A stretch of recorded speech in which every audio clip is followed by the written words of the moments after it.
Good evening. Welcome to the auction, or the pre-auction, as we wait for Angleton to get ready for his auction here. Looks like he's already got the books already set up here. It's exciting. So, just going to keep you guys occupied while you all file in for this nice Bronze Age comic book auction. I hope you are all having a wonderful night. It is very, very cold where I am, up in the great north. Yep. It's so cold outside that you go outside, a grown man will turn into a 12-year-old boy because that's how freaking cold it is. Temperature says 0 degrees, but the wind chill will be like from 20 to 27 below zero. It's going to suck. So, but thank you all for being here. And of course, shipping, as far as the address for paying stuff, is all going in the ticker down below right there. Shipping for 1 to 18 books is $11 priority padded envelope. 19 to 50 regular size comics are $19. A priority box. 51 and up are $25, and usually in a short box. Hello there, Eric and Boyd. How's it going? As we're about 4 degrees right now. Haven't checked the wind chill. Depending on what room you go into my thermometer you look at for outside, it's one. I have one that says it's 5 degrees. I have my own thermometer here that says my room that says outside it's 1. And then my car fluctuated. It dropped from like 10 down to like 4, went up to 6, then it went down to 5. It had no idea what the heck was going on. So much for sensors, right? Yeah, sensors suck in the cold weather. They do not like it. And thanks for sharing out the stream. Natalie needs to send me some eggnog and cheesecake. Do you want cheesecake that's flavored like eggnog or eggnog that's flavored like cheesecake? Or do you want separate? I don't know. That'd be kind of weird having it's freezing balls out right now. It is. Yep. Oh, hey, Tony. How's it going? Separate, although it doesn't sound bad. Honestly, cheesecake that's flavored like eggnog or eggnog that's flavored like cheesecake, I'd probably.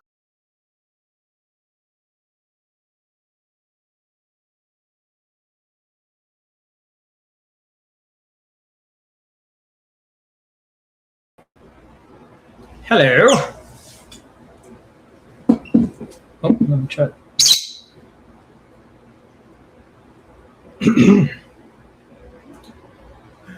Oh, it is cold outside. Yeah. I went outside and I just started talking. Hi guys, because my nuts retracted. It's yeah. I know what I think is a blizzard isn't a blizzard, but there was a lot of snow, and it was falling hard. Yeah, when you live down south much of your life, your only blizzard is Dairy Queen. That's a joke. My mother called, and I said that exact. I said, I'm not saying that we had a blizzard, but a Dairy Queen employee just turned the house upside down and nothing fell over. That was, yeah. She called to see if Gail's doing all right. Gail is now sleeping. Yeah, she's over here. She's in utilitarian mode right now. I'm waiting for it to hit her. Right now, there's no delay. So I don't know if you moved. No, it's just I think it might have to do with something with how many people are on. I don't know. I don't know what it is. God dang it, bird. Well, like I said, you can always get a Wi-Fi extender and then plug the Ethernet into that Wi-Fi extender that's in the outlet. You can plug the Ethernet into it. If I could bring the the box upstairs, that's what I really want to do, so I could plug in my computer. Yeah. Purely Trusty said he has one of those Wi-Fi extender, and it has a port to plug an Ethernet cord into. Yeah. So I'd look into that. Maybe go to Walmart or whatever big box stores near you. Yeah. Or look at Amazon. Actually, Amazon might have. Yeah, I'm gonna do both. I'm kind of also in Christmas mode right now, and I'm trying to give Gail a living room because she's never really. I mean, since we've been here, Is the room dead? Well, we haven't had a furnished living room since we've got here.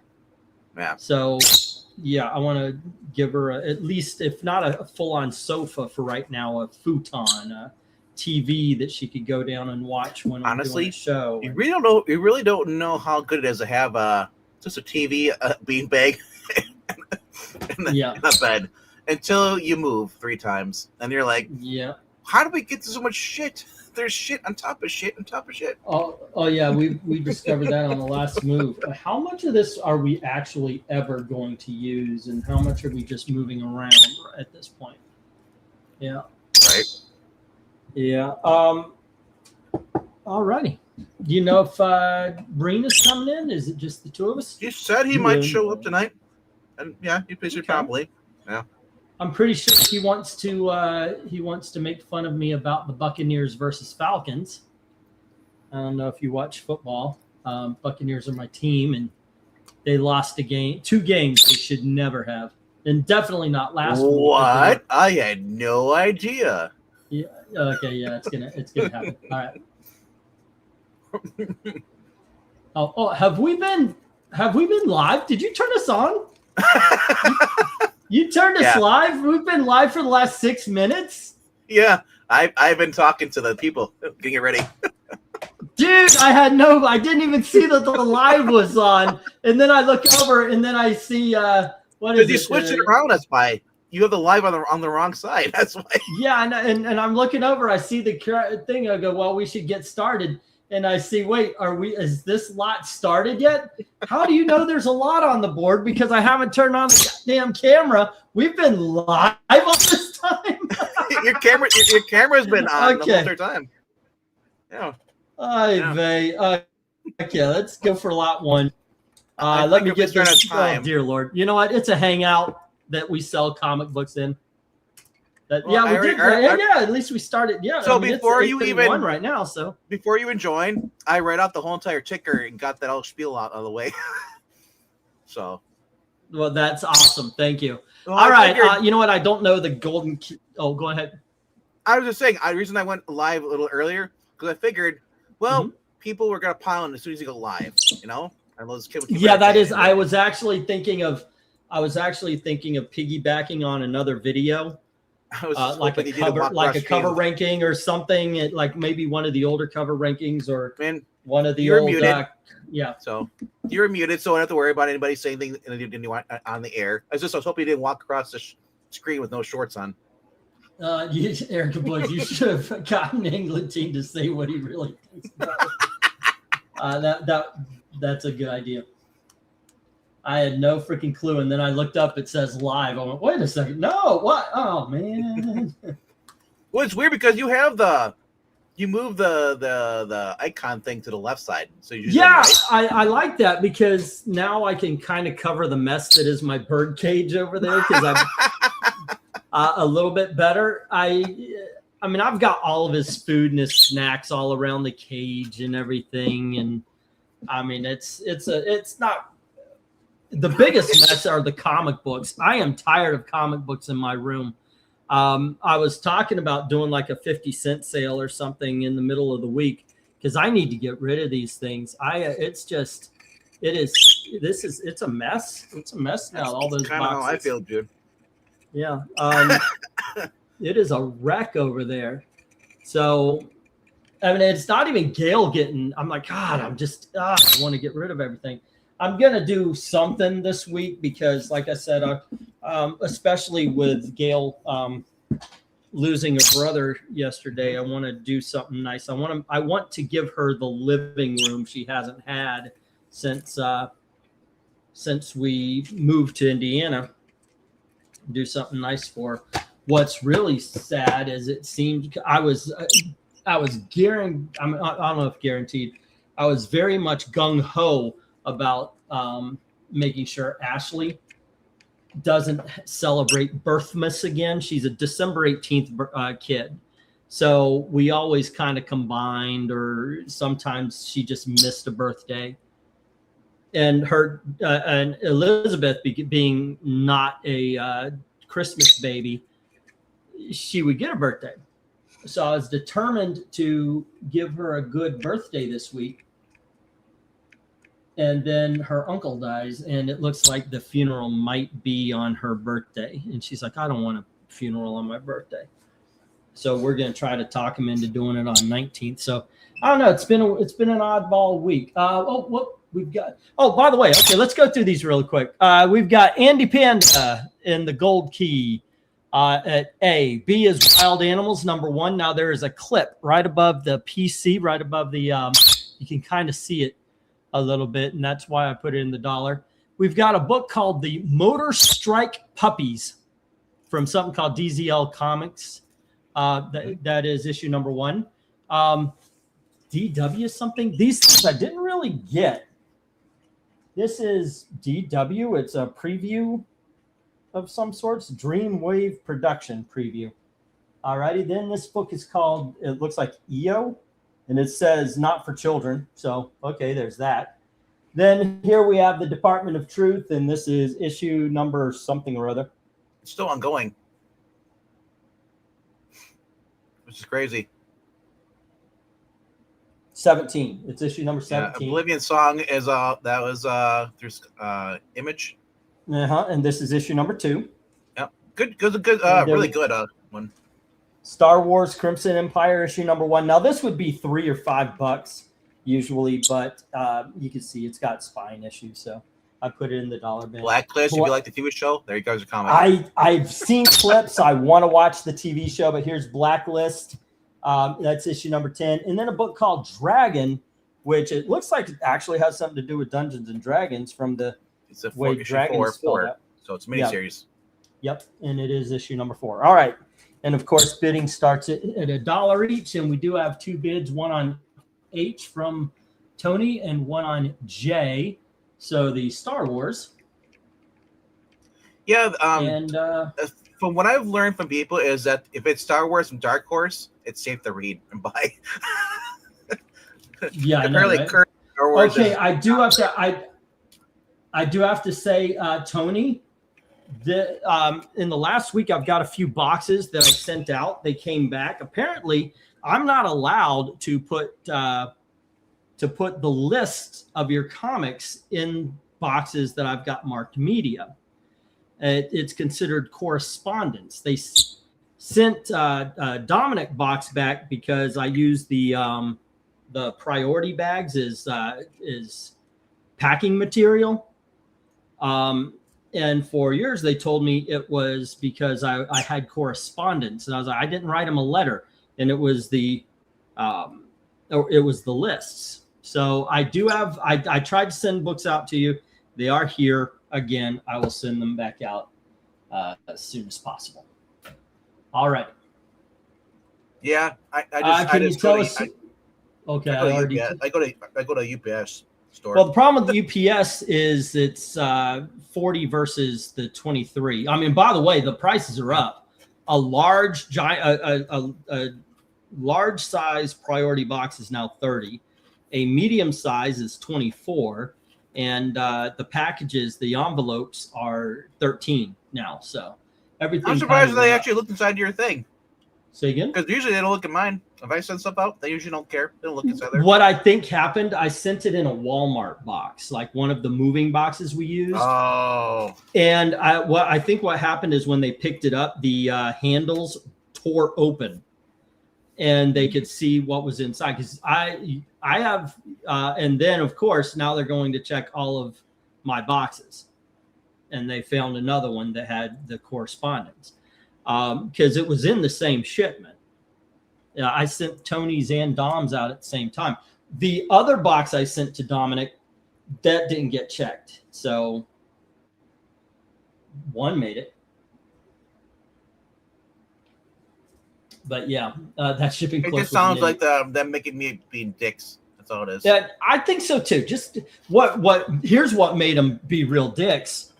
It took It took 2 weeks. They delivered it. They delivered that freaking box to Oregon, where Dominic is.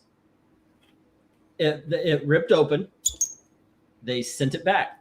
I mean, it's right fucking there. Just give it to Dominic. Send an email. I don't know. Anyway, I don't know. Maybe I'm being a little bitch about it, but that's how I say it. Okay, I'm going to get the stop here. So far, those are the only books.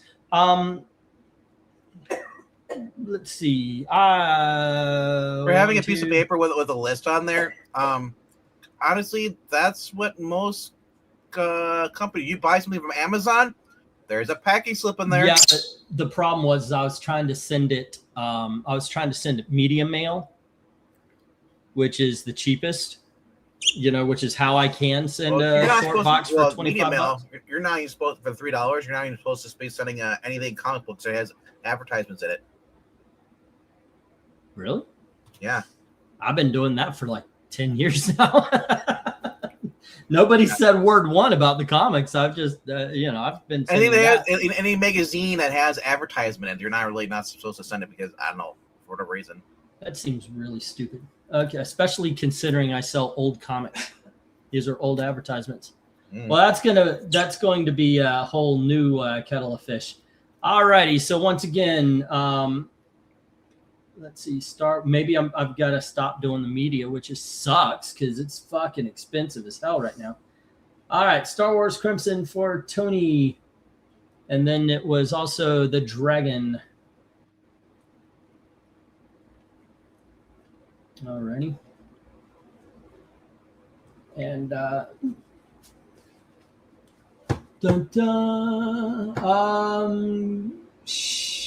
Blacklist had a cut. Yes, I was told same thing about Media Mail and comics. Go figure.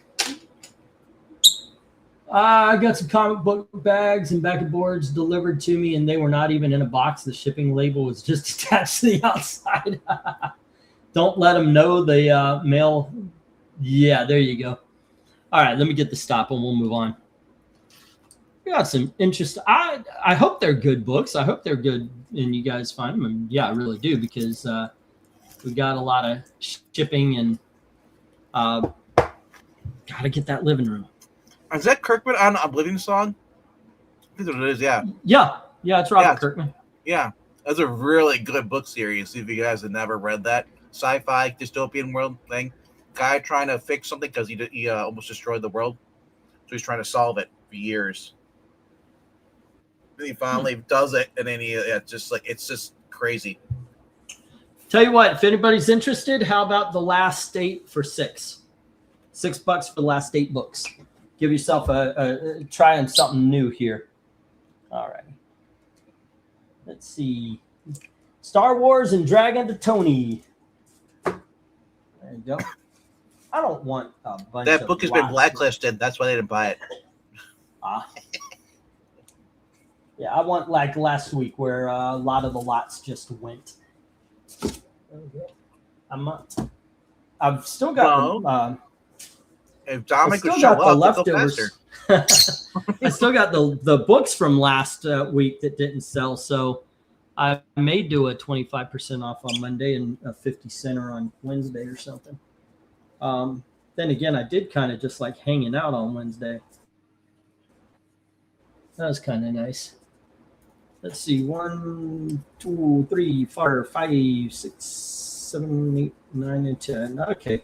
In no particular order. Usually I put them in some sort of what I think is cool. But here's X-Files issue number 8.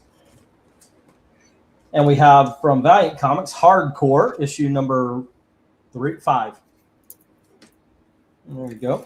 And Amazing Man, issue number 2. Get this. It's good. And then we have Azrael, issue number 1. And here is Dr. Manhattan from the pages, or before Watchmen, it says. This is issue number 2. Here we go. And we have Die, issue number 3. That's Robert Kirkman as well. Yeah. And here's Wildcats Trilogy, issue number 1. And it is not shiny. It's got that kind of glowy cover, but they muted the color on it so much. Next up is a book called Analog. Oh, I read the first few issues of this. It started off pretty good. Here's issue number 5. Back when I was trying to read new comic books. Armory Wars, issue number 1. It's Armory Wars Volume 2, issue 1. Okay, and finally, we've got from Eclipse Comics,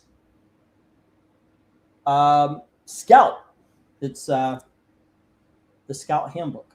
There we go. All right, to survival or something. It says like that. All righty, let me get the go for lot 2. And on this one, all the books need to be sold, guys. Figure out a way. All right, go for lot 2. Hey, Jim, what's up? You know, if that book was called The Maury Povich Wars, I would buy it in a heartbeat.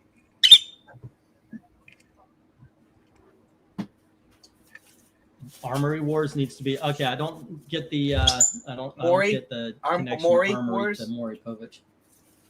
Maury Armory Maury. His name's in there. Oh dear Lord, we let him talk, ladies and gentlemen. All right. You know what? Tony Hayes says one on. I know. Tony Hayes I don't says have one to be here. on E, which is the book in head. Right. Don't get yourself put back in your cage, boy. I'm perfectly fine. Just relax for the next 15 minutes of my reading. Last time he was too excitable. He was a little rambunctious last time. And he ended up in the cage. He's okay today. Hello, Jeff saying try hard jokes. Husband of Connie Chung. I remember her. All righty. I don't get the joke. Yeah, it's it was a stretch. But hey, it's dad jokes. What you gonna do? Okay, we need some love for some X-Files. Amazing Man is a very fun comic book. It's about it's basically a slice of life humor book, and the main character, Amazing Man, is an eccentric guy who goes around in a superhero costume trying to do good.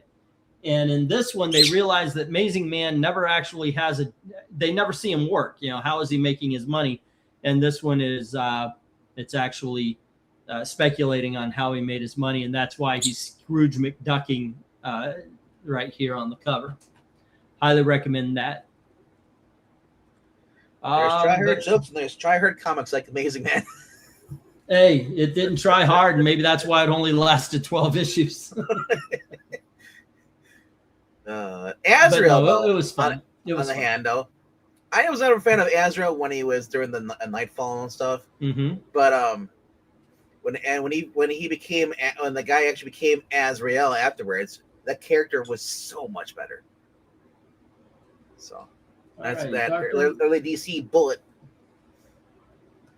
So. Alrighty, and we've got Dr. Manhattan. Never really read Wildcats. I only own the cartoon, which is totally different.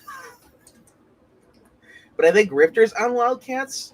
I think Wildcats was okay. Yeah. A lot of people were saying like Savage Dragon was the better one, and I thought Wildcats was actually better. Although it did get better when he got someone else to write it.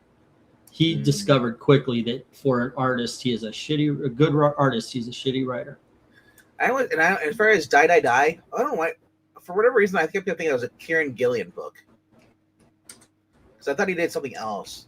Like I remember it was like a book he wrote where kids were like they wake up in this like their alternate world, like a video game world, and they have to try to.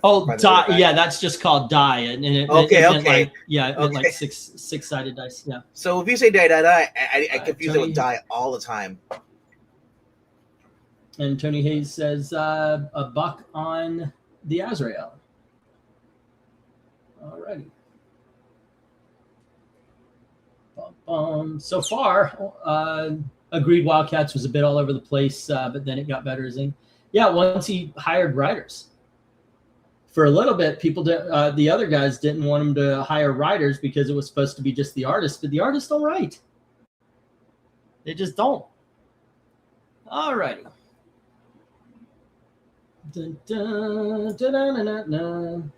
Okay, so far, Tony Hayes the only one that's bid on anything. Kids, help him out. Yeah, give him money so he can bid more. Yeah, there you go. Either way, hey, so long as it comes in this direction, that's the main. That's the main thing. That's what we're really looking for. But, Exactly. If you're not going to give him money, yeah, then give us money. That's what it's all about. Gargamel, it sounds like a very lovely woman. Gargamel with the Smurfs. Oh, okay. I thought that was the other female Smurf. Okay. Or Gagamel. Gagamel. Okay.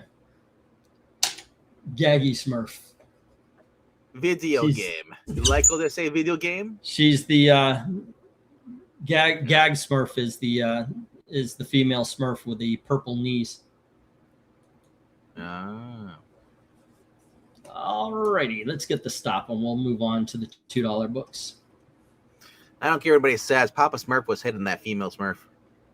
It's just the way the law goes. The law of the land. So you think it's like the alien queen, but Papa Smurf is the Papa Smurf. He's just got that. He's got that. He's got that beard going on. He's very commanding, confident. Of course, she's going for him, and he's also in charge. You want to fuck Papa Smurf, don't you? I'm hearing it in your voice. I think that's your main goal here. All right, kids. I mean, he is Papa for a reason. Amazing. Well, not amazing. That song from the Papa. There you go. Azrael and Before Watchmen to Tony, and the rest are hitting the reject box. Ooh, this is not like last week, man. We most of these books so far of the 20, I think 12 of the 20 have hit. No, 16 of the 20 have hit the reject box. So, yeah. All right.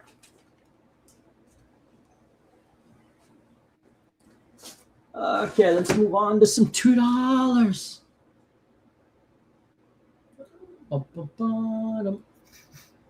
$2.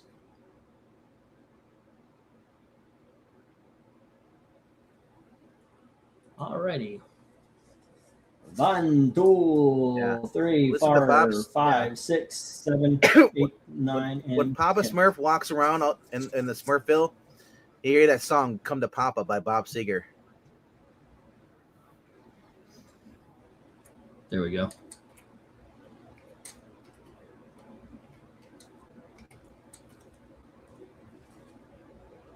It's possible. I mean, I imagine all the male Smurfs had blue balls. Okay. All righty, gang. First up, we've got this is Dell Comics number 631, Walt Disney's Davy Crockett, Indian Fighter. And some child was kind enough to fill in that facial hair on Davy Crockett. Oh my gosh, it's Jimmy Stewart. And then we have the Inspector comics from Gold Key. Next up, we've got a Gold Key Tom and Jerry, and this is it says 305, but I don't know what the number is. Here we go. Tom and Jerry Funhouse. And we have not the Mask, but Mask, issue number 2. All right. And we also have Richie Rich Profits, issue number 14. There we go. And on the bottom row, we've got Transformers, issue number 1. And we have Robotech Masters, issue number 2. And we have the Robotech The Sentinels, and this is issue number 1. We have Ninja High School, issue number 11. And then we have an actual decent Wild Animals number 1. Okie dokies. Bidding begins at $2 each, excuse me, as soon as we get the go for lot 3. Hey, little Rager, don't cry. I'll take you on a magic carpet ride. Hello, Eric. Hey. How you doing? I'm watching Kentucky, Indiana. Dick Vitale and Charles Barkley are doing the game, and that's never happened before. And they're, it's both enormously entertaining. unfortunately, the game was awful. I was trying to make it to halftime. There's already been 40 fucking free throws. Finally got to halftime. So I figured I'd drop in. Okay, well, thank you. That is cool.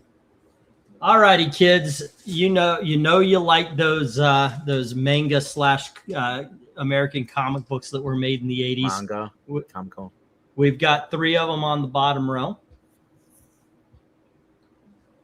40 of what kind of? Well, I think it's basketball, right? Yeah, Rhaegar's. I'm hoping he's being glib. Okay.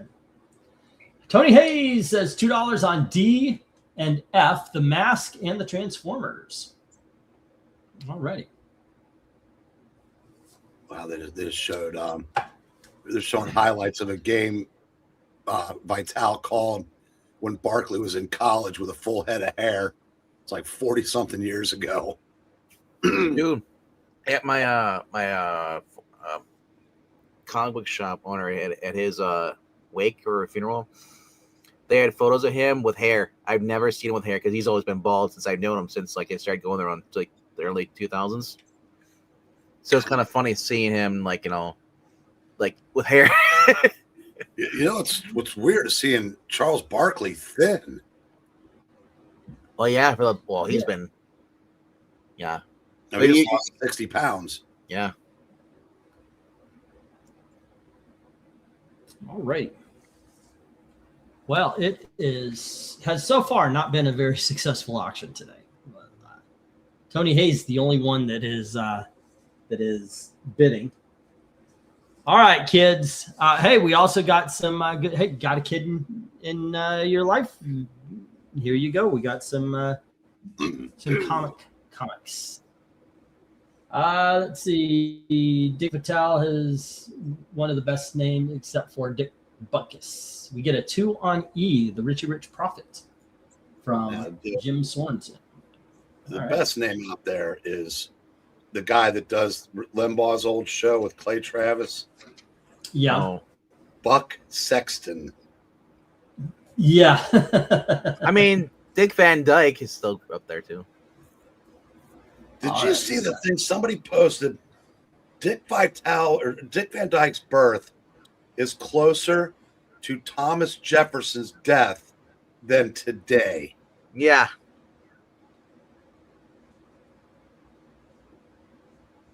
Babe Ruth had 405 home runs after Dick Van Dyke was born.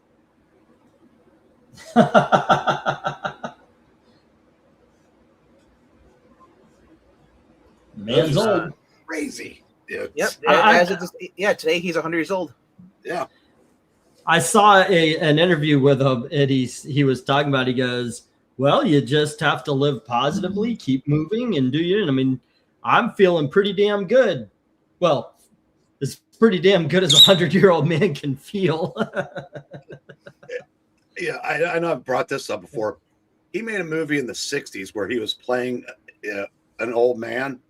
Yeah. And they gave him the like Friar Tuck hair. Yeah, bald. Yep. Here he is at 100 with a full head of hair. Yeah. Yeah. Born 1925. Let me get the 1 minute warning. So far, we just have a bid on the Transformer, the Richie Rich Prophets, and the Mask. Davy Crockett, the Inspector, Tom and Jerry, the Robotechs, and the Ninja High School all still need love, as well as the Wild Animals. All right.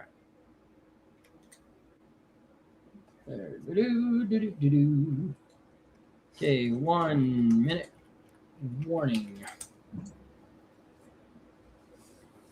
Yeah, he was 75? What at near year 2000? Nice.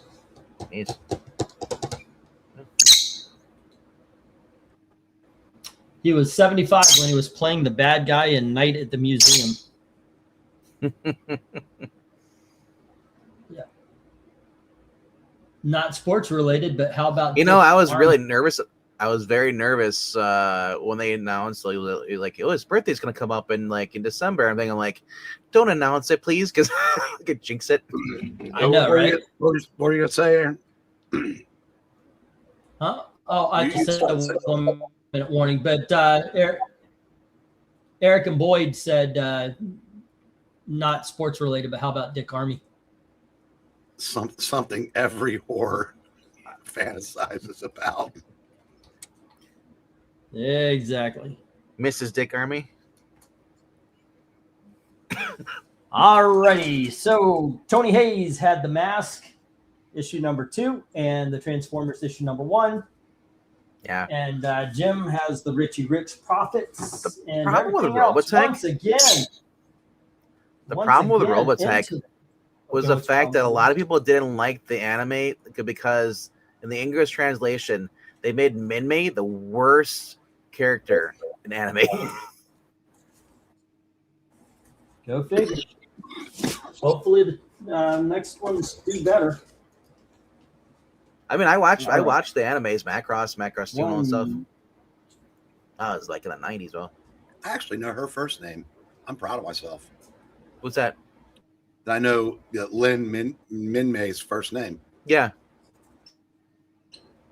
Alrighty, kiddies. First up, we have Amazing Spider-Man, Yes. annual number 24. See, Eric Breen is so excited about that annual. And then we have Hercules, Prince of Power, number 4. And we have Spawn, issue number 311. And here is Moon Knight, issue number 7. And we have Moon Knight, issue number 37. And we have Craig and Cypress with the Grave Diggers Union, or Craig the Cypress. I have no idea how to read that. But, next up, we've got Creep Show, issue number 5.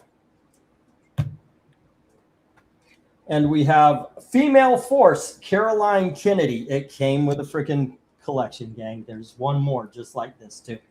Then we have Wildstorm, New Horizons. This is Gen 13, issue number 25.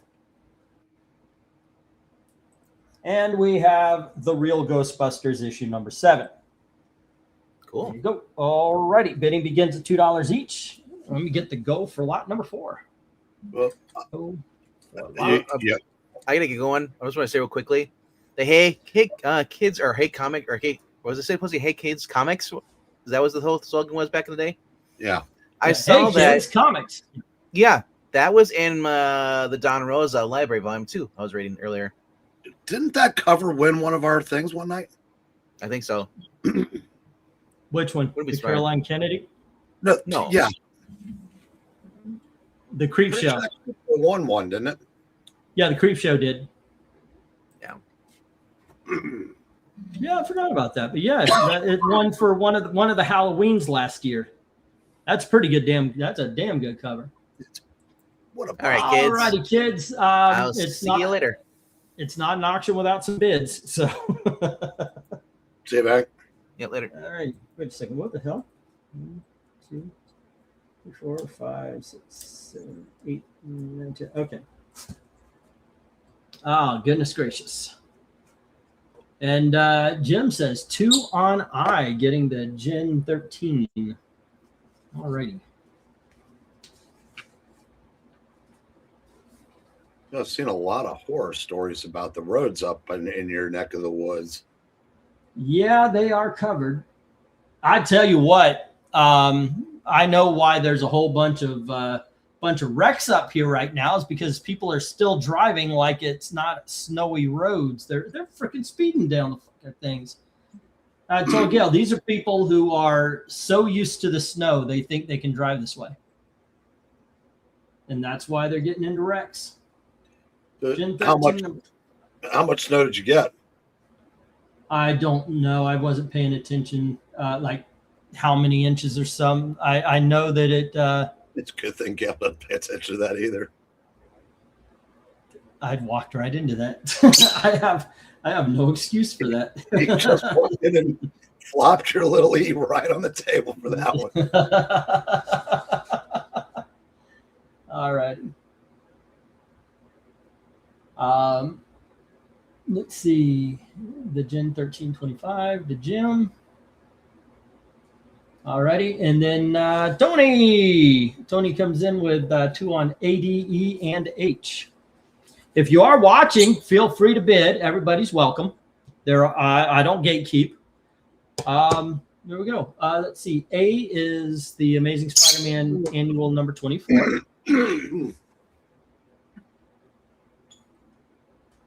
Yes, sir. Yesterday we were supposed to get 2 to 4 inches. We got maybe 1. Well, today was supposed to be 4 to 8, and we may have gotten 2. So we're not escaping the cold, but we did escape the snow. Well, tell you what, today was rough. I mean, it was, the wind was blowing hard. The snow was, there was a point where I couldn't see very well while driving because of the snowfall. Not because of just hitting the windshield, but it was hard to see like 20 feet in front. Yeah. And I guess I thought that's, I guess, a mini blizzard. I just haven't been through a lot of these to understand what a blizzard really It doesn't is. matter how many of those you've been through. If you're not a professional driver, you don't get used to those. Yeah. But it just killed me how many people were speeding. And then you hear on the radio, another wreck on this road. It's, yeah, no shit. No freaking shit. So I'm babysitting the store today. Busier than hell in the morning. I didn't see a person after 1 o'clock. For the last 4 hours, not a single person came in the store. Yeah. And 4 o'clock, the streets were dry. 5 o'clock, snow covered. Yeah, that's how it was today. Big time from 4 to 5. Gail wonders if anybody's going to go shopping tomorrow. You know, she works out at the Walmart, and she's not going to go to work. I told her, actually, I'm not driving you. The snow coming down so hard. Excuse me. Excuse me. Didn't have time to turn the microphone off. But every time I got into the car, some people getting mad at me when they were driving behind me because I'm only going 20 miles an hour, and I'm still, I'm getting used to having to pump the brakes when you slow down in snow instead of just putting on the brakes. Yeah. Yeah. So yeah, I know what I can and cannot do in the snow. Let's see. I sell comics and comics. Well, so the comics and comics accessories. If you don't drive in the snow, you're screwed. Slow down, take your time. Exactly. I'll take your snow if you want my temperature negative 17 wind chill. You're good. I still stick to negative 6, nothing over minus 15. Yeah, no kidding. That's just the wrong place to live right there, man. All righty.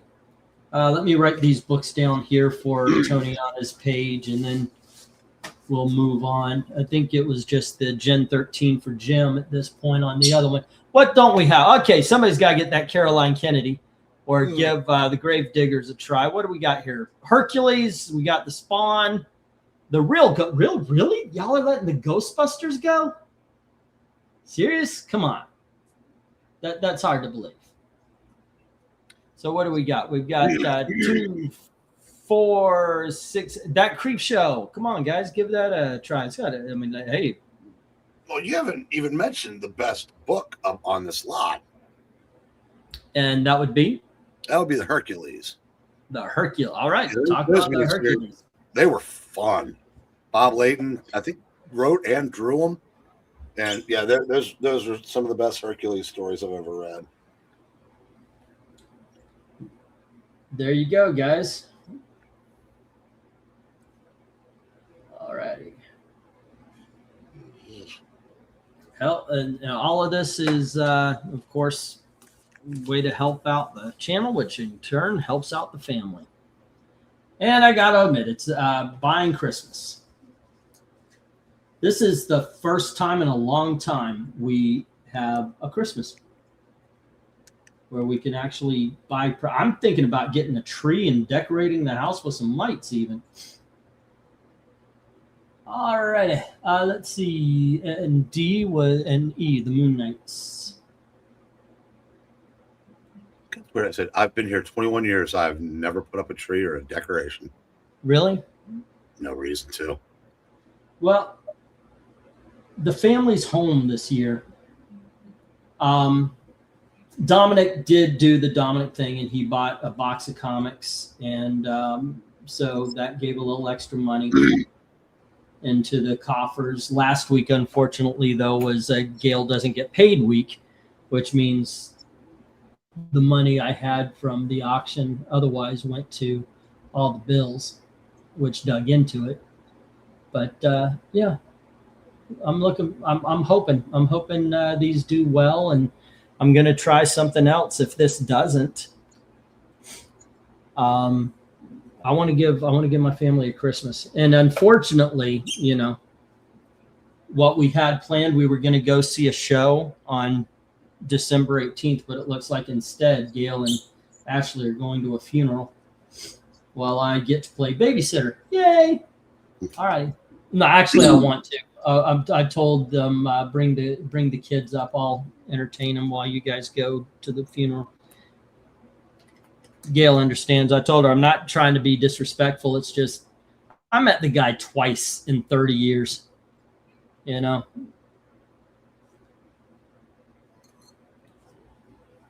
Yeah, I'll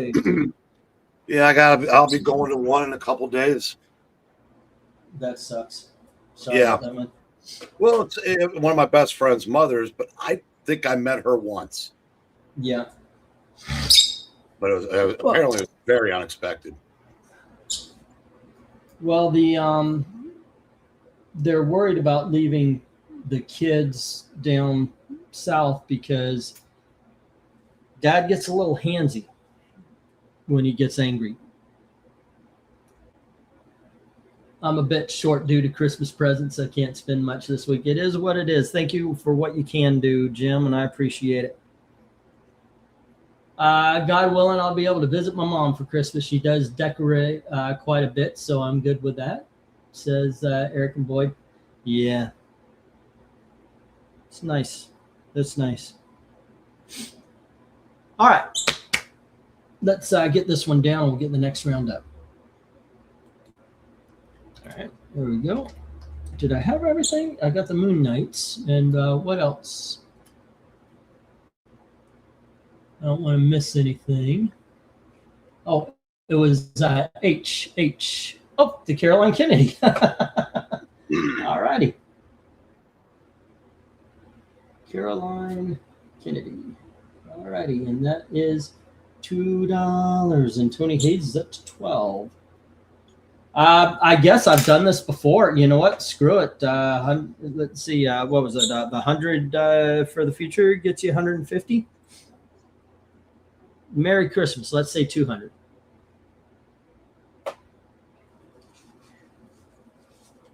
My wife wants a couch, which is going to be a futon. We found a $134 futon, and she wants a small TV for downstairs. So I was like, okay. The goal today is about 300, maybe 400 plus the bills. So here we go. But we're okay, so there's not pressure. So don't worry, I won't lose my shit there, Eric.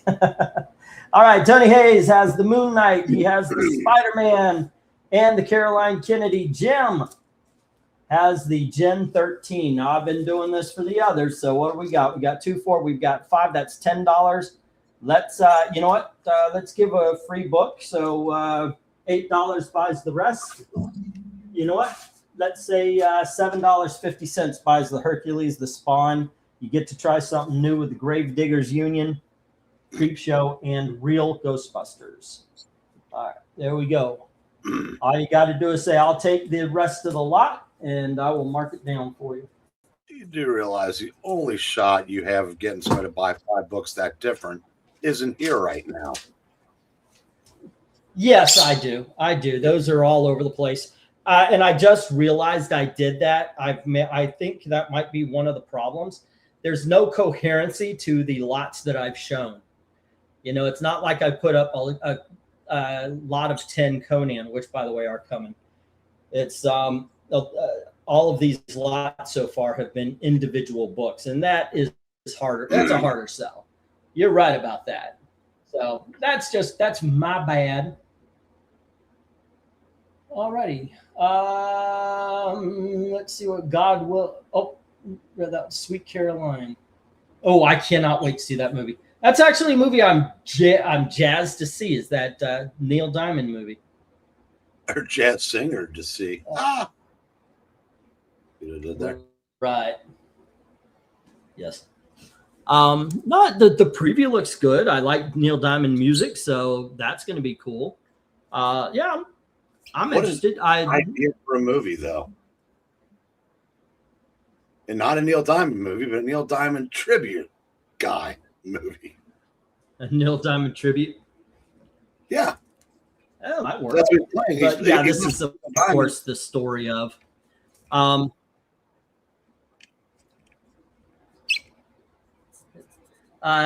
have some Neil Diamond CDs to say. I would love that, sir.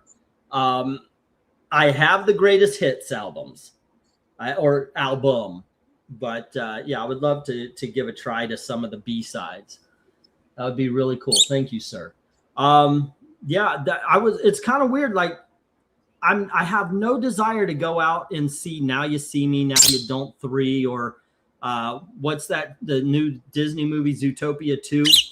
But I'm jazzed for a Neil Diamond movie. And today the new Knives Out movie came out. I got to tell you, that's the best of the bunch. I like those movies. This one was the best of the bunch. All righty, kids, we've got Voodoo Child, issue number 1 from Vertigo Comics.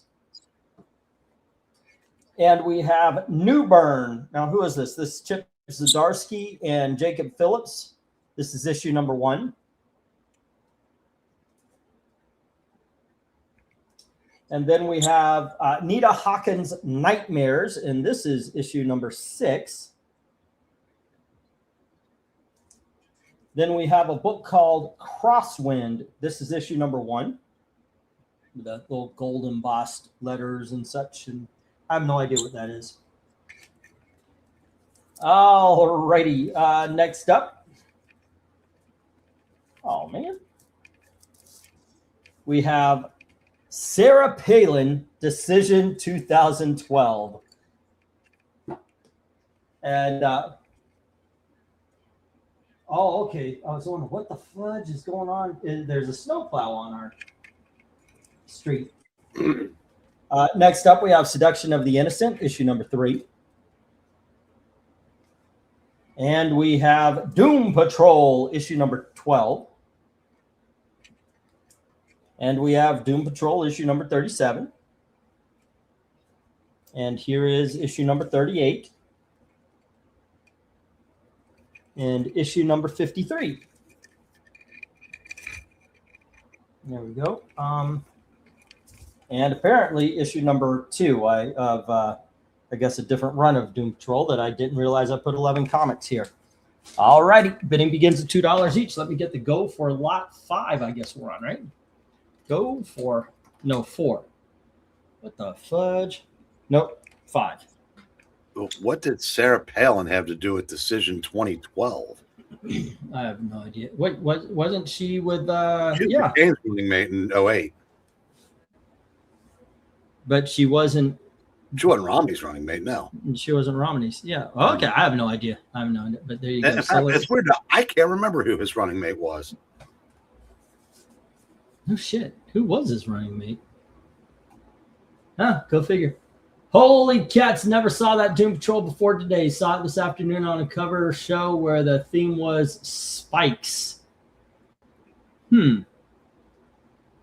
Was this the cover ninja or whatever he calls himself? I noticed there was some guy, the comic ninja, cover ninja, something like that. And he does comic book cover rankings and all that is the same what we do. I don't know. Alrighty. And we have $2 on C&E from Tony Hayes. I promise you, everybody else, it is okay for you to bid. All right, let's get the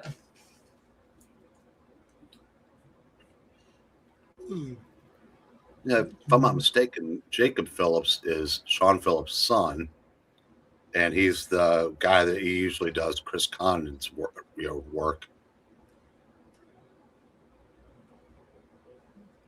All right.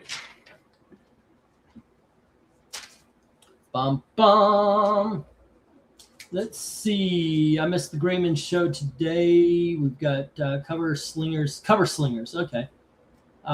Who had a debate with Joe Biden? Who just laughed the whole debate? Yeah, that was the dude, right?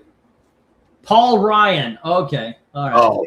Wow. How can we forget Paul Ryan? He was actually somebody for a day or two. Well, People come on the stream and share their comics for the themes chosen. He's been doing it for some time. Okay. All right.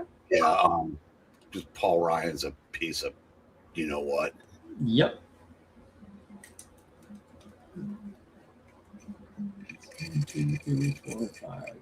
And what do we get? We got C, which is the Nita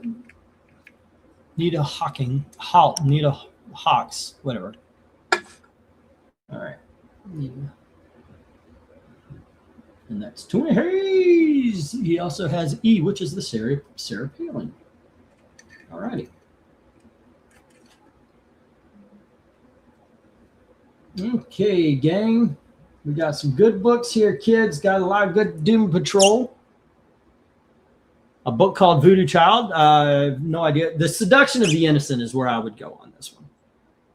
That should be picked up pretty well. I had the first season of Doom Patrol better than the Umbrella. Me too. I liked many seasons of Doom Patrol better than Umbrella Academy. I enjoyed Umbrella Academy. I just thought, it was all right. It was okay. The ending sucked.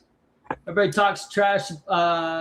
Everybody trash talks the other panelists' books. The chat picks which one they like out of 5 panelists for 5 rounds. I actually thought about doing that. I talked to Eric about this, where we pick out our three favorite covers, and then you guys rank them, and then the highest score wins. Yeah. I thought that might just be a fun way to do a cover ranking one night, where we come up with, like you said, a topic, and whether it's Spider-Man covers, Batman covers, Buck covers, whatever you guys want to look at, and we pick our favorite of that particular thing, and then you guys rank them. It's a gentleman. Nobody wins nothing except for, hey, I won this time. I think that'd be kind of fun. Hey, did I tell you what my buddy scored at the show last week? What'd you score at the show last week? No, not me. No, a friend of mine. Got the Captain America with the first appearance of the Atlanta Falcons. I mean the Falcon. There are so many ways and so many different languages to tell you off and flip you off. Almost as many as there are ways for me to cleverly remind you of who just beat the Bucks. I can't fucking believe that happened. Nobody can. I have never got on my YouTube feed. It's nothing but what the fuck just happened. Well, it is amazing how many people are like, what the honest fuck just happened. Now, granted, it's worse than you think. Okay, go ahead. Because I don't know if you were watching the game. Those morons in Atlanta went for 2 when they didn't need to, because an extra point would get them to within 1, and then going for 2 if they were just going to go to shoot the works to win, would have done that in the second. So they're down 8. They score again. They go for 2 again. Missed that one too. And now they're down 2 when 2 extra points would have tied it. And the Bucks still found a way to let them into field goal range to lose it. It was like the defense gave up. No, look, I do agree with a couple of things. Like there were some bad calls. There was one, there was a catch called that was not a catch. The guy had no control over it because they were fighting for it, and then he rolls out of bounds. That was not a catch. But there were times when Mayfield looked straight at an open receiver, decided not to throw to him, and then took the sack. There were 3 times that happened. There were, the defense decided they were just going to let Atlanta do any play they wanted to in the fourth quarter. It was freaking ridiculous. Freaking ridiculous. Let's see. I see how Eric Breach horned that in. Excusable for the Bucks to lose that game up 14 at home with 13 minutes left. I know, right?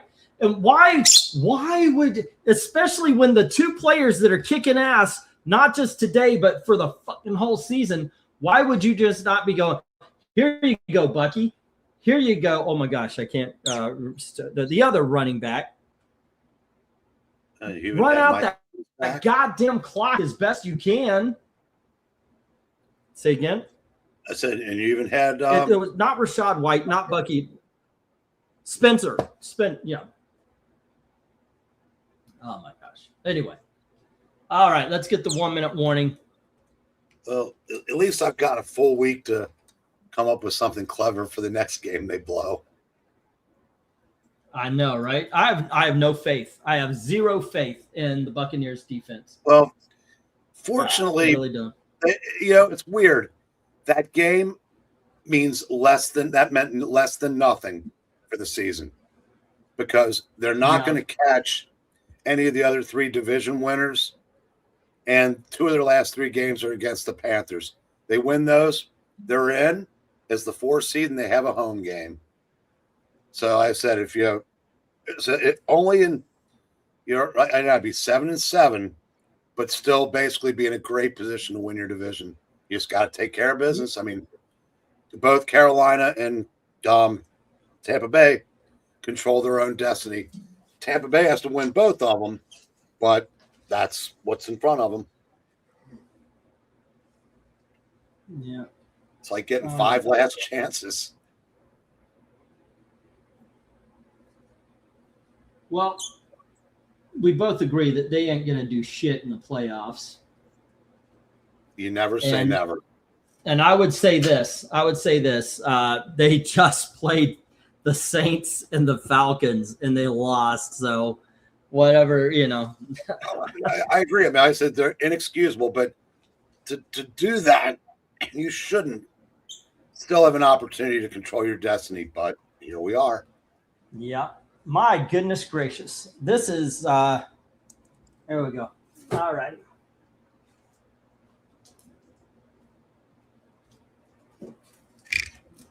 This is five lots where I'm only selling 2 or 3 books each here. Okay. Let's see. 1, 2, 3, 4, 5, 6, 7, 8, 9, and 10. Okie dokies, artichokes. Once again, this is, if you are listening in, feel free to bid. Right now, I only have 2 bidders. Here we go.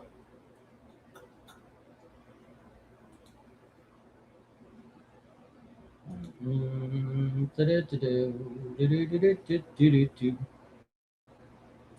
don't think I'm going to reach the goal tonight. Which is, I want to give my wife the living room, which is really just a sofa and a TV. It'll be about $300.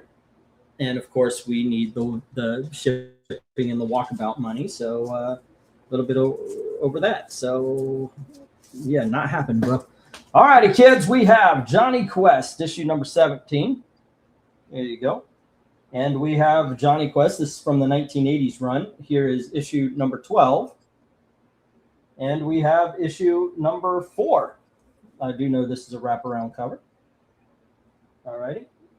Next up, we have JSA, issue number 73. And we have JSA 74. And we have JSA 75. And here is issue number 77. And issue number 78. 79. And 80, all the black Alex Ross covers. There we go. All righty. Bidding begins at $3 each. as soon as I get the go for lot. What are we on? 1, 2, 5. This will be 6. All right. Now, I'm not saying that the JSA is a great series, but Zach has these. I am saying it's a great series, even though Zach has it. And also the Johnny Quest are a lot of fun. There's not a bad book I on wonder it. when you were going to get that. No, Yeah. JSA is the best DC. The first JSA series, this one, is the best DC series of the 21st century. And I give it the nod over Hawkman because this lasted 60 issues longer. I mean, it was so vastly superior to Justice League, and I like Justice League a lot, but this was just, you really felt like you were reading about a family when you read JSA. It's a good book. Jim says 3 on the JSA, taking the lot. You know you want to chew on those wires. I really do, sir. Thank you for acknowledging my addiction. I said this dumbass locked herself in the bathroom yesterday.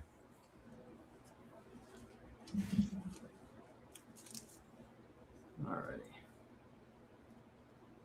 As long as there's Christmas. So speaking of, I was inspired by our live stream the other night. Okay. I can no longer say I'm the only person on planet Earth that hasn't seen Home Alone and A Christmas Story. Alrighty. So, first time view. Do you know how many videos I saw? Oh, my first time seeing Christmas Story, and I always go horse shit. No way that's true. But here you go. Okay, ladies and gentlemen, this is an older man reviewing Home Alone for the first time. What did you think? All right, I'm going to lump them both in. Okay. First, I'm going to say, I can't believe that Darren McGavin played the father. All these years, it's assumed he was like the crazy grandpa that lived with him. Because he was 61 when he made that movie. Yes.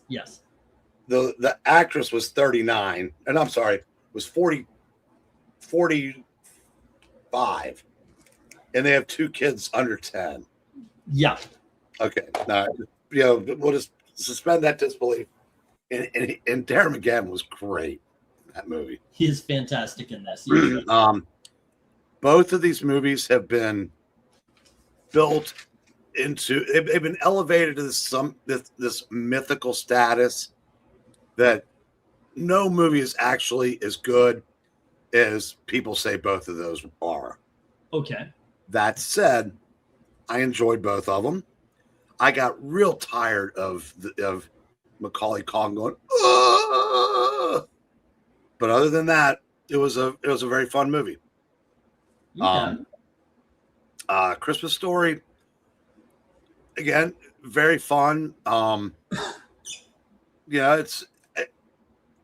said I enjoyed both of them. I'll watch. I know I'll watch Christmas Story again. I'll probably put that in the yearly rotation. Not sure about Home Alone, but I'll probably get around to seeing that again. As I said, just never. Yeah, I said now I know those two. That said, it doesn't make me want to go watch a bunch of other modern Christmas movies because I just don't care. But modern. Yeah, I know modern is in 40 plus. My thing.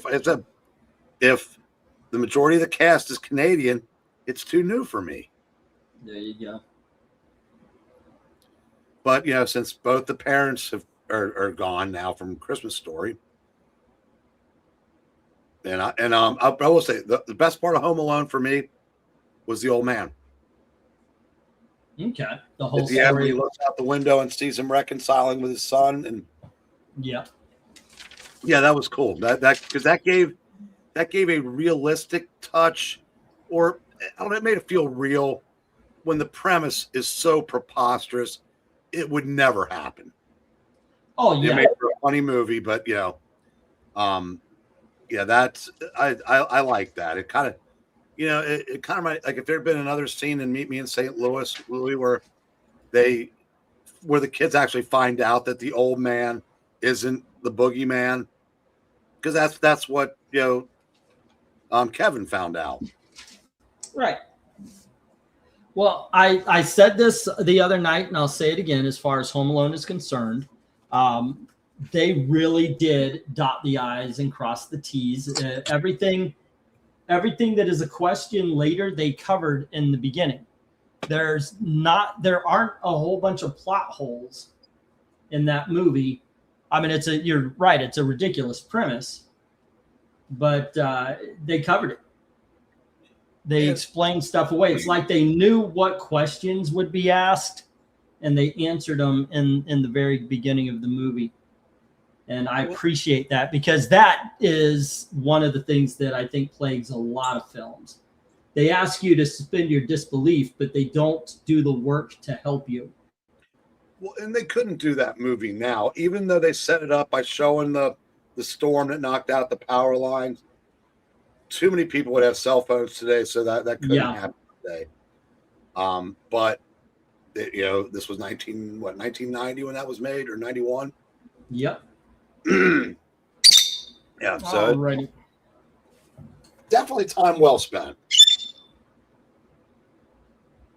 Okie dokes. Let's see. Christmas Story is fine. I'm not as hyped up as everybody else is about it, but it's fine. Those JSA covers are really cool. Yep. We need some love for Johnny Quest. Right now it's $9. I'll drop $1 off of it. Let's say I'll drop $2. We'll go $7 on the Johnny Quest. These are some good books, some nice, good 1980s storytelling. I just want I want a lot that just goes. I don't want to put anything into the reject pile again. The reject pile is way bigger than the bids right now. Let's get the 1 minute warning. Jackson, if you're going to say for me not to make cracks, at least, don't type any extra letters. All right. Haven't seen Home Alone, just clips, says Jackson. Chris, we read that one. When I was young, a family friend had a shepherd that grabbed a turkey off the table. Wow. And that's a family and friend. Come on, Jackson. You know better. Right, my typing here lately sucks, says Jackson. Be careful, kid. You'll shoot your eye out. All right, let's get the stop.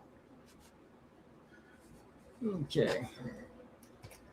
Bum bum da da da da dum. Here we go. And Johnny Quest hit the reject box. I had to watch Christmas in Connecticut in between.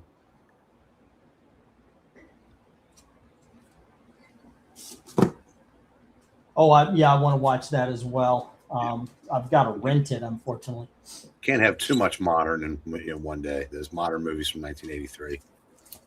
Yeah, I'm trying to catch Gail in a position where she is the classic movies. She's the opposite of you, but I want to catch her in a way where she's there.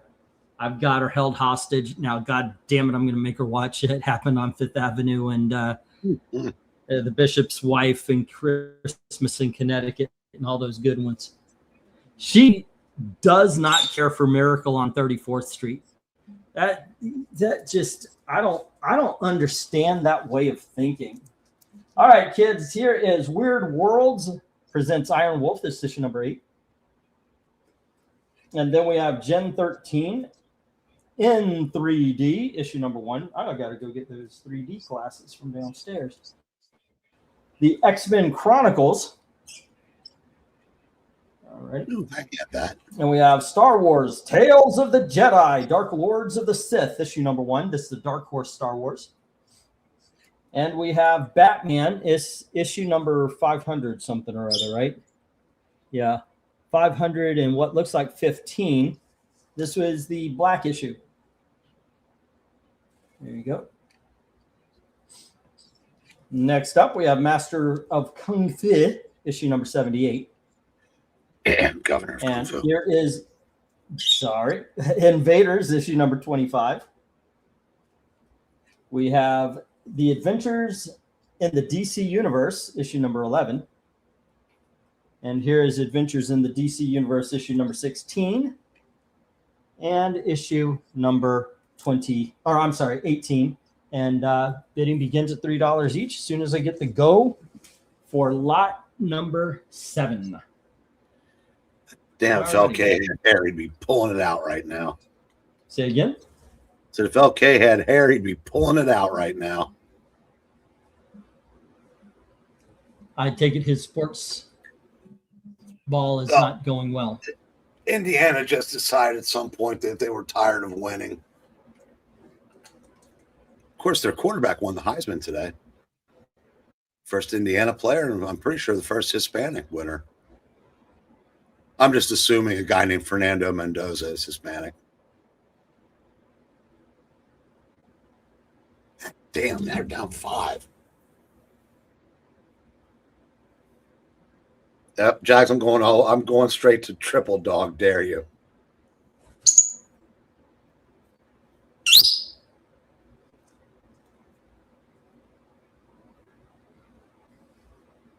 Are you still there, E? Yeah, I am. Alrighty. Let's see. I was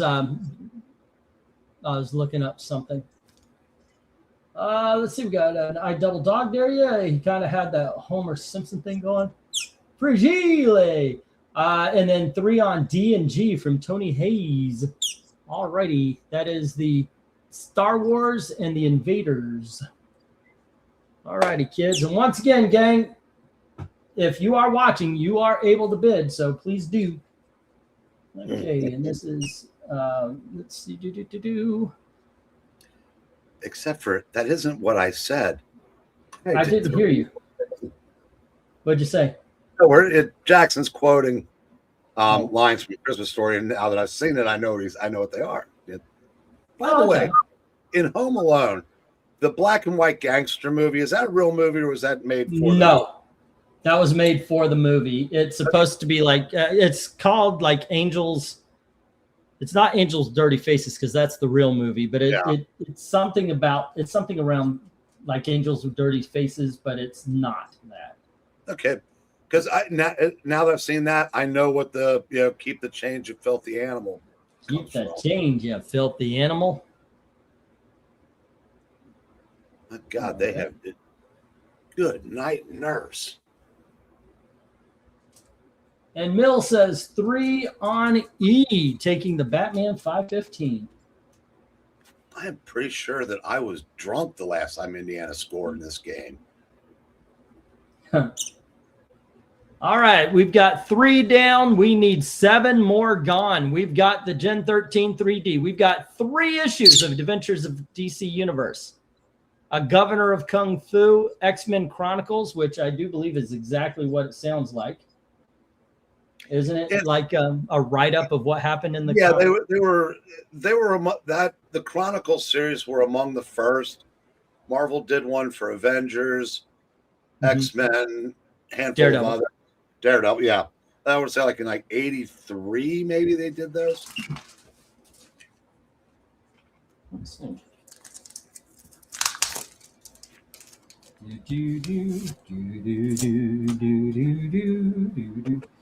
Back cover. And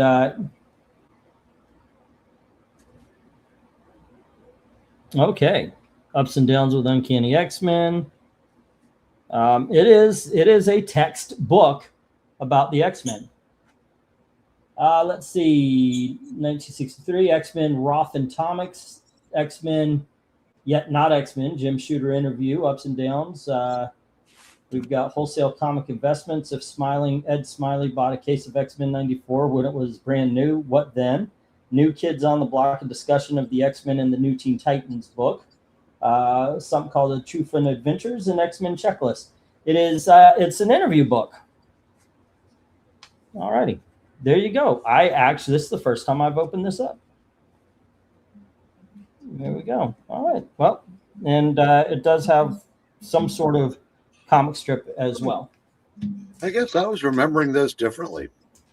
I think we're thinking of the indexes. No, I know what those are. I assumed that those chronicles, at least 40 plus years later, I thought those were indexes also. Well, yeah, me too. All righty. Well, there we go. You'll learn something new every day. Oh, while I'm here, we need some love for some Iron Wolf. Let's check it out as well. Some would say the Monkees were the first boy band. A lot of people would say the Monkees were the first boy band. All righty. Now, first of all, you got to admire the Columbia House 8-track tape sale, of course, in the Iron Wolf.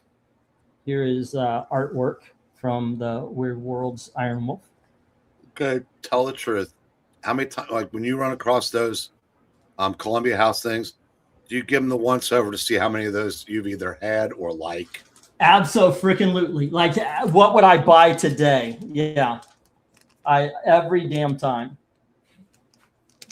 I really do. I know there was a certain point where I bought a whole bunch from, well, no. Okay, well, yeah, I spent the penny plus shipping and handling. I had so many of those things. They kept sending them to. I didn't make an account for my dog. It's just every year I would start up a new account. They kept sending them to me. So, okay. Let's see. We got the 3 on from E. That was Mill. And Jim says 3 on B, the Gen 13. 1, 2, 3, 4, 5. All right. And Gen 13 3D from Jim. Okay.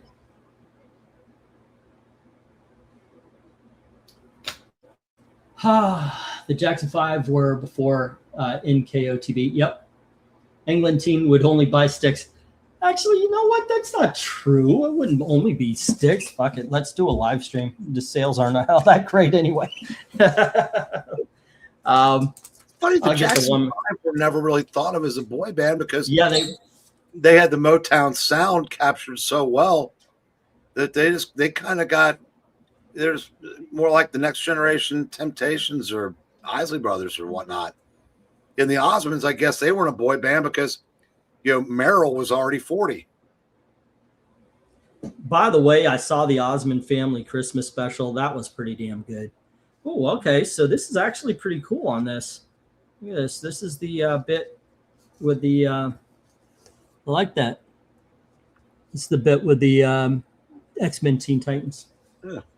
Let's see. I'm trying to find the Columbia House thing again. Now that I'm looking for it, I won't be able to find it. Like the first time I opened right up to it. Now I've flipped through it twice already. I can't find it. And so you gotta respect Dick Vitale, 86, and in the booth doing the game.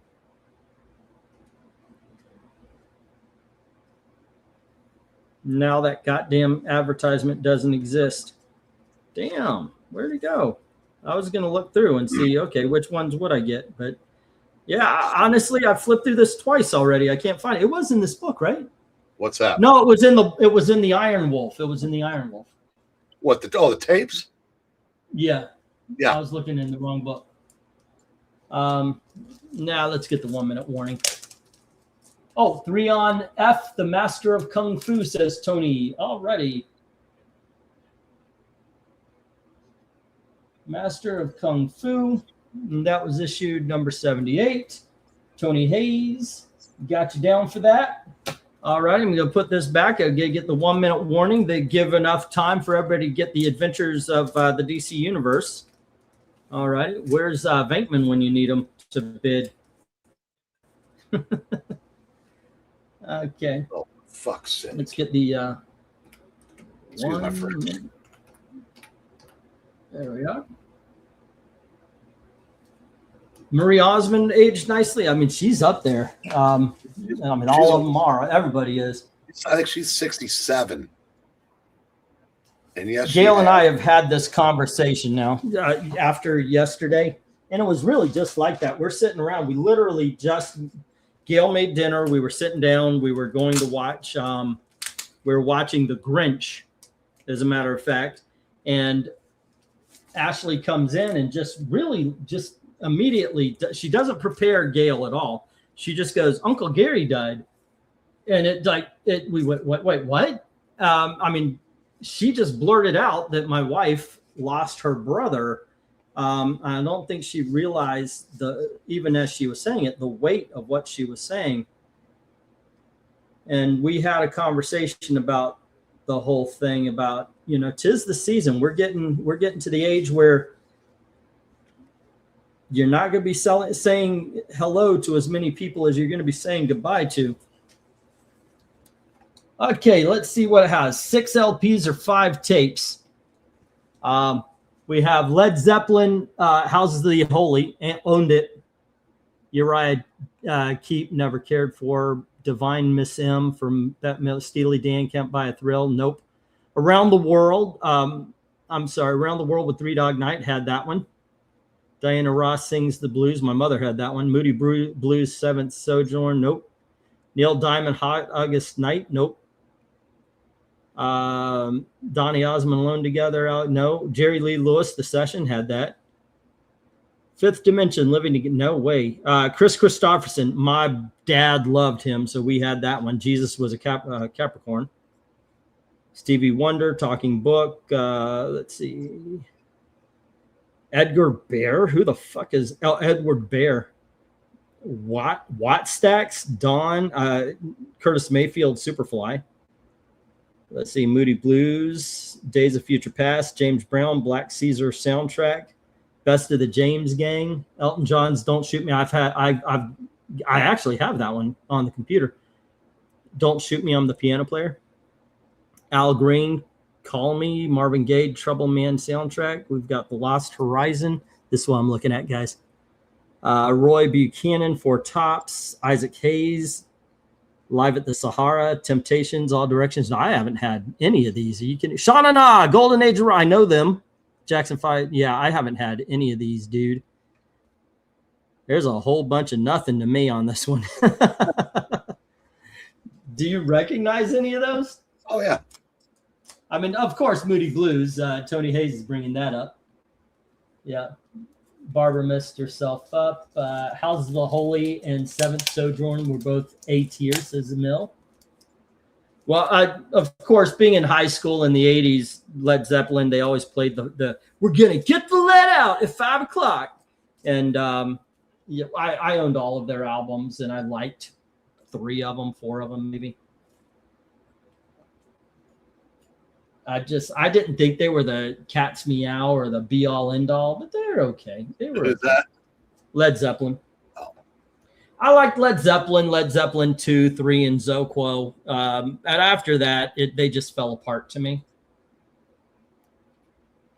House of the Holy was okay. It's the same thing with Pink Floyd. Everybody was, oh, Pink Floyd's awesome. Really? Are they? I mean, The Wall is excellent. Dark Side of the Moon was good. Wish You Were Here is probably their best album, but it doesn't get the respect it deserves. Beyond that, though, I was never really a Pink Floyd fan. I even bought Roger Waters' solo albums just to give them a try, but god damn, that boy's pretentious as shit. Okay, let's see what we got here. Mill. What did Mill? Mill had the Batman. And Jim had the Gen 13. And Tony had the Star Wars, the Invaders, and the Governor of Kung Fu. All right. Okay, gang, that leaves us with $15 worth of $3 books. $12 buys the lot. It's basically you buy the adventures and you get the in the X-Men Chronicles, you get the iron. I'll tell you what, buy the adventures, get the other 2 free. That'll be the thing. I want one lot to go, even if I've got a discount. There we go. All right. Wow. It is not going well today. Also, I'll offer up the $100 gets 150 in credit. There we go. All right. And if you are watching, God, there's really only 7 people tonight. 0, 4. What are we on? We are on lot number 8.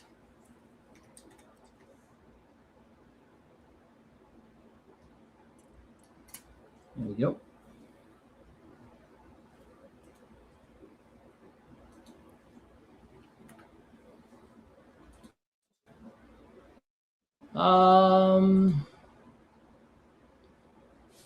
There you go. Let's see. 1, 2, 3, 4, 5, 6, 7, 8, 9, and 10. Okay, gang. First up, we have Magnus Robot Fighter and Nexus 1 and 2. And then we have The Man of Steel, issue number 1. And we have Star Trek Harlan Ellison's The City on the Edge of Forever, issue number 1.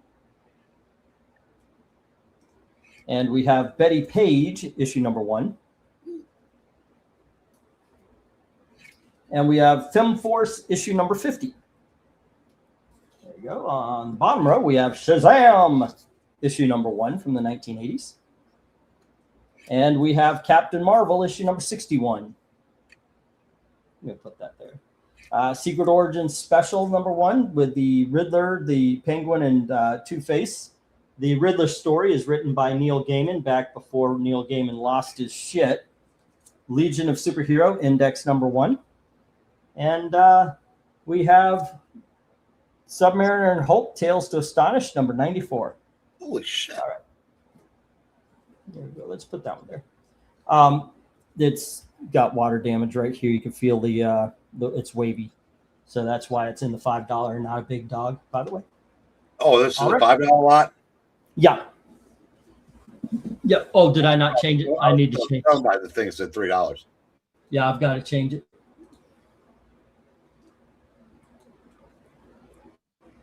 All righty. And did I already put in the Go for Lot 8? Yeah, I did. There we go.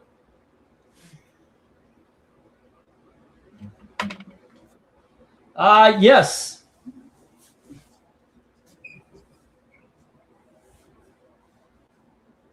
I'll do the $100 if I could postpone the bonus until after New Year's. Well, all of it is in future auctions. So, yeah, by all means. That might actually make the Christmas. Depends on how everything else goes. Wish You Were Here, 50th anniversary. Really? I got to tell you, what is that one? So you think you could tell heaven from hell, blue skies from pain. Can you tell it brings fear to the cold steel rain? What is that? Was that Wish You Were Here? That's my favorite song. I mean, that's one of my favorite songs of all time. Check your email, please, from Tony Hayes. Somebody, sir. Yeah. I should be able to tell you because you know me, I was always wondering why I don't like Pink Floyd, and I realized it's because I am stupid. No, I don't know. I said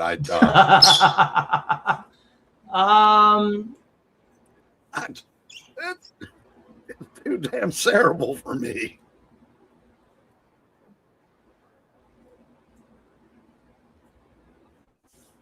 Okay, I get it. I'm still bitter that Sid left. Even though it'd be kind of tough for him to come back now, since he's been dead for 30 years, but give or take. Right. That Pink Floyd's one of those bands. I like their music, but I never, when I was working in the record stores all those years, there were certain bands that I never, because the used would come in, we could take them if we wanted, throw a couple bucks in, blah, blah, blah. But it's like bands like the Beatles, Pink Floyd, Stones, always hesitated to take those because they would sell so quick. It was kind of counterproductive to the business. Give me Maybe just that's a why I second, like sir. That's why I like so much obscure shit that nobody else wants. Maybe that's it. I always thought maybe you were one of those, like in high school, you were a music snob. Because all the bands you listen to are the bands that all the music snobs liked because they weren't exactly mainstream. No, when I was in high school, I was Cheap Trick, Molly Hatchet. Okay, yeah, that's mainstream shit. Yeah, but I also liked Joe Jackson, Elvis Costello, and Graham Parker, but I couldn't listen to them around my friends because they didn't know or care about them. Yeah, so, I know how that is. My dad liked folk music, and he listened to that in the Vietnam War, and my mom was into soundtracks, musicals, and vocal jazz. So my friends and I, we were into the hard rock heavy metal bands. So I was getting a huge mixture of music, but there's no way if I'm traveling with my friends, I'm going to pop on, the Sound of Music soundtrack or something, or even Peter, Paul and Mary. I love Peter, Paul and Mary, man. Simon and Garfunkel, there is not a bad album in the five. They are one of the best duos of all time. You could get away with listening to Simon and Garfunkel because they made it into the mainstream. No, but what I'm saying is my hard rock friends would not be like, hey, let's listen to Simon and Garfunkel. No, but they're not going to beat you up for listening to it either. They'll just say, we're going to listen to something else. The one that the stuff that everybody had a problem with really was the soundtrack stuff. Even like I was into movie soundtracks. I love movie scores. And I made a mixtape of movie scores that I put in the car. A friend of mine needed a ride. That's what I was listening to. And he says, this is your worst mixtape of all time. I mean, it's fucking John Williams and shit. It's a Back to the Future sound. I mean, these are some awesome fucking soundtracks. And nope. Oh, well, case wrong. But if I put on Dean Martin, oh my gosh, I got the business. Dean Martin is cool. Yeah, he's the king of cool. All right. Let's see. Animals is sick. Oh, I dig Animals. Animals is also a good Pink Floyd album. I like those better than I do. Well, no, I can't say that. The Wall is excellent. But I think the songs on The Wall, Comfortably Numb's probably the best song on that one. 5 on G from Tony. And that is The Secret Origin. All right, that is a great I like all of them, but the Riddler story really is great in that. I'll be right back. All right. And then Jim has 5 on B, The Man of Steel, number 1. Man of Steel. All right. And then 1, 2, 3, 4, 5, H. Let's see, Jacinth, thank you, sir. England team was, I'm an ape man, I'm an ape man. Well, I'm an ape man. I'm a King Kong man, I'm a voodoo man. Well, I'm an ape man. My high school was emo, screamo, metal, hardcore, goth. Oh, I was I did the heavy metal stuff, but it was like Megadeth and Metallica, the hard rock stuff with like Aerosmith and all the hair bands, basically. As well, you should have gotten the business for Dean Martin's bad. That's fucking awesome music, man. What'd you talk about? No, you're not. If you try to put someone down for liking Dean Martin or any of the Rat Pack for that matter, I'm sorry, but you're in the wrong on that one, dude. All right. Let's see. 1, 2, 3, 4, 5. 1, 2, 3, 4, 5. J. And those are the only ones that are getting love today, huh? I love the Kinks. Their musical style seemed to evolve with the times and less hammer. No, actually, I think they did, but they never really took their foot out of combining modern with the old style. And that's what it's what makes me like Queen as well.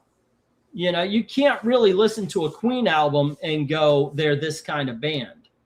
And they end up being kind of an entity on their own. Styx, for all the shit you guys give me for liking them, is the same way.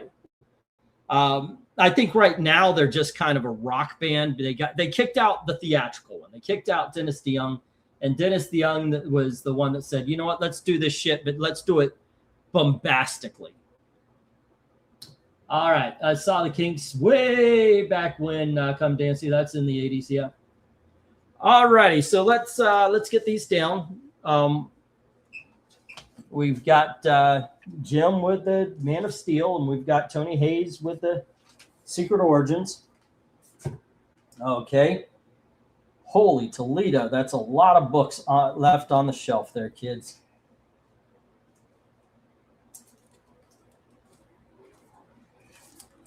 There we go.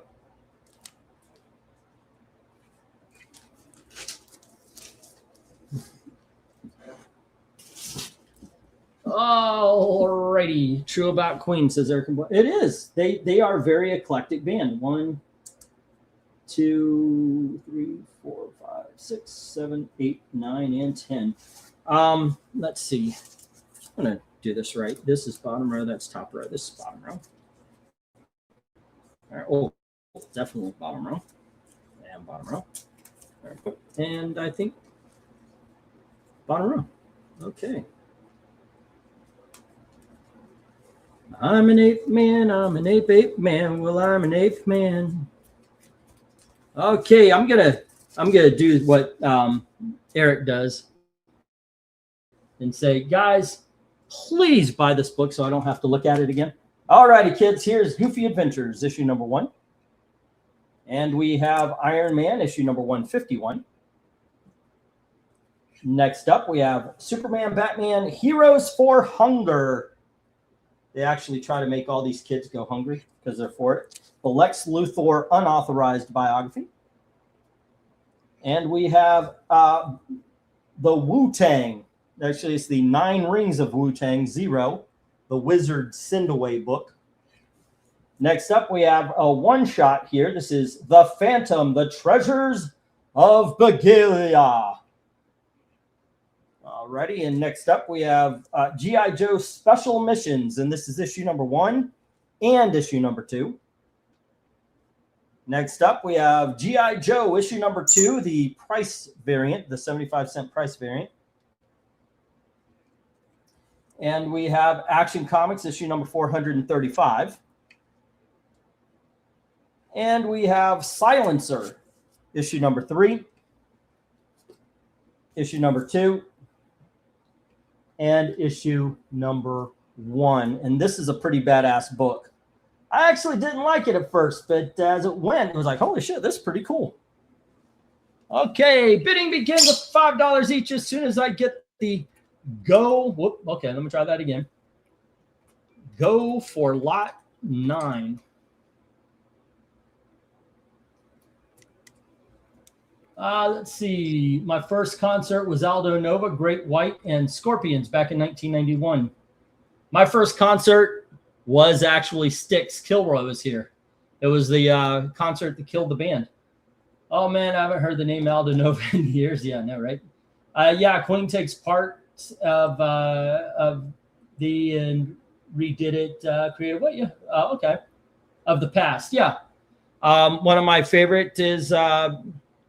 there's a song called Seaside Rendezvous on Bohemian Rhapsody. There's, I think on that one, it's I go off to work on Sunday morning, Tuesday I go off. What is that? Oh, in the year of 39, a simple shit. I love that song. I do too. Yeah. That might be my favorite Queen song. It is so, the year 39. Yeah. That one? Yeah. In the year of 39. Yeah, I love that song. Man, that's so fucking good. It's kind of... Oh, go on ahead. Sorry. I think my first concert, yeah, like full-fledged, go to an arena was Springsteen in '78. So So I didn't go to any shows before I turned 16, I guess. But you know who opened for him? Who? Nobody, because they played 3.5 hours without a break. Those guys had, say what you want about him now, and the fact that he looks like a, you know, your aging lesbian aunt. But in the 70s, that band had an unbelievable energy. And because I used to go back and forth, you know, who put on a better show, Springsteen or Kiss? But it was an unfair comparison because they were two entirely different things. Yeah. You know, Kiss was a show, Springsteen was a concert, and they would, you know, basically they took their breaks while Springsteen spun his yarns during, you know, interludes and songs that he had built into a couple of them. But yeah, I saw him like 2 or 3 times in that time frame, and it's just amazing. I mean, nothing I've seen since has come close. Yeah, so that's, yeah, and for a band with, you know, not so much as a firecracker for pyrotechnics, they were amazing. In fact, the E Street back when Rolling Stone was still a music magazine, his backup band won Band of the Year over the Rolling Stones one year. That's how good the E Street Band was. That's something to say. But Rolling Stones, the one thing where they did all the reviews and they said, and the only thing they said about Styx was Styx sucks. And they said that they would rather eat a parking lot full of vomit than listen to a Styx album again.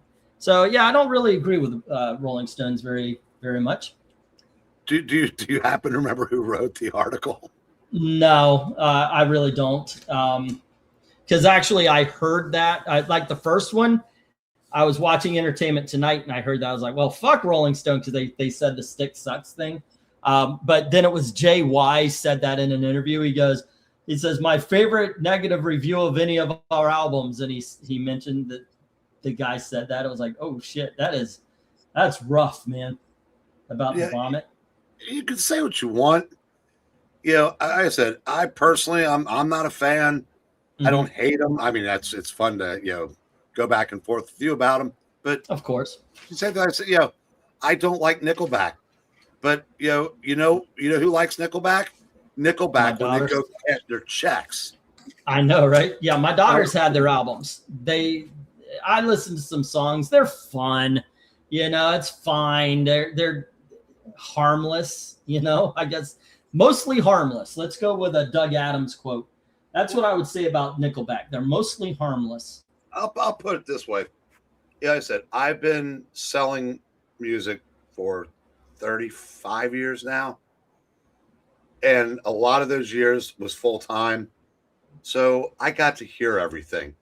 Most people that do what I do aren't real big fans of bands like Styx or REO or Journey, blah, blah, blah.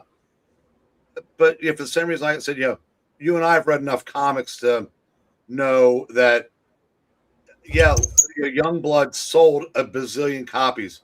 We also know it wasn't any good. Right. Because we've got the receipts to back it up.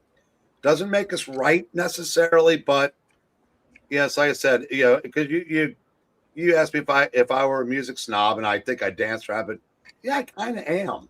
But I legitimately like the stuff that I do. Yeah. I mean, I said, you know, now, hell, you know, I listen to more jazz than every other, you know, genre put together, but it's got to be a certain time period. Well, and it also comes down to, look, I get it. I've been hearing Styx haters for all my life.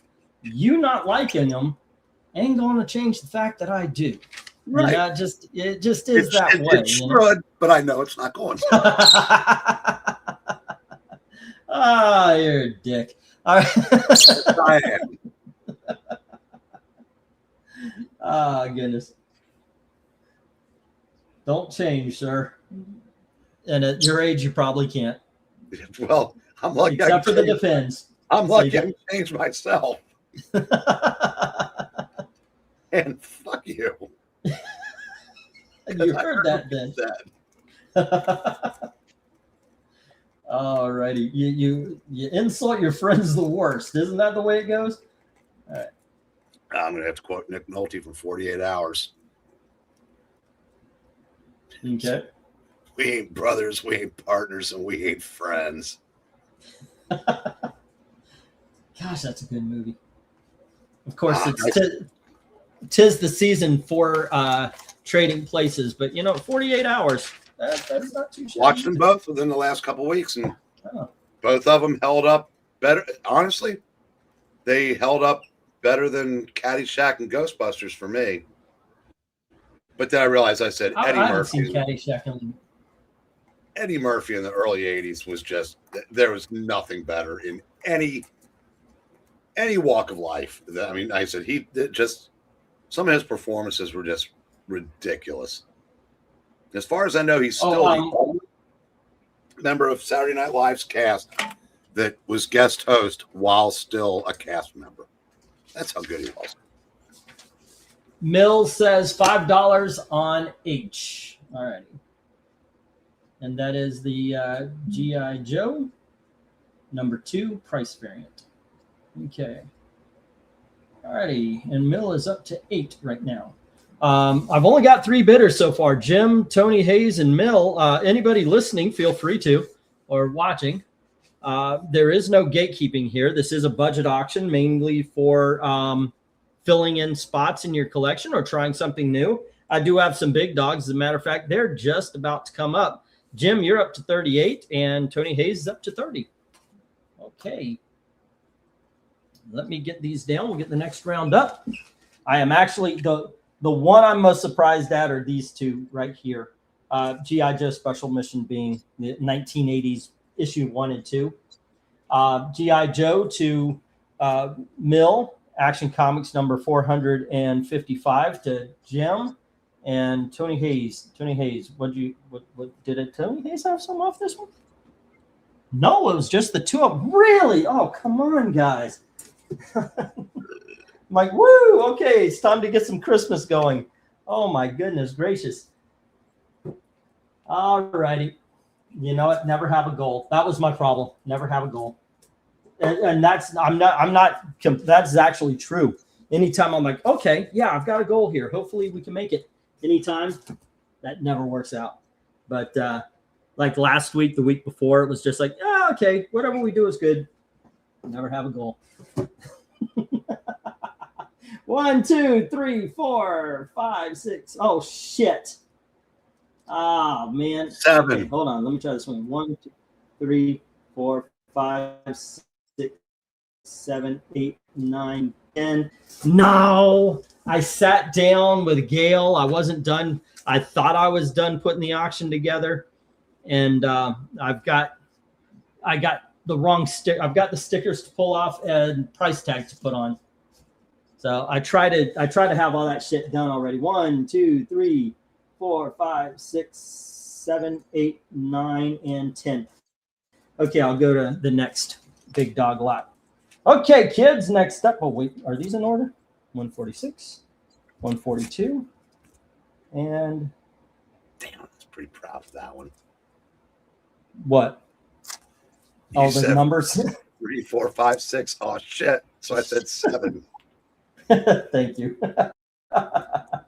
It was clever, sir. It was clever. And we inadvertently did what all the kids are doing now. And what are all the kids doing that now? 6, 7 thing. OnlyFans? 6, 7. No, it turns out it actually doesn't mean anything. It's the kids do it to confound the old people. 867. 5309. Well, yeah, I know about that. I actually saw somebody walking around and they said, do you know Jenny's phone number? And my mind went immediately, 867-5309. But the thing is, that's what they were going for. They wanted to see how many people knew that just from them. I thought that was pretty clever. All right, first up, we've got The Great Gazoo, issue number 1 from Charlton Comics. And then we have from, this is a 1990s reprint, but here is Panic, issue number 1, and it is a Christmas issue. Alrighty, next up we have Ariella, issue number 1, Warrior Nun. That's first appearance. And then we have the Christmas Parade, Walt Disney's Christmas Parade. It's it's a Gladstone, but it is it's as thick as those Dell comics. And there you go. All right. Next up, we have Punisher Wolverine, the Africa Saga. And then we have Enemy Ace, issue number 142. It's not actually Enemy Ace, like what, Star Spangled War Stories? Or Yep. Yeah. Star Spangled War Stories starring Enemy Ace, 146. And here is issue number 149. There you go. And then we have, I gotta just notice. Got to bring out Clifford. There we go. And finally, we have, I do believe this is Adventure Comics, not straight up Supergirl, but we have issue number 402. And we have issue number 408. All right. Bidding begins as listed as soon as we get the go for lot number 10. Go for lot 10. We've been doing these for a lot of years. Yes, we have. And we've seen a lot of lots. A lot of lots. A lot of lots. We had little lot of lots. I have never seen a greater disparagence from the top to bottom row. Maybe all the years I've been doing this. So you're saying the top row is so much better than the bottom, huh? The bottom row should just walk up to the top row and just wedgie those 5 books. Really? Come on. At least the Christmas Parade. I know you don't like the reprints versus the originals, but and that's why. That's why it would have gotten a pass otherwise. But and it's all kidding aside. Anybody that's ever been even remotely curious about war comics, the Enemy Aces, DC's war output was fantastic. Enemy Ace was the best of the bunch, in my humble opinion. And that series is fantastic. I've been enjoying it. Yeah, that in fact, if DC Finest ever does an Enemy Ace, I will, definitely come out of buying retirement for that. Actually, I shouldn't say I picked up the Green Lantern DC Finest, and one of these days I'll open it. I've got a lot of books to go through. I went through some Showcase. I'm reading the Death and Life of Superman again, but after that, I'm thinking of visiting those Sergeant Rocks. Dom got me in one of the books, so a Sergeant Rock, and he's also got me the Jack Kirby. I want to read both of them. I think I'm going to do it right, though. There's, if you're going to do it, you might as well do it on camera. I actually was going through the old. I don't know if you remember this, but last year I read A Christmas Carol. And I actually said, well, if I was going to do something, might as well do it on camera. So I popped the book up, and so everybody else could read along if they wanted to. And I live for the channel, I read Christmas Carol. I think the same thing should be done with like Jack Kirby or something like that. Was that really last year? Yeah. Wow. Was it? It might have been the year before, but I thought it was at least 2 years ago. It might have been 2 years, but yeah, I had fun doing it. I hadn't read the book since I was a kid. It's one of those things. It's always there, and you see so many versions of it during Christmas. But when is the last time you read the book? That's part of the reason why the reading started. For those of you who are new, you might not know that the comic book readings that RDV does over at Geeky Puppet Show actually started here. And part of the reason for it was a lot of times we know about certain books, but it's been a long damn time since we picked them up. And wouldn't it be fun just to check this out? What do you think? What would you price this at? It's in pretty damn decent condition. No spine ticks. What do number you is think? that? This is issue number 20. Any of those between 20 and about 40 really are awesome. These covers and everything. 8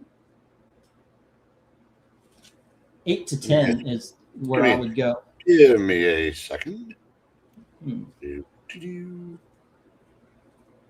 Wow.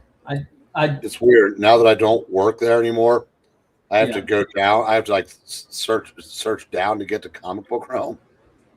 Oh, that's funny. It used to be embedded in the top spot. I spent all my time there, but I also forgot you have to type it in exactly right. There's no forgiveness for this. Number 20, you said, right? I have a $10 book and I have a $20 book today. That's what I'm pricing. What kind of condition? I think I bought the same. Well, go ahead.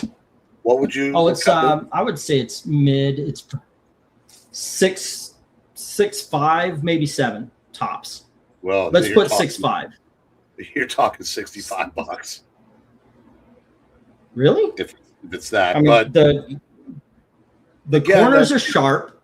There's barely any. I don't see any spine ticks.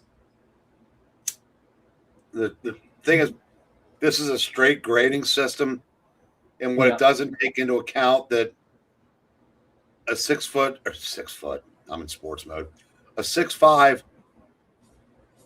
with a Marvel book, you have a much better chance of getting their price than a DC.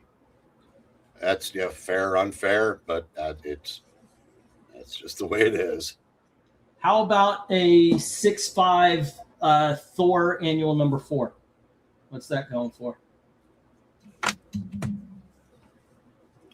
That might take me a few more minutes to find. So this is why a lot of people shop here, because I'm talking about prices around $8 and $10 and $15, and then you go to these sites and they're like, "Oh, that book, that's a $60 book." Yeah, it's a $60 book in Shoots and Ladderland. Yeah. Or Comic Book Realm, whichever one you want to go with. But damn. Yeah, there's just so much freaking Thor nonsense that it's okay, do they go by Mighty Thor on this one or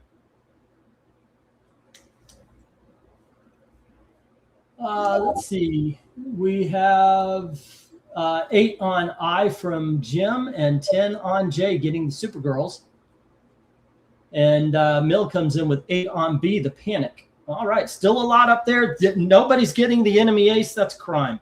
Seriously. The bottom row should be gone. Also, Christmas Parade and Awesome. That is a book that should be gotten as well. All right. Blow me. No. And I don't care how much you ask. And these days, how much you pay. Number 4, it's okay. A 6.5. They listed at 18. Okay. Dun, dun, dun, dun, dun. It's kind of dangerous for me to be asking because it might be, oh, I think this is a big dog. Yeah, it's $3. Brave and the Bold, number 117. But I think it's kind of fun to do this online right now because it's kind of previewing what's coming up. Yeah, it's weird. The 100-page Giants and the 80-page Giants. Yeah. You would think would be worth a hell of a lot more than they are. Sometimes. Now, I know what I usually put on them, and I'm probably going to stick with my usual. What number is that? This is issue number 117 in a 7.0. I'm going to go with that because these are sharp corners. Yeah, if it's a 7, it's 38. Look at this. That is look at that. Look at that spine. Find that. Find a in DC comic with that 100-page special with that spine. Look Well, at there's that. a blotch above the B. You seeing a black? There you go. Okay. Even if it's a 6, let's Yeah, bring it to a 6. Yeah, you could, that's, you're still talking north of 20, north of 25. Mm-hmm.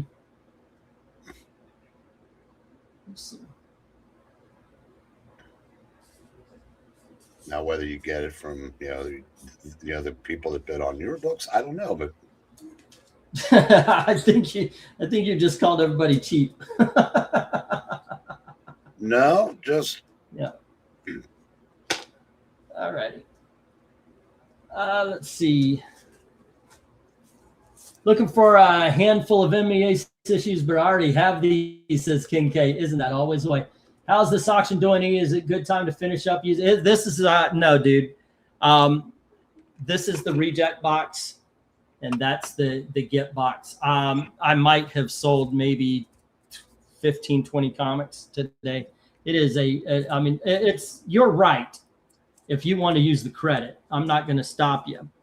But if you're asking for that, then I have to go with no. It just isn't.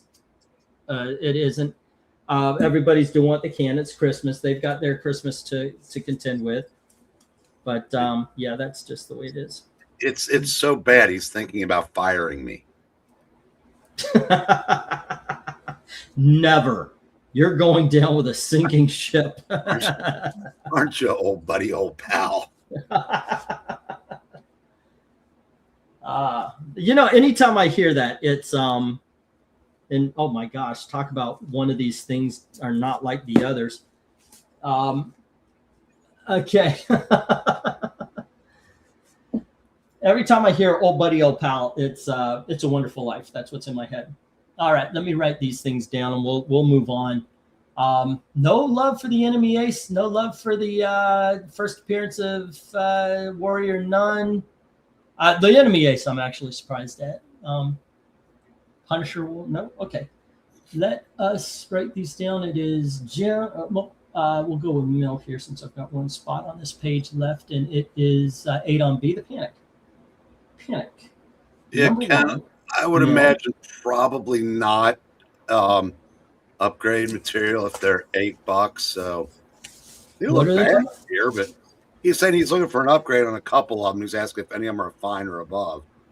I'll take a look because that's what I usually put on the war books. I've put $15 and $10 on them. They don't sell for $10, $15, $20 like the books always say here. And that might be it. I was told try Whatnot today again. But you got to jump through so many hoops. I don't have a phone. I can't afford to keep one. So it's just one of those things. So I don't have a phone to do Whatnot. And I try to do it on, I want to do it on the computer. Just let me do it on the goddamn PC. No, we want to be the phone. Fuck the phones. I am so sick and tired of needing a fucking phone to live. It just, oh my gosh. You want to hear a fucking rant? Let me go off on, oh, we got to use your phone to, no, I did this for fucking 57 years without a goddamn phone. Now you're telling me I can't buy somebody actually said once to me that, yeah, you got to order on your phone. I'm standing right in fucking front of you asking for a pizza. You're telling me I got to go and get a phone to do it? The manager overheard and they came in and corrected her. But this girl was really pushing. You got to have a phone to order a fucking pizza. Good God, drop the goddamn phones. Alrighty. Anyway, that's my okay. So here's issue number 142. And there is some stuff on the bottom there. All righty.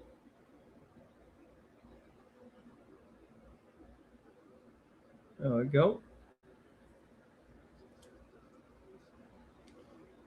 Okay, the little wrinkles there, that is the bag. They had a sticky sticker. All righty. As opposed to an unsticky sticker? No. Some of them come off very easy, and some of them leave residue and even try to tear the bag up. This is issue number 146.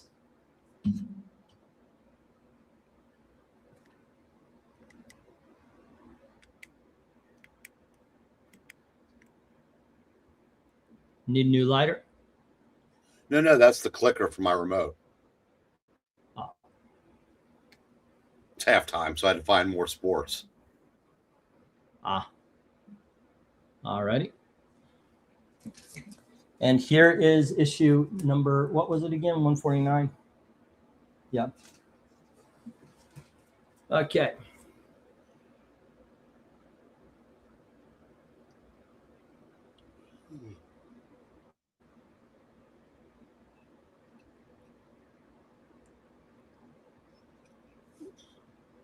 And 149 is actually in better condition than the others there. All right, but there you go.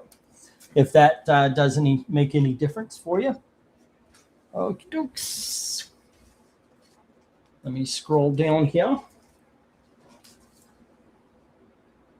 And let's see what we've got. Okay, I just want to use it today. I got rid of my cell phone a year ago. I only get online over my PC, says some Sam Guthrie. I barely carry a cell phone at all. I'm done with it. It's just, I don't know. I feel so much better with Ease Rant. Thanks. F that shit, I hear you. Yeah, that's right. eBay on my phone back when I was going to conventions was nice to check sold auctions for true price estimates, says it Mill. Well, there's always an exception to the rule, right? I still use a flip phone from Track Phone. Yeah. Okay, let's see. Let's get this stop. Here we go. I love not having to keep with it and pay the bill. Oh my gosh, I know they're so fucking expensive now. It's like $50 for a line. I'm getting so many spam calls on my cell phone. Same with me. That was one of the reasons why it was so easy to drop. It's like every fucking 5 seconds. And then it would be like, hey, Carol, are you coming back to? I'm not Carol. You know, they're either like they're either so obtuse they're not listening, or they think Carol's lost her mind because she keeps denying her identity. All right, Jim has the Supergirls, and we have Panic with Mill. All right, let's see, and the rest go into the reject box.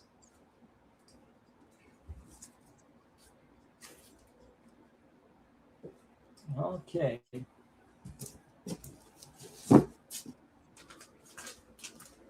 Next up, this is the lot of comics I was working on. I said one of these things is not like the other. Here is Simpsons Comics and Stories, first appearance of the Simpsons in comic books. And then we have Captain America, issue number 268. Thank you. I have to lift up my glasses for the number. I'll just take them off while I'm doing this. Issue number 122 of Daredevil. Ooh, cool. And then we have the Galactus Origin. Mm-hmm. And we have, nobody's going to want this. Oh, actually, I covered up the number. 4. Avengers Annual number 4. I'm just kidding. That's pretty badass. That's a nice John Buscema cover. And then we have The Brave and the Bold, issue number 117. And as we noted, there is that right there on the top. But as you can tell, the spine is just nice. Look at that. And the corners are sharp. There you go. And then we have Teen Titans issue number 20. And I'm going to make this the centerpiece. I love the covers in later Teen Titans. We're going to go back to the Titans again on the cover rankings. We've done 2 already. So this would be 25 through what, 37? 36. 36, okay. And then here is Superman, issue number 307.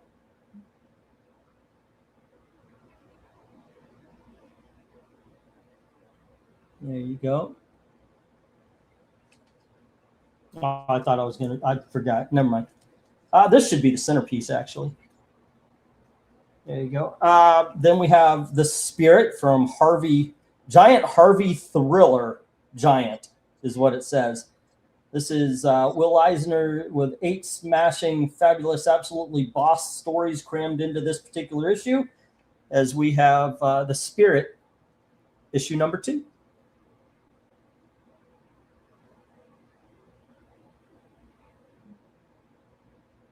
There you go.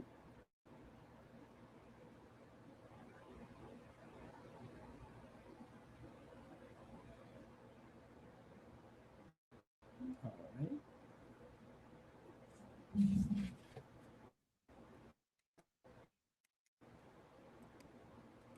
And there we go.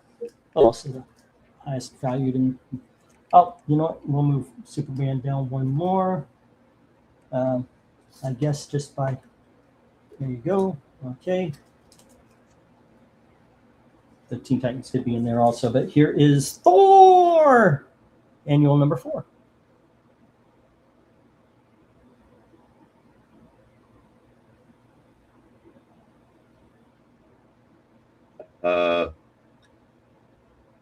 It's funny. I don't recall Thor having a beard. Ah, fuck. Okay, never mind. I'll have to find another one. I didn't even see that, dude. Thank you. Okay. Thor with a beard. Well, God damn it. $3? That's about right. Okay. Unfortunately. Unfortunately, I know, right? $10 to $3. That fucking sucks. Okay. I'll put it in a $3 lot. God damn it.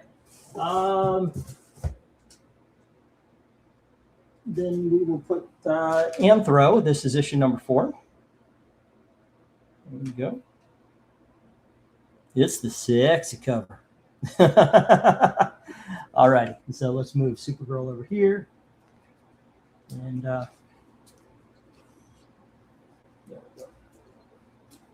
we go.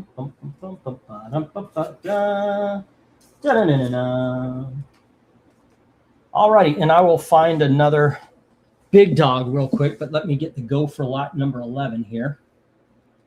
Go for lot 11. I will be right back. Entertain the troops as best I can. It won't take long.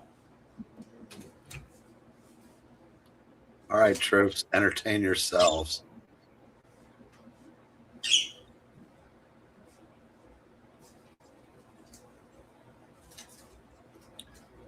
Watch the new Supergirl trailer.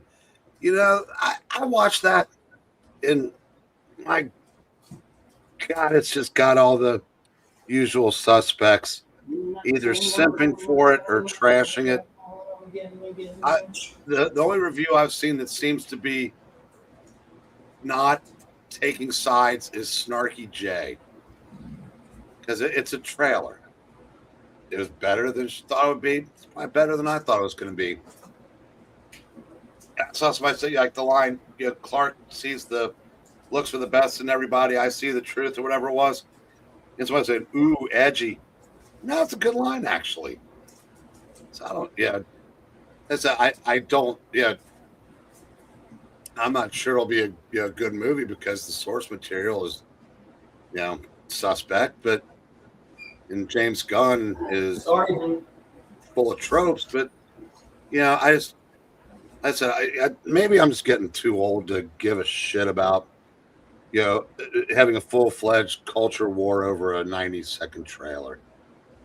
And that's my rant.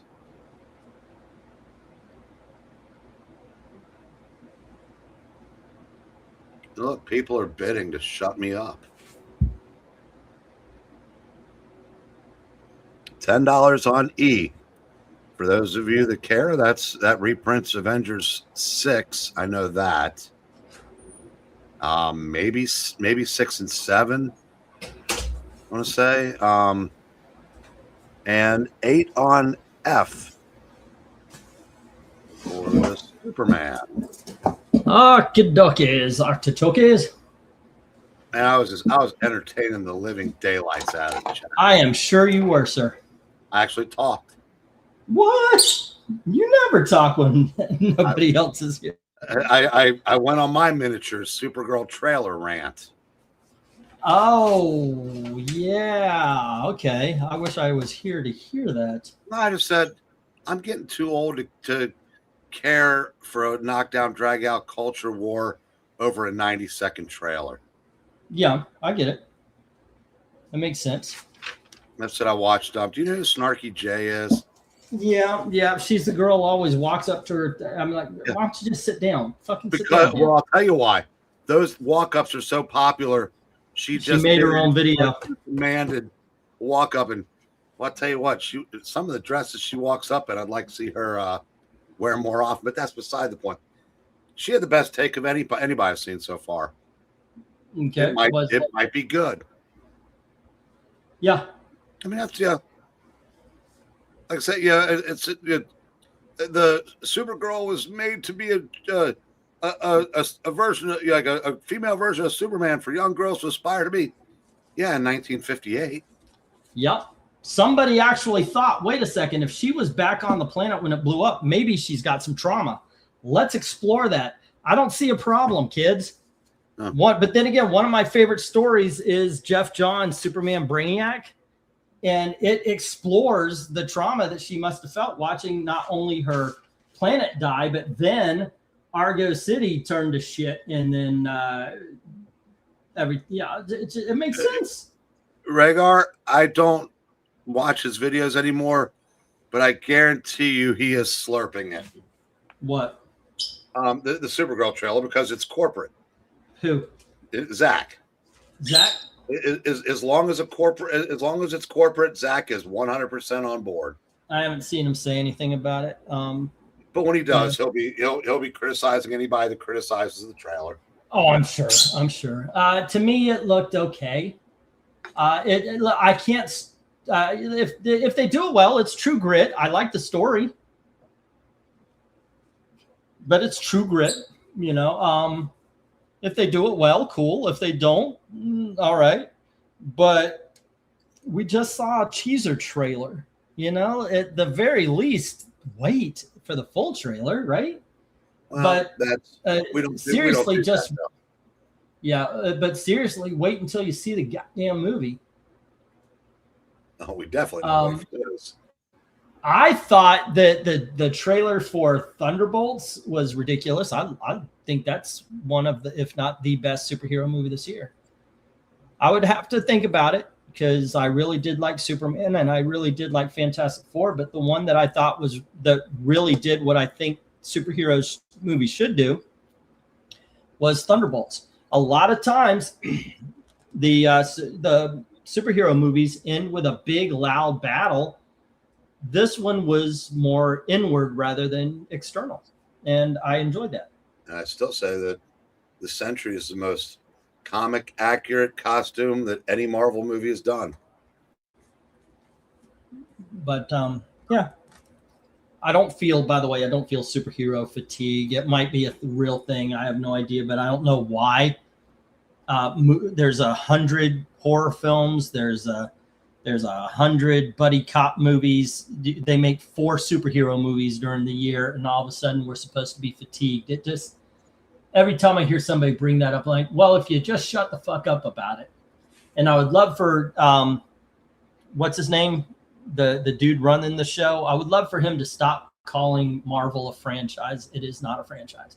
Okay, so Jim says 10 on E, getting the Avengers Annual 4. Alrighty. And then we have 8 on F, which is the Superman.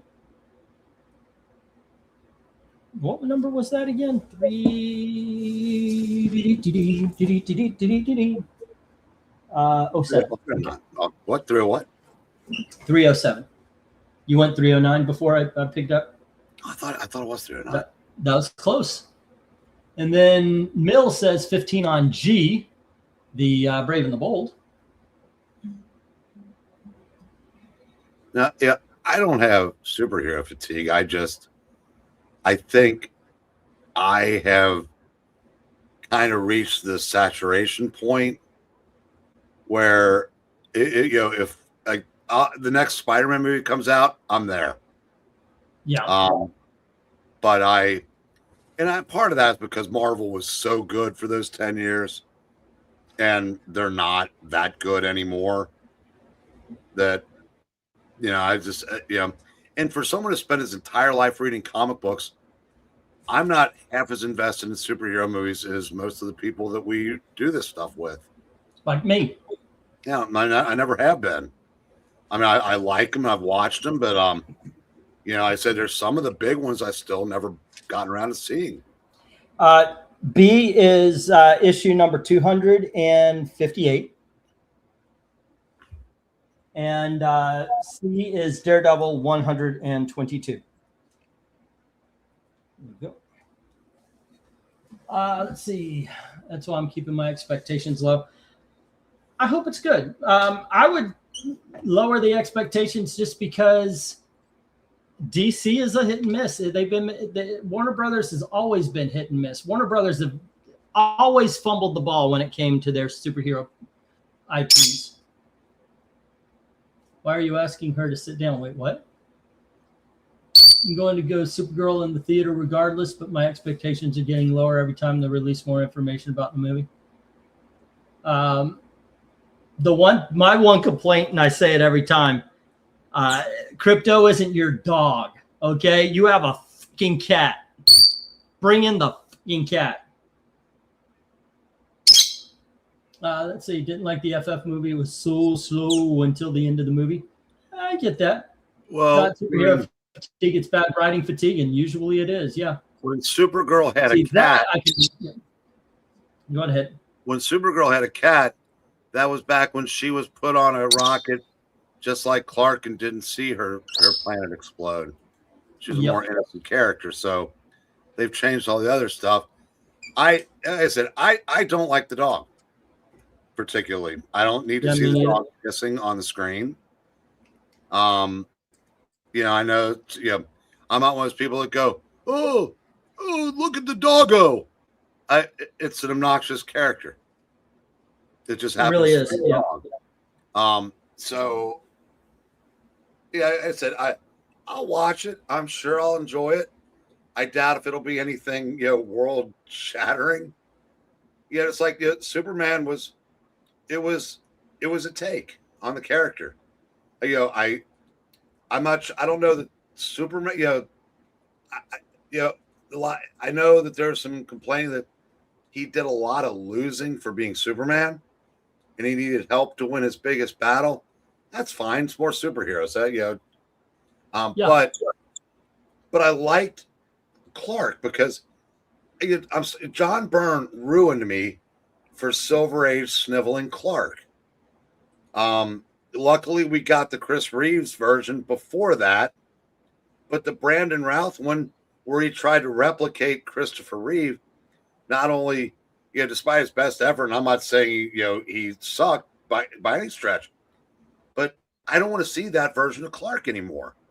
I want to see Dean Cain's version, or David Cornrose, or whatever the hell his name is.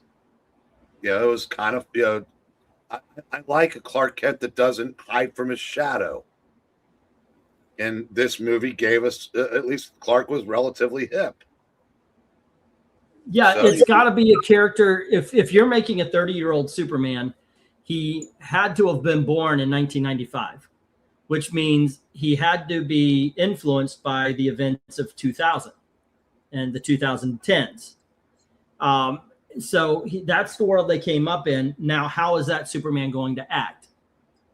With the 30-year-old Clark Kent in the 1978 movie, he was born in the 40s.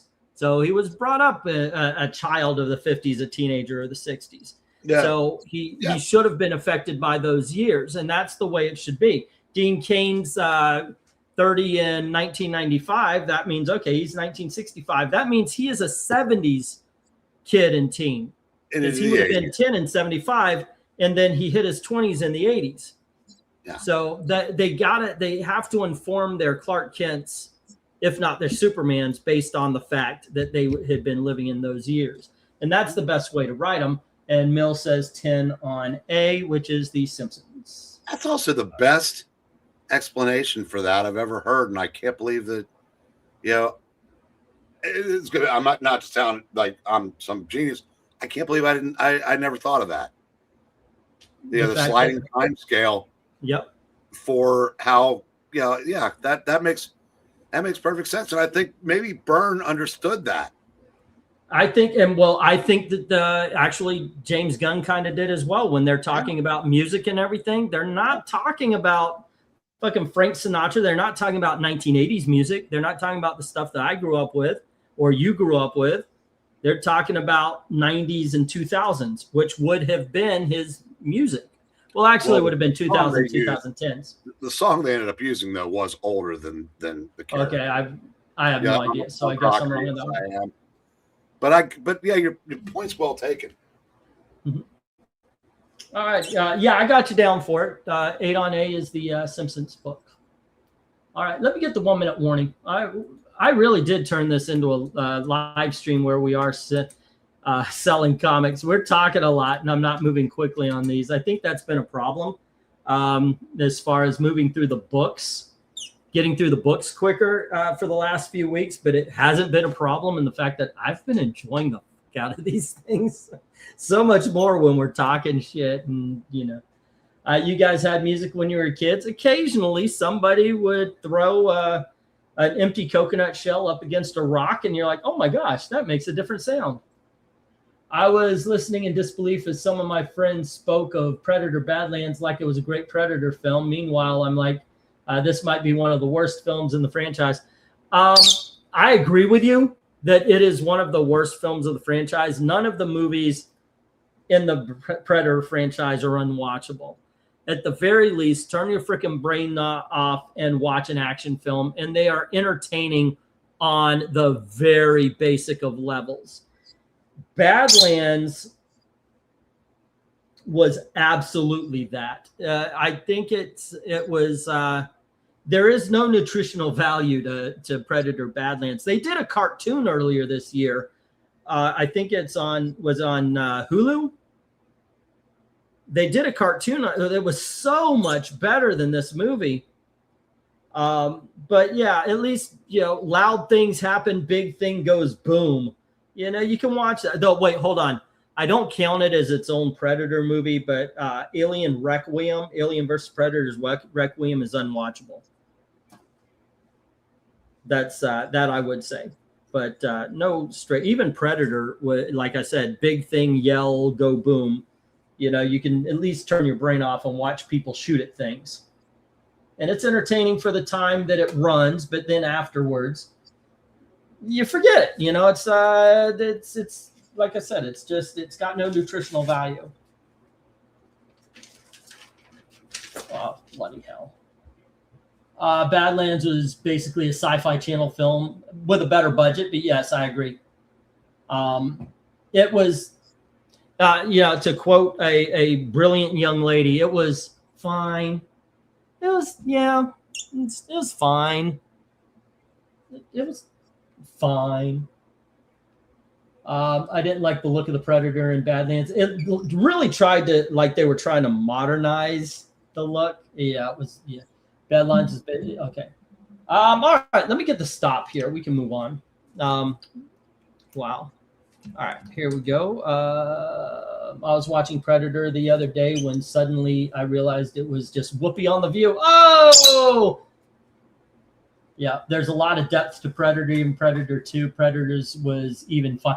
Predators, I didn't care for that the first time I watched it, but the more I did, it was like, you know what? This is actually pretty good. I was surprised to how much I actually ended up liking Predators. Okay, let's see what we've got here. Mill has Brave and the Bold. Brave and Bold 117, and that's at 15. Alrighty. And then we have, let's see, Teen Titans. I forgot the number. It's like 30. 20? Yep. And that was at 10. No love for the spirit. Oh, well. Let's see. Simpsons.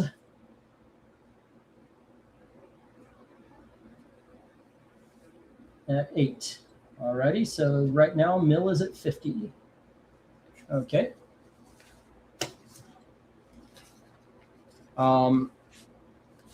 Let's see. Jim had the Superman and the Avengers.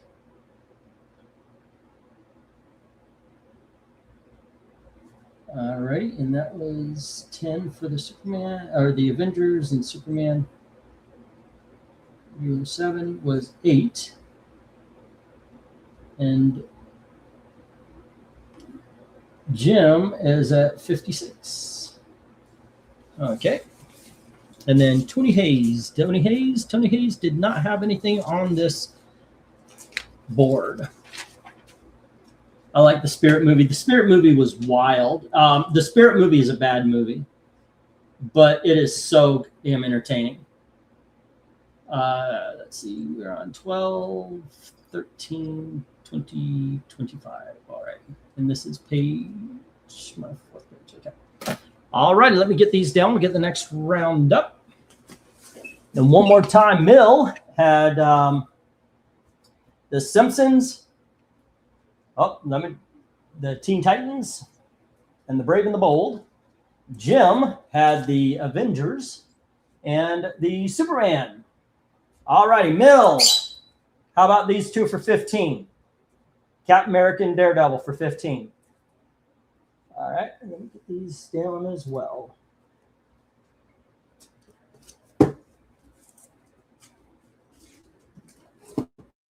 Okay, next up. Let's see. Everything's good. 1, 2, 3, 4, 5, 6, 7, 8, 9, and oh my gosh, this is a little bit embarrassing. All right. Okay, 1, 2. That's a bottom row. Bottom row. All right.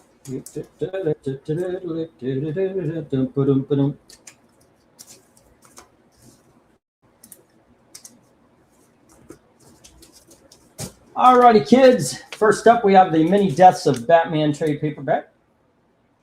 There we go.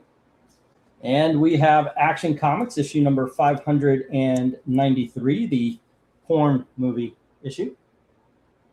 And then we have another copy of Punisher Wolverine African Saga. And we have Solar Man of the Atom, issue number 10, second printing. There we go. And here we have another copy of the Captain America 268. And then we have Superman Forever, and this is the lenticular. There we go. Then we have the Little Shop of Horrors movie adaptation. And we have Spider-Man issue number 400. And here is the Mod Squad. I forgot what issue. And finally, we have House of Mystery, issue number 242. Bidding begins. Price is marked. As soon as I get the go for lot 12. All right. Let's see. Go for lot 12. And if you entertain the troops, I will be right back, sir. All right.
Oh, I wasn't draining the lizard here. Let me get rid of these two. All right, we'll move this down here. And we have Chrissy Claus, issue number 1. And here is Chrissy Claus, I guess, Summer Fun. All right, there we go. Anyway.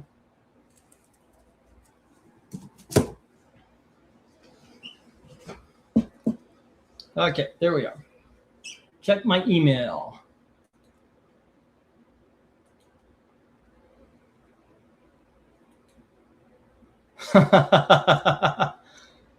I don't think you did, but there you go. All right.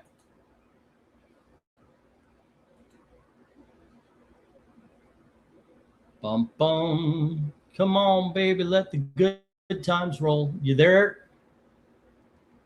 Yeah, I'm eating a cookie. Oh, okay.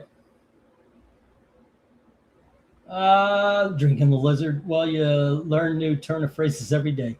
Okay. Well, so far, so no interest. Let's hopefully that changes. All right. Do.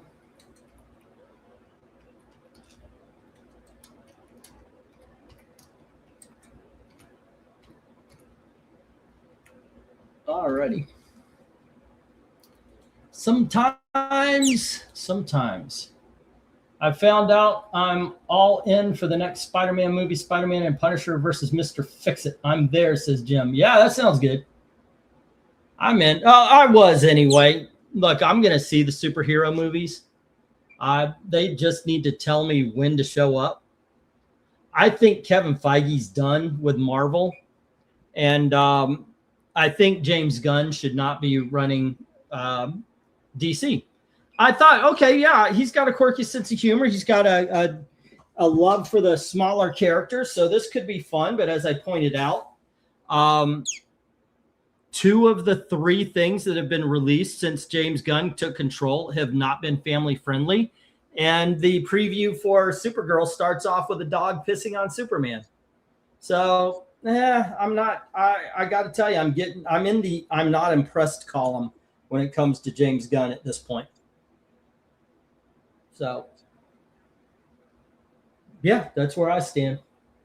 Okay, so it looks like I took time out to go get those other books for no reason. Let me put the 1-minute warning here. All right. Generally, I'm a pushover for superhero films or TV shows and everything. I don't fall for it all. I watched 2 episodes of Cloak and Dagger and stopped, and I love those characters back in the 70s and 80s. There were other shows. Like I never watched, what was that X-Men show? The one with Polaris.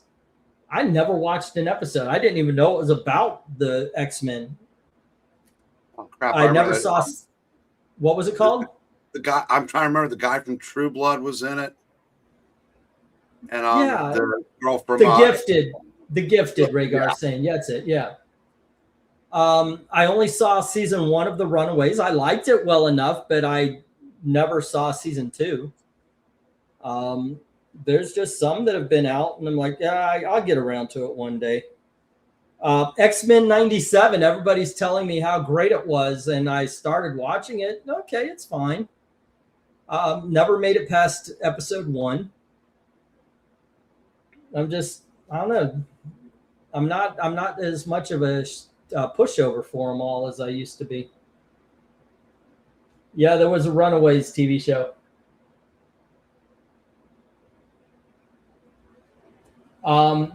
Austin saying, my dad turned on the CGI Jim Carrey Christmas Carol. I'm starting to think that that's his favorite adaptation. He watches every year. So do I. But I watch a lot of Christmas carols. But I'll tell you what, the Jim Carrey Christmas Carol has a lot of stuff, and it's damn near one of the more faithful adaptations. One of the things I do like is when the Ghost of Christmas Past shows them, or Ghost of Christmas Present shows them what's going on. In the book, it even has the floor clear and they're flying around and he's looking through the floor at everything. I'm glad they had that.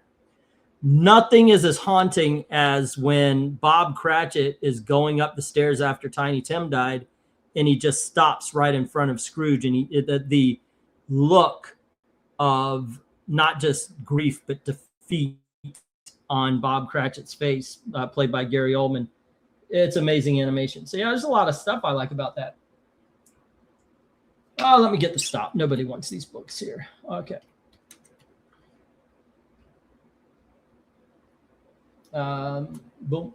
Yeah, I want to give X-Men 97 its day in court and try it again, but I don't know, when I was watching it, it didn't resonate. What you gonna do? Okay, so all these are going into the reject box. I'm actually the one I'm surprised at, Eric, House of Mystery. There we go. All right.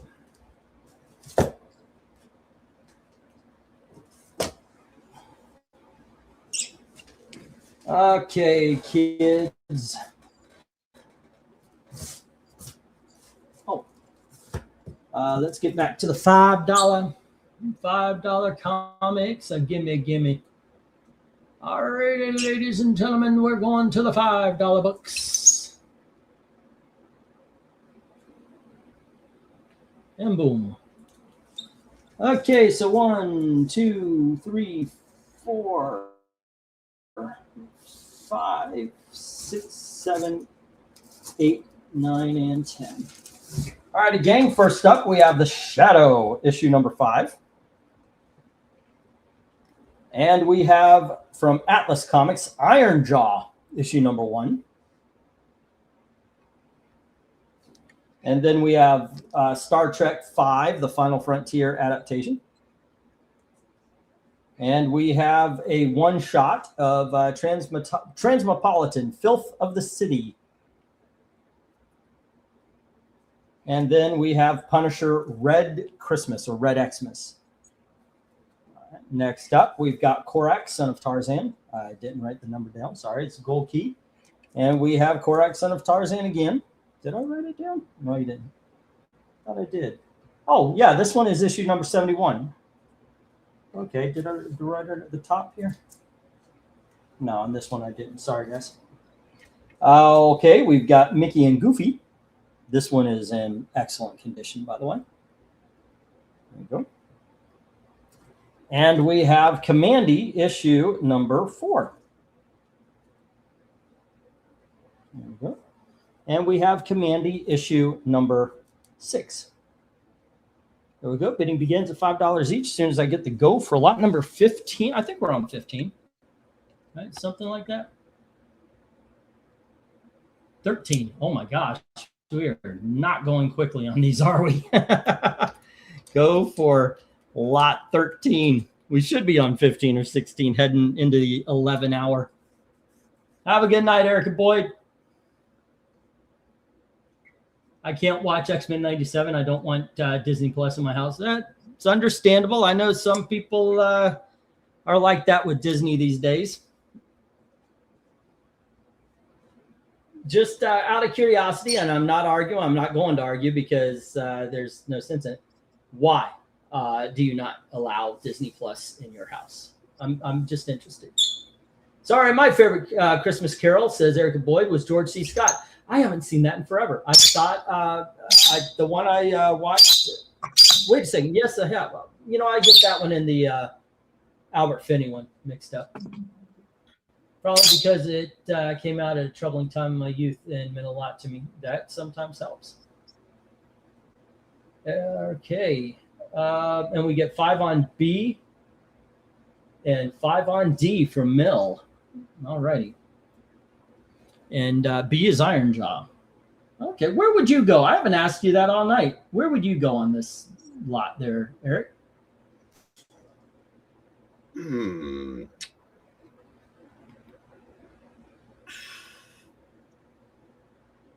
As far as a straight story, probably The Punisher, Red Xmas. Yeah. collector would shadow the Korax and the commodities, I guess. Well, hello to RDB. How about you, RDB? Where would you go on this list? Well, I don't see Fantastic Four 242 on there. But that's what we're in. What is Fantastic Four 242? It is a John Byrne Fantastic Four Christmas story. Featuring All right. Alicia, Iron Man, Thor, Spider-Man.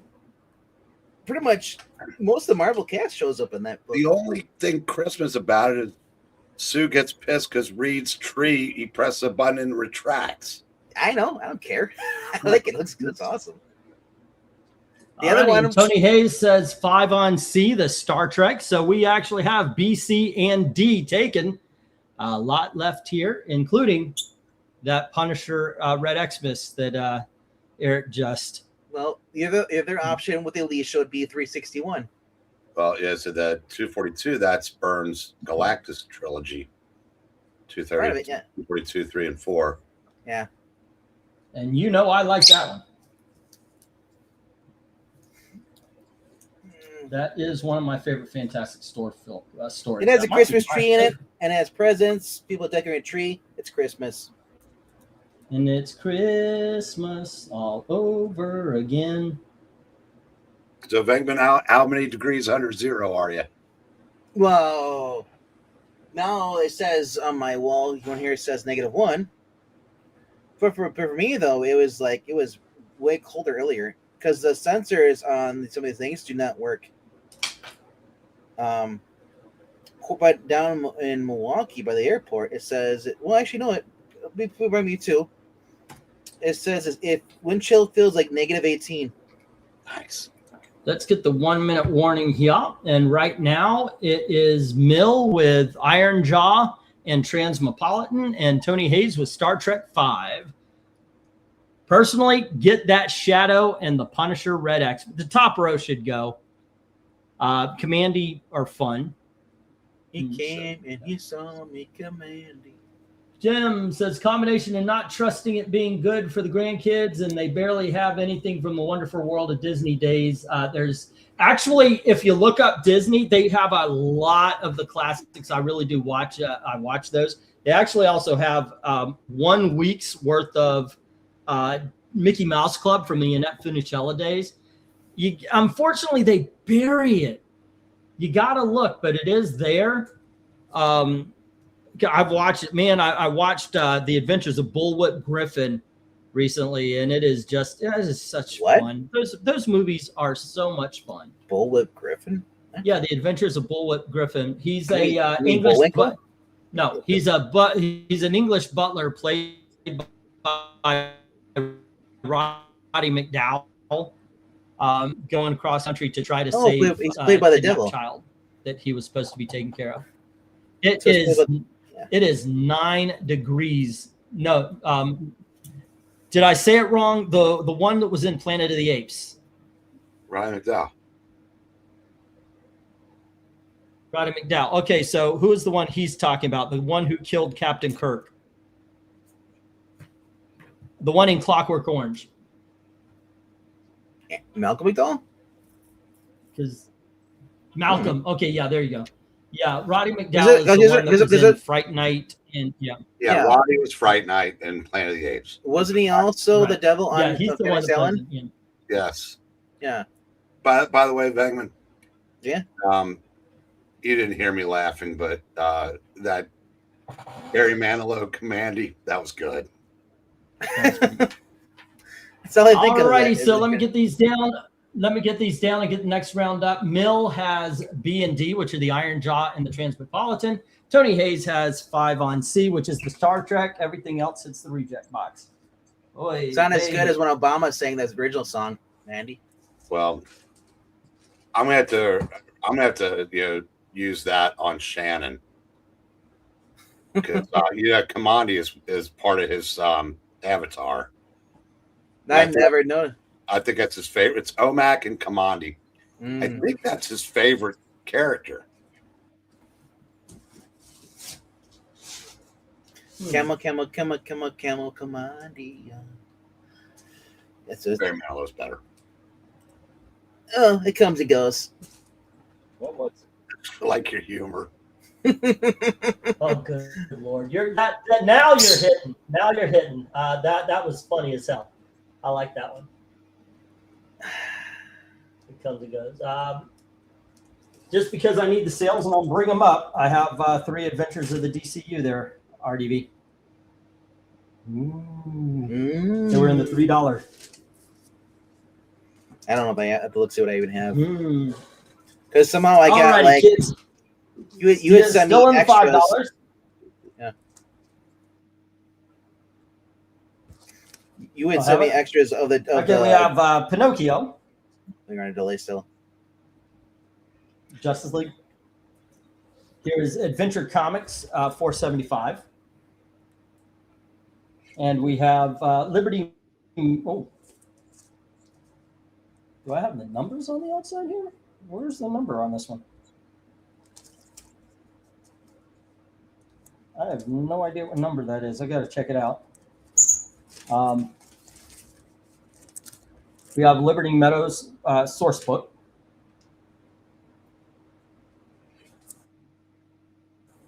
And here's the Liberty Meadows wedding album. And we have Liberty Meadows issue number 32. Wait a second. Yeah, fine. I'll do it backwards. And here's Liberty Meadows issue number 31. And we have issue number 27. This is Frank Cho's book. I mean, obviously, you could tell that. Here is issue number 28. And we have Liberty Meadows, Christmas issue, 29. 32, 31.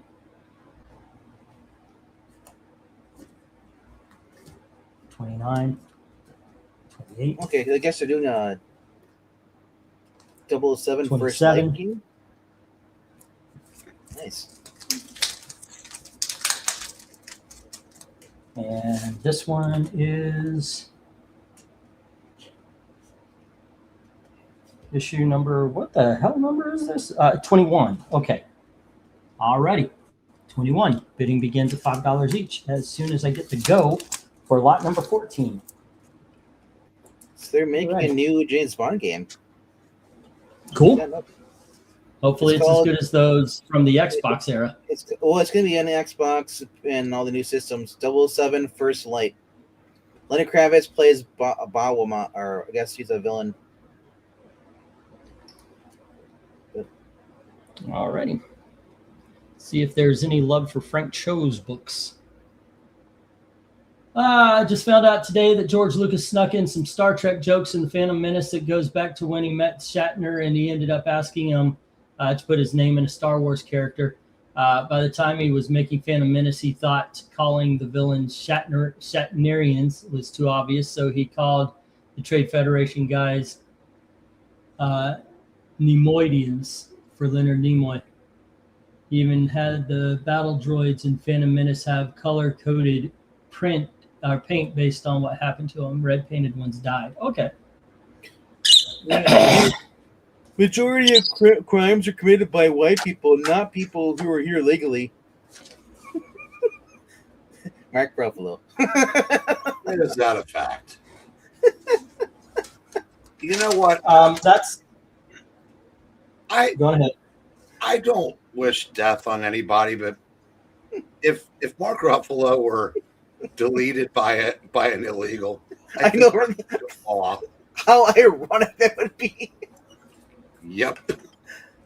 So what he's saying is it's okay that the illegal aliens that are here in the country they commit murder. It's okay for that because other people commit murder. I'll be right back. Well, he said most of the crimes that are committed in this country are by white people. Well, if all you watch is CNN, you believe that. I love Nick Searcy. I've been following him on Twitter. He's like, lies and fantasies are all Mark Ruffalo has. Well, it's and when they put like a Hispanic illegal, they list him as white. Yeah. He's a good boy. My favorite thing, Nick Searcy, he's a big North Carolina basketball fan too, which of course that's bonus points with me. When he took that picture, it was in a Carolina tracksuit in front of a Carolina blue pickup truck in Kentucky. Oof. And he posted that the day after Carolina beat Kentucky. Well, he also said he's like, yeah, Creeks only posted like 13 years ago, the morning of December 14th, 26 people, mainly children, lost their lives in the Sandy Hook. So Nick Searcy's like, but it was a gun-free zone.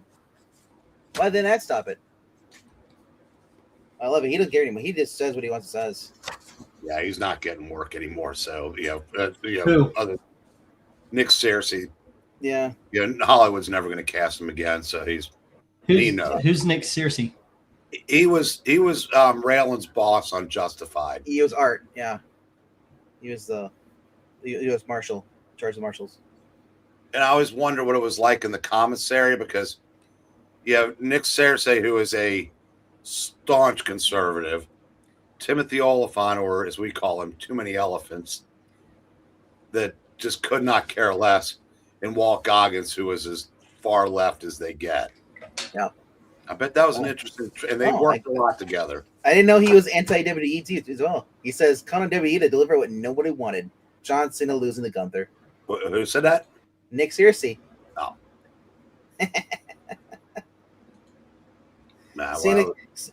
Cena got counted out pretty much because he couldn't get off the mat. Well, because now they can say Gunther retired Cena and Goldberg, and trust me, Cena had full say in how that match went.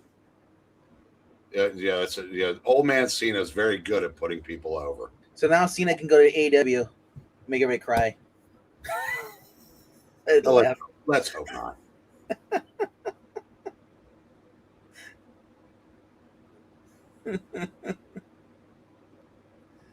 Yeah. Yeah, I can't. Look at all the disgusting Liberty medals you got up there. Cancel. I know, right? How dare you, sexist? All that stuff there. Look how big her boobs are. Women don't have that big boobs. That's just a male fantasy. Everybody knows that women don't have boobs. Beg to differ with you, brother. Doesn't exist, bro. You can't make me believe your lies. Okay.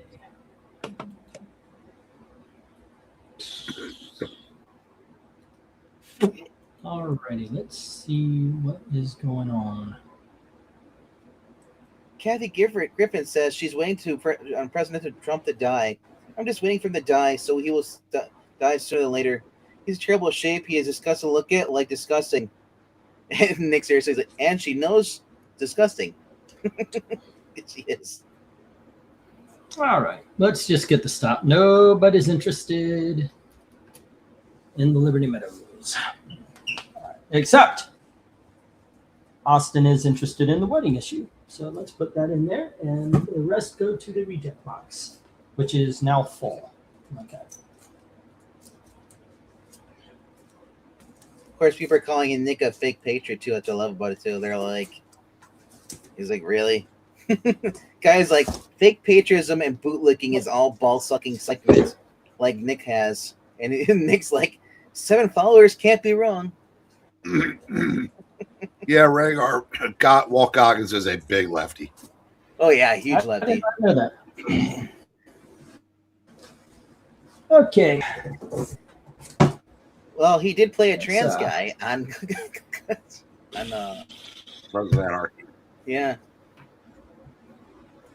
Actually, he didn't play a trans guy. He's played a cross. Vince Vaughn kissed a guy in one of his movies. 1, 2. As long as he didn't lick it, it's not gay. 6, 7.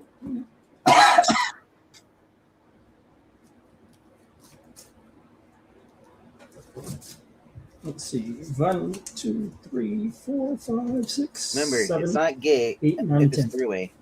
Okay, first up, we have, excuse me, issue number 2 of Captain Carrot and his Amazing Zoo Crew in Oz Wonderland Wars.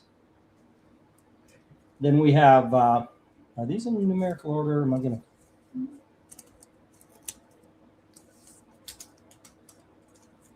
to? Let's see. Are they? Oh, I see what I did. Okay, we have Walt Disney's Mickey Mouse, issue number 252. And then we have Walt Disney's Mickey Mouse, issue number 254. And Walt Disney's Mickey Mouse, issue number 256. There we go.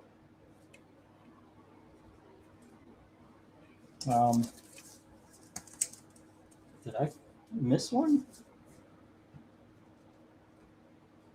I did. All right. And we have Tom and Jerry from Gold Key Comics. And on the bottom row, we have Walt Disney's Comics and Stories, issue number 539. And here's Walt Disney Comics and Stories, issue number 545. And we have Walt Disney's Comics and Stories, issue number 547. It's a double-sized issue. And it looks like they're being hung, by the way. And then we have Walt Disney Donald Duck, issue number 277. Who's hung? Oh. And then we have Walt Disney's Donald Duck, issue number 279. All right, bidding begins at $3 each. As soon as I get the go for lot number 15. Is those the Carl Barks stuff or any of that stuff, or just random people? Well, they reprint the old stuff. Go for lot 15. Alrighty. 6. And away. Okay. Okay, and a doke. Let's see. Oh, shit. 1, 2, 3, 4, 5, 6, 7, 8. All right, Captain Carrot is on the board. Jim Sorensen. Or soon be taken off the board. Right. Oh. Yeah, I always wonder if these were actually collected at all, or these are just only individual stuff. Because, like, you know, they have the Don Rosa, they have the Carl Barks. So I always wonder if, like, all the ones written by other people were ever collected. They are kind of collected in artist versions. Yeah. Like you said, like the Don Roses and such like that. All right. Excuse me. Okay. There we go.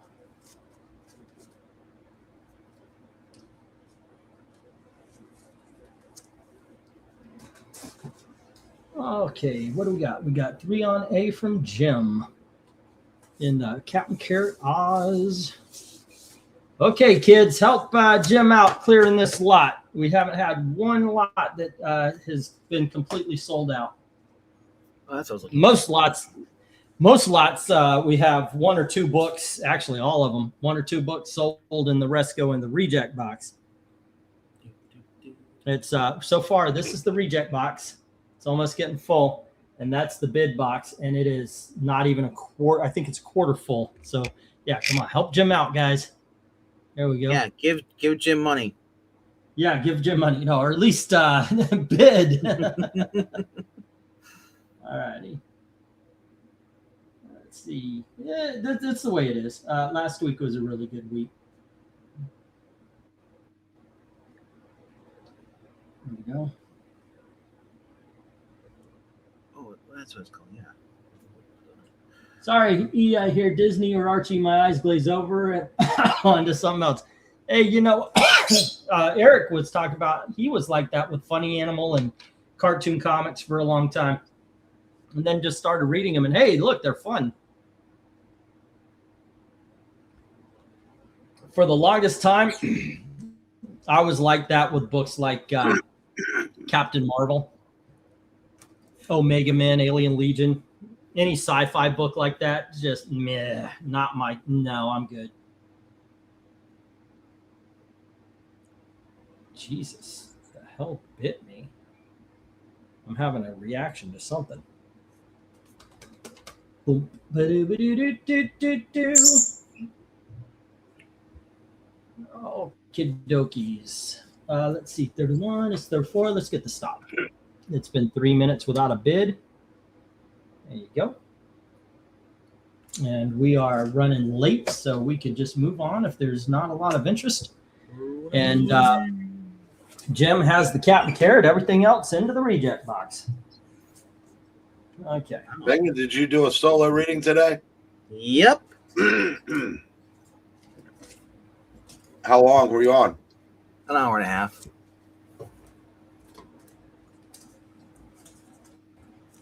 Do you read your books in order? Like Fantastic Four number 1, 2, 3, 4, 5, or are they all over the place? What do you mean? No, On the channel? We're all over the place. Do you read them consecutive? We'll do some in consecutive, some consecutive. But then we might do like 11 through 15. Then we might do 85, 86. There's Yeah, no we really cherry picked and with certain issues. But now we're filling the gaps. But yeah, for like certain like the Galactic Saga, we read those in order. But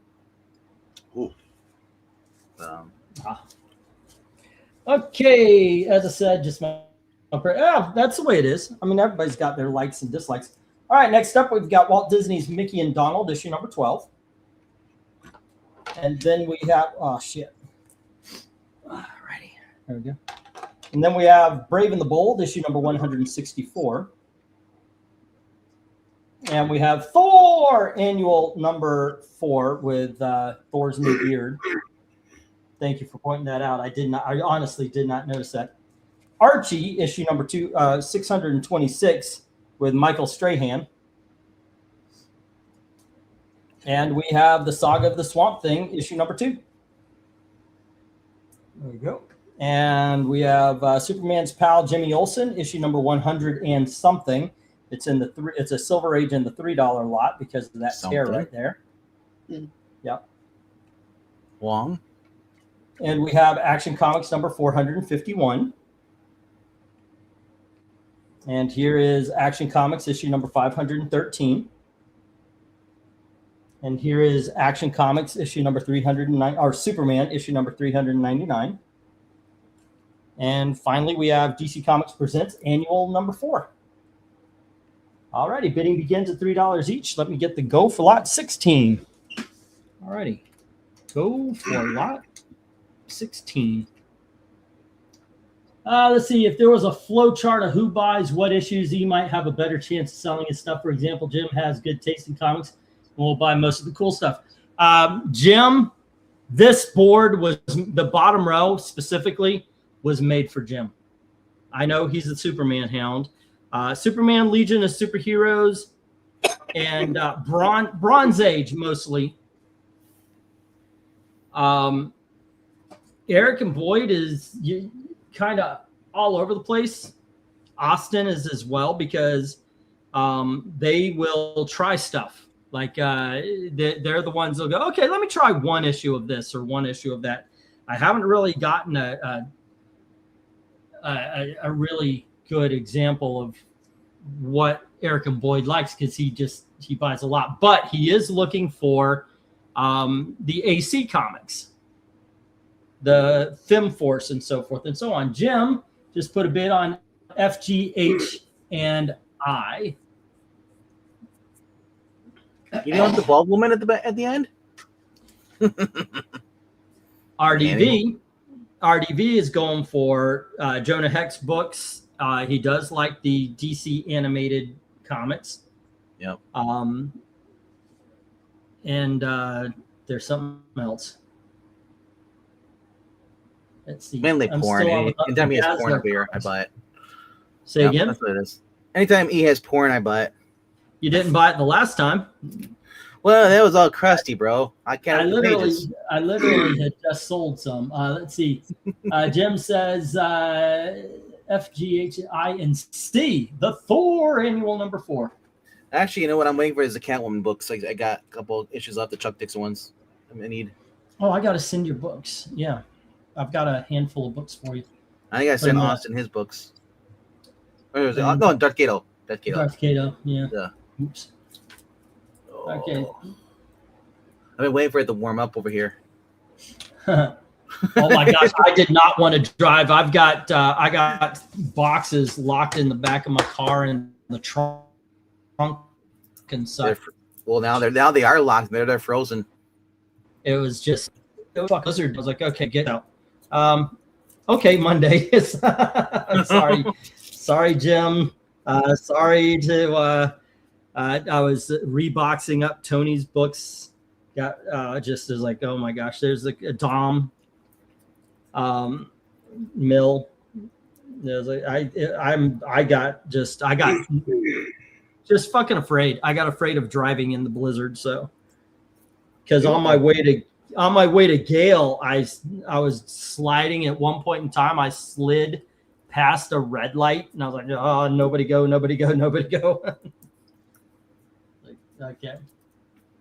You're not really supposed to drive in those kind of weather anyway, so if you don't have to, you shouldn't. I don't care how good a driver you are. And especially if you don't have good tires. Yeah, not anymore. Okay. We have snow just starting here in Pennsylvania, says Mill. Okay.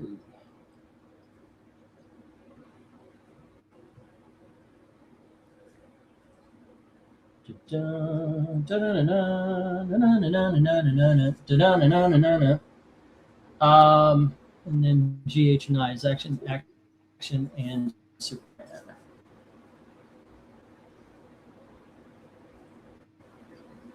Tonight's turtle rating had over 20 Ks. They just kept coming out of the WordWorks.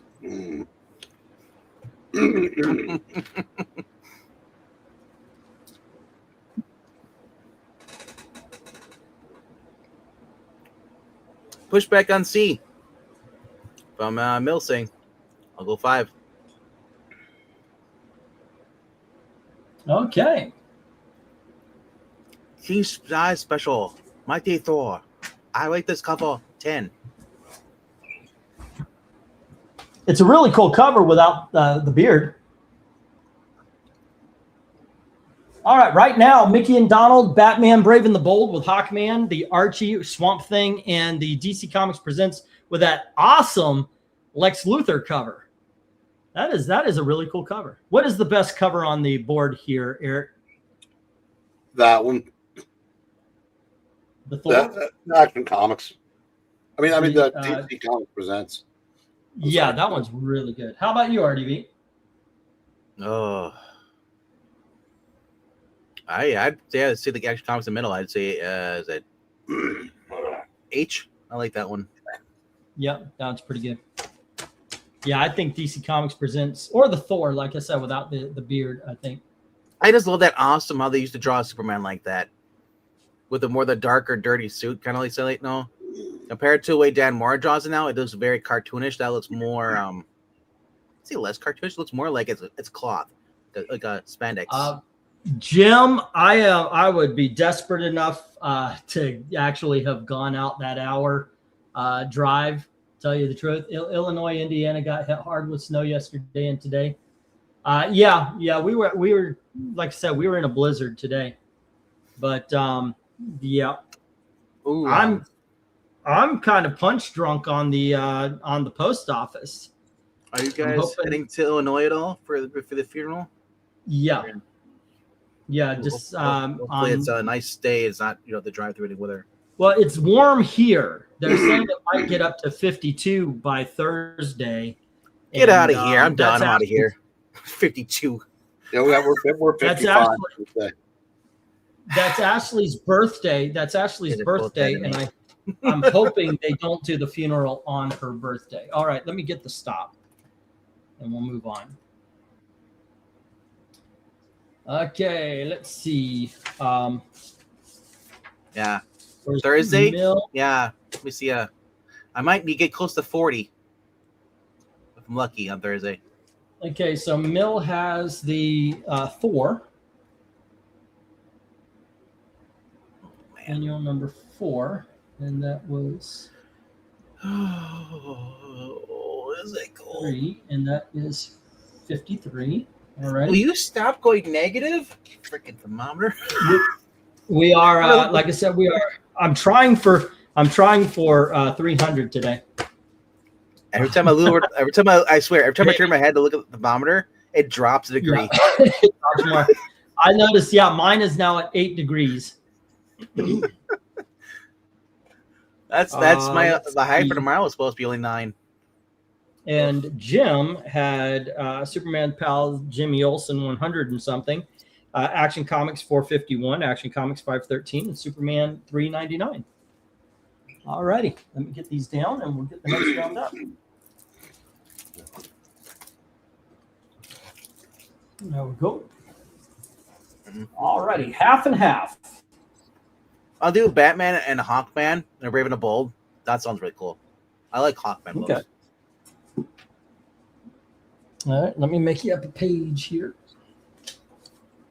For who? For you. For what? Did you just the Hawkman and the Brave and the Bold? I didn't bet on anything. You I said just said those are really cool. And besides, I didn't put it in. I didn't put. That's all. And I did not put it into the chat, so it's against the rules. All right. Yeah, if you want. But if you really want to, put it on. Right now, I'll just see the minutes, man. I'll take it. Just put it on Jim's tab. Okay. On Jay's tab. Okay. Jim. All right. Let's see. Do I have these in some sort of order? 21 degrees warmer than it is Okay. here. Next up, we've got Superman, issue number 321. And we have Superman, issue number 352. Here is Superman, issue number 355. Oh, man. And we've got Superman, issue number 357. Here is Superman, issue number 359. And we have Superman, issue number 376. And we've got Superman, issue number 383. Superman, issue number 391. And issue number 392. And issue number 396.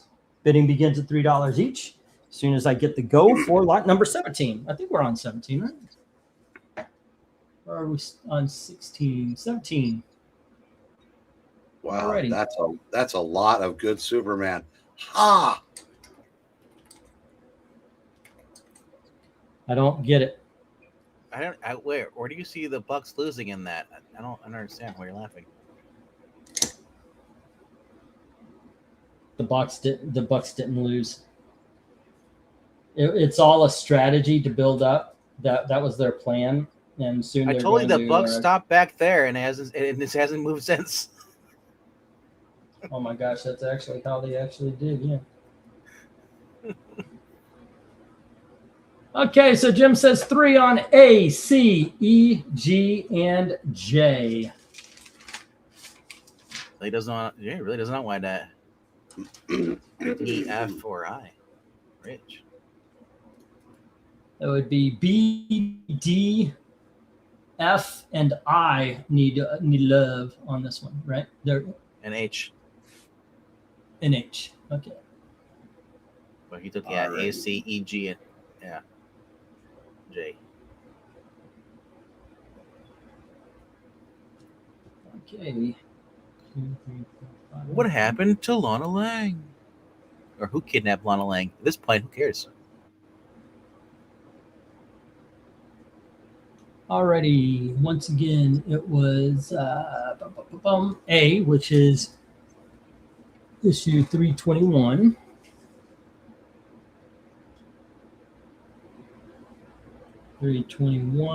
And C is issue, god dang it, 355. It would be better E. that caught in the act on that list, on that title, if it was on the other one where he's taking off his shirt next to the boy. Oh yeah, with the boy on the couch. Caught in the act. Yeah. Oh no. G is 363. And it was J, which is issue 396. All right, five have been bid on. 5 are left, ladies and gentlemen. Yeah. So, Breen, if we read 361, that's Miracle on Yancey Street with Doom versus the Thing. Both of them have, whatever which one to read, both of them have Alicia. Finally, she could stop asking. Still surprised me that they never brought Vortex in post-crisis. Says, really? And it says, Jim. Didn't know that. Alrighty. 321. And that was 355. And that is 359. And that is 363 and 396. All right. 1, 2, 3, 4, 5. All right.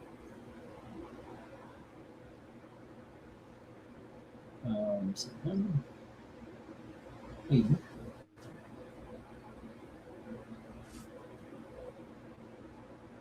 Okey-doke. Let's see. F is so much fun. Someday I'll find out what issues have the other 2 uses of Perry White super cigars, says Jim. Okay. I didn't know he had super cigar. Oh, okay. Yeah, I see. He's smoking okay. That is fantastic. I'm sorry, but it is if he has super cigars. Yeah. That is awesome. I did not know that. Okay, somebody has to be curious enough to buy issue number or F. I don't read the issue. Yeah. All righty. Somebody's got to say, hey, what about those super cigars? Let's get that. I'll have to look that up.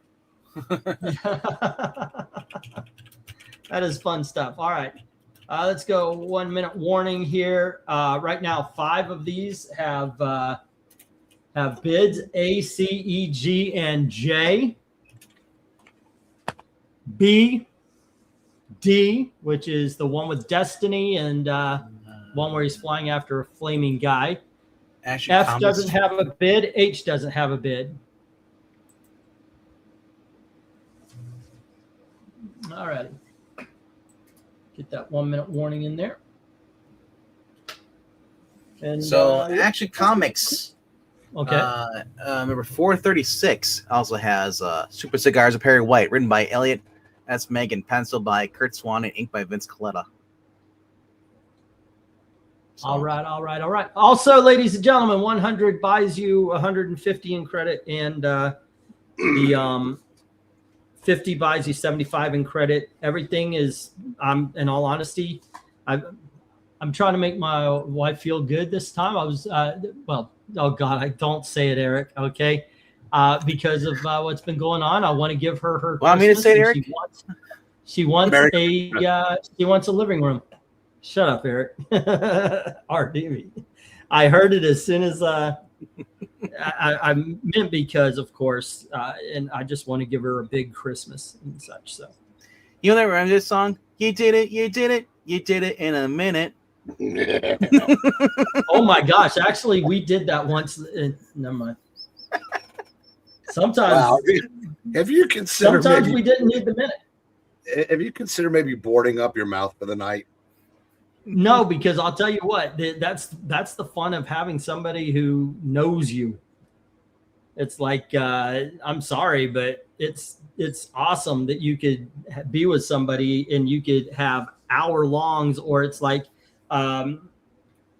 Hey, while the commercial's on, okay. You know, I mean, somebody who knows you that well, it can be that great. I highly recommend. Yeah, while your food's long-term- microwave. I really do recommend long-term relationships because you know each other that you can make both happen. It's absolutely awesome. She would kill me if she knew I was talking like this right now. So my old geography teacher would say, "Sit down, shut up, or I'll throw you out." So Jim, the other two issues are Superman 376. You know, and then you also the other one was Action Comics. I'm gonna get stopped. 436. It's all on Jim. All right, and there we go. And it was Superman 321. It was Superman 355. It was Superman 359. Superman 363. Or 383. Sorry, my bad eyes. I wrote it down as 363 and 396. Okay. Yeah. Leaving those 5 Superman. Yep. Yeah. ACE. Yep. All righty, and we have the 5 here. Anybody wants to give some Superman a try? I'll do 12 for the 5 of them. Just let me know, and I will move them to the good box instead of the almost filled bad box. I always thought that was a weird song by Hall Notes. You did it in a minute. I was like, what are you guys trying to say here? Oh no. We were once. Oh, never mind. She's waking up. Hi, honey. I love you. She was probably pretending to be. We're not talking about time. anything inappropriate. I love you. Gail, don't turn on the YouTube. Don't turn, No. Gail, you don't leave the YouTube off. You don't need to watch it. She's not charging me. She didn't hear me. Okay, next up. Can you change that to the $2? Have you ever heard of like a methodically planned murder? You don't do it while there's witnesses. Right. Change your banner to what?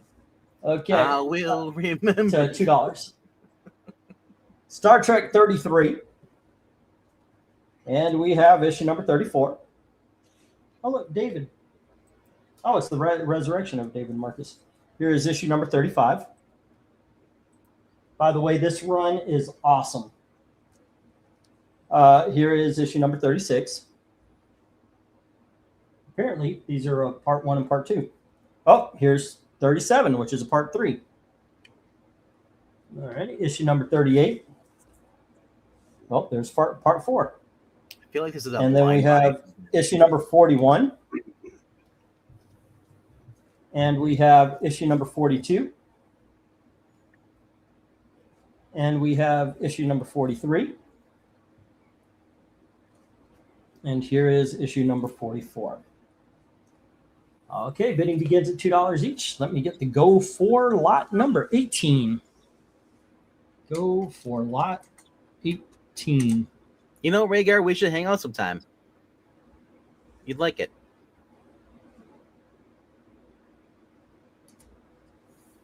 Okay, slight interest in Superman, but would rather leave them for somebody who'd appreciate them more than me. I would appreciate the $15. $2 on the whole lot. Yeah.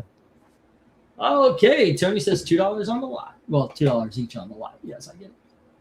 All righty, let me, this is the only Star Trek lot, so I'm going to write down on Tony's page, Star Trek lot, and then we're going to move on. We call him $2 Tony because he buys $2 lots.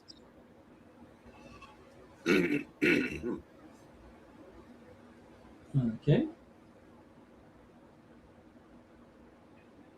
And Tony is up to 55. Actually, I think I made it. Let's see.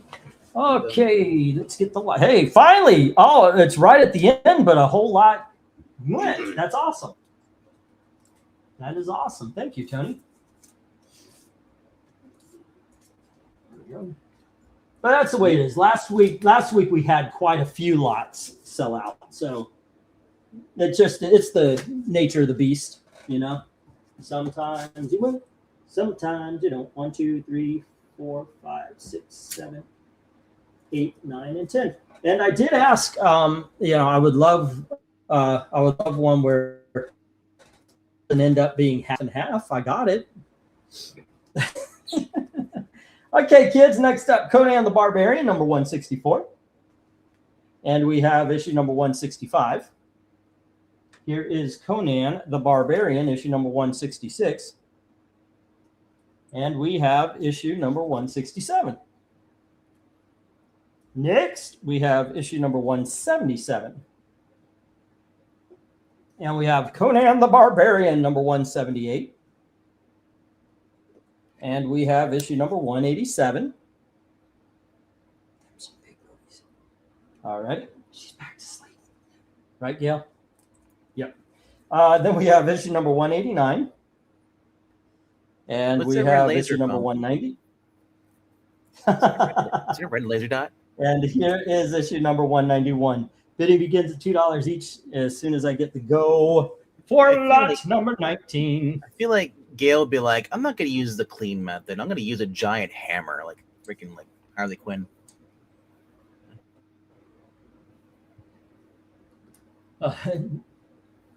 All righty. Just know this, Gail. If you're gonna drop a body, make sure you don't have to move it. Austin says 2 on C and 2 on F. It's dead weight. Oh, you go crap! You had to bring out the Conans, and we've got. Let's see. They call them $2 England under the bridge. Yes. Yes, they did. $2 on C. And Jim is absolutely right. By the way, DC had the best run of Star Trek, and the Peter David books. That run in particular is the best. Yeah. We went from $2. We went from $2 Ingletine under the bridge. The soapy tits are the best. I'm concerned. This chat is just. Ugh. Are they talking about you still? That's what I'm worried about. Okay, and let's see. C is Prove you're wrong. Number 166.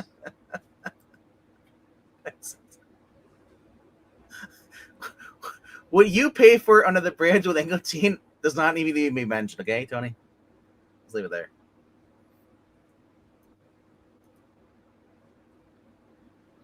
And Conan. It was C and F, so it was Conan 178.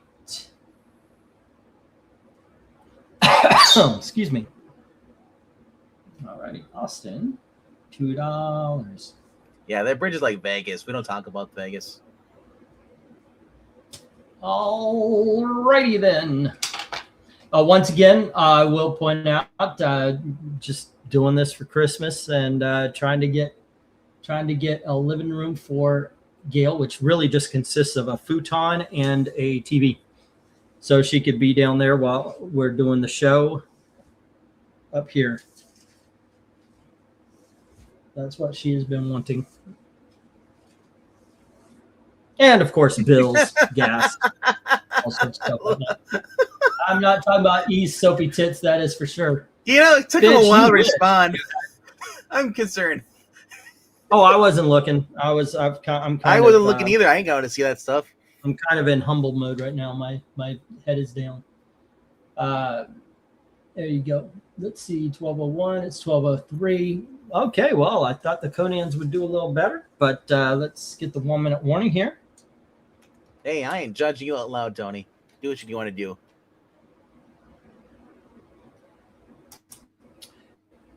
You wish you had these big soapy titties.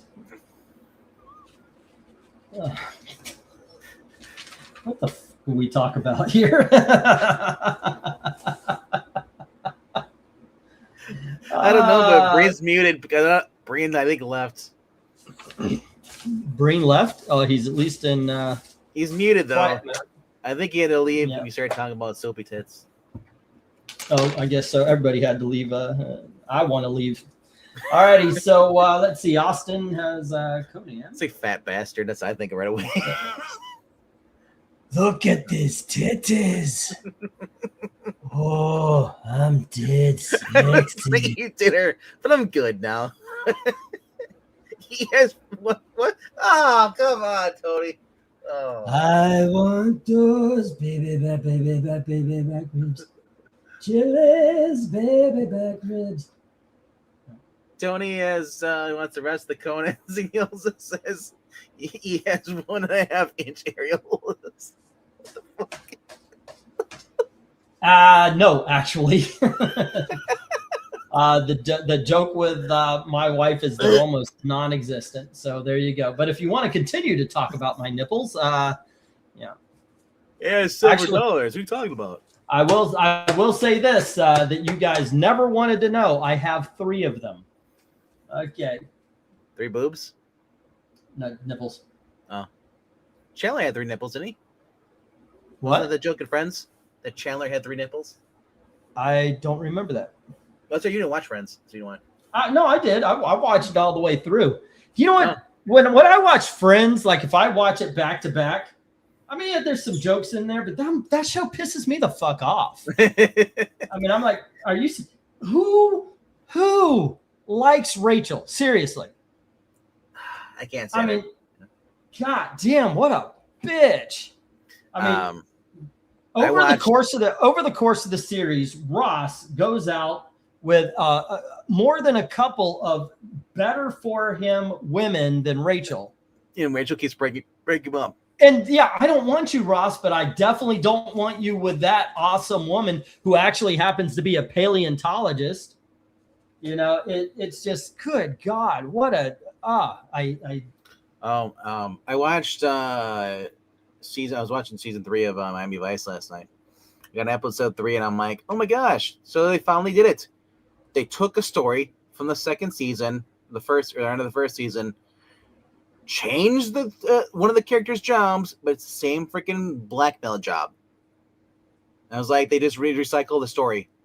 I was like, really, guys? Yeah, you know a show's over when it starts doing that. I was like, I'm not a fan of the white Ferrari either. Stupid freaking mirror on that side mirror on the driver's side looks ugly. Okay, Phoebe is where it's at. Yeah, I like Chandler. I like Phoebe. The Monica character has a few good lines. Of course, Joey's got. I mean, the one thing that made me laugh the most was when the one gag in the entire show that I got to say I lost myself was Joey says, "I'll bet you I could drink a gallon of milk in under a minute."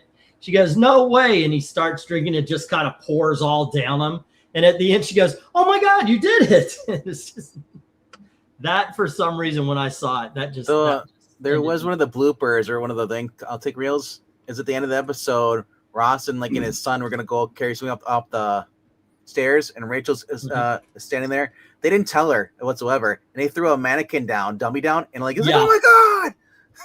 And she screamed. They thought it was actually him. Alrighty, so we have Austin with 166 and 178, and Tony has the rest of the Conans. Alrighty, yeah. Chandler and Joey, there's their reactions, and then throw in Monica in there. Yeah, especially when Joey was dating Monica. I thought those were fun episodes. This Joey and Chandler usually are good for some. Oh, by the way, something that I started one thing I did quoting the one quote the one thing I started quoting was Dad, don't share food. Like anytime the kids go, "What you got, Daddy?" Nope, Daddy, don't share food. Yeah, whip. Anyway, you were saying?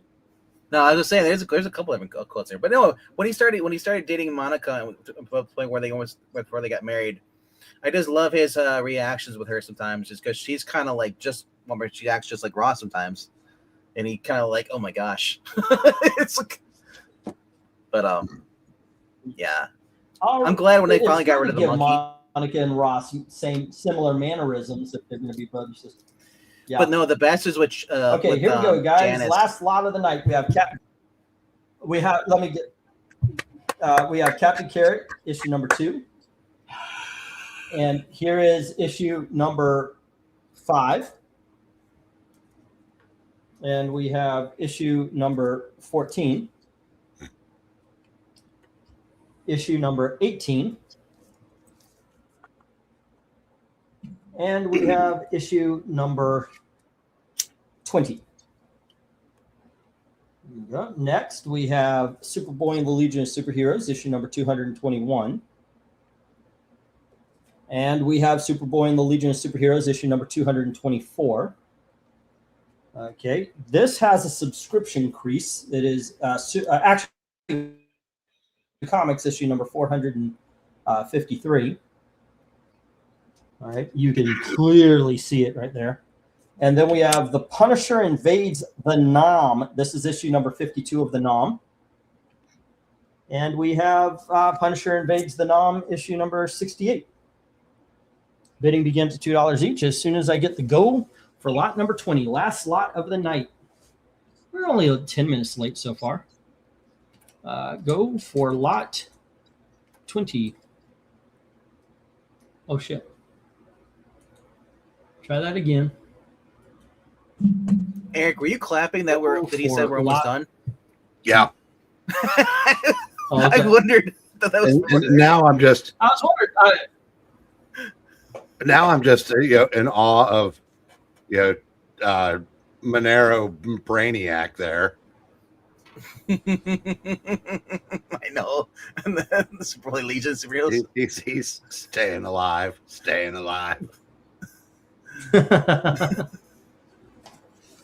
And yes, I had to look that up to see what his name was in Saturday Night Fever. Oh, okay. Tony says $2 each on the Nom Punisher books. Nice. I forgot that you didn't even get a crossover. And Nom. Who are the writers on those? 60. That's not Dixon. That's before Dixon. Are you sure? I thought Dixon. Did he write all the names? I don't know. Yeah. I mean, he wrote a good portion of them. Yeah. So maybe. Well, sometimes you don't know you'll get the crossover. Sometimes they'll do other people. That's the way stupid traditions are. But if it is him, if it's Chuck Dixon, that's really cool. Alrighty. Let me see. The Nom. So a lot of the stores around here are sold out of salt. So I had to order on Amazon. They have salt delivered to my house. Yeah, we should have bought some. Because I need a safe way across salt that won't destroy concrete. Of course, everything around here is just rock salt, which will just destroy anything, patio blocks, all that stuff. So, because right now, certain parts of my driveway are like skating ring. All right, we're running around like. Actually, this is Rogers. I'm sure. This is Roger Salick on issue number 52. Oh. Alrighty. So it's not Dixon. And Chuck Dixon on issue number 69. So one is the later one is Chuck Dixon. 69. Frankenbeans.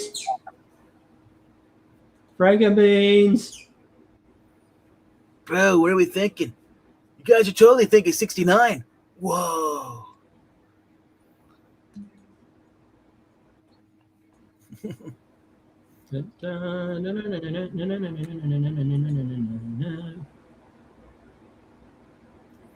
It's just crazy to think that the guy from Bill and Ted is John Wick.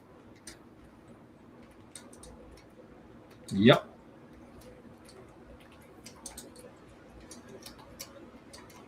Or the idiot from Parenthood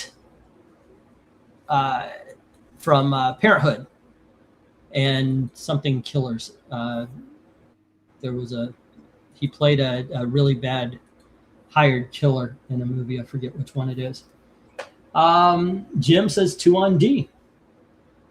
Grimbor, Okay. the Chains Man, is an underused villain. Yeah, that was a pretty good storyline. He came up with a chain that crushes an atmosphere. That was issue number 18. Okay. Yeah, Alex Winter was my favorite out of the Bill and Ted. And then you see him over in Lost Boys too. So it's just I kind of ashamed that he didn't do much more. Yeah, and well, it's weird.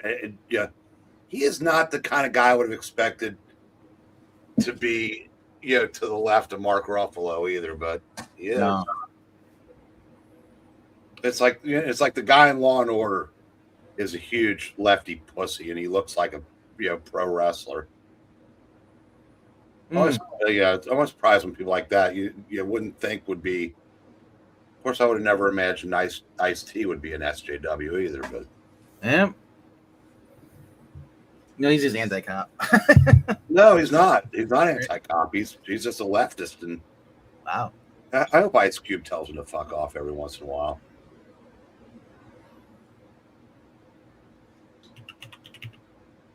Well, he did write Cop Killer.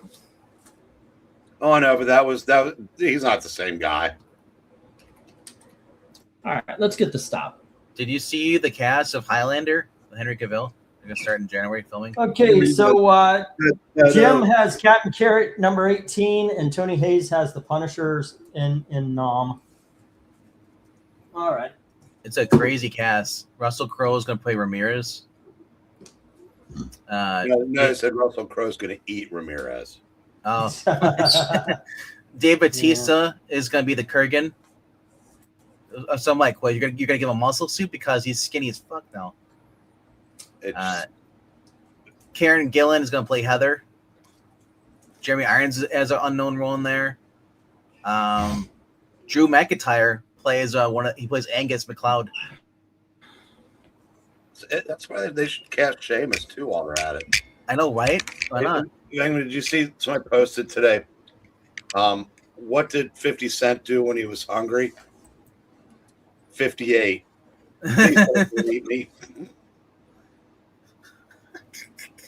You know what's gonna happen? I'm gonna hear that joke a week later by Rob. Yeah, I like clean humor. Okay. Austin has Liberty Meadows, the wedding issue at 5, and Conan 166 and 189 at $2 each for a subtotal of 9. Then Tony Hayes has the Star Wars Crimson Dawn number 1 at $1, Dragon number 4 at $1, Dr. Manhattan 2 for $1, Azrael number 1 for $1. 1, 2, 3, 4. Okay. Yep. Amazing Spider-Man Annual 24 for $2, Moon Knight 7 and 37 for $2 each, the Caroline Kennedy issue for $2, Nita Hawkins number 6 for $2, the Sarah Palin book for $2, Secret Origins for $5, Tales of the Jedi number 1 for $3, The Invaders 25 for $3, Master Kung Fu didn't write down the number. It's like, I think it's 70. It is 78. All right. For $3, Star Trek 5 for $5, Star Trek Lot for $20. Conan 164, 165, 167, 177, 178, 187, 190, and 191, all $2, as well as the Nom 52 and 69, 69. And that is a subtotal of 75, sir. All righty. Mill had Batman 515 for $3. Did I? Okay. G.I. Joe number 2, the price variant for $5. The Panic number 1 for $8, Brave and the Bold 117 for $15, Teen Titans number 20 for $10, and the Simpsons Comics and Stories for $8, Thor Annual number 4 for $3.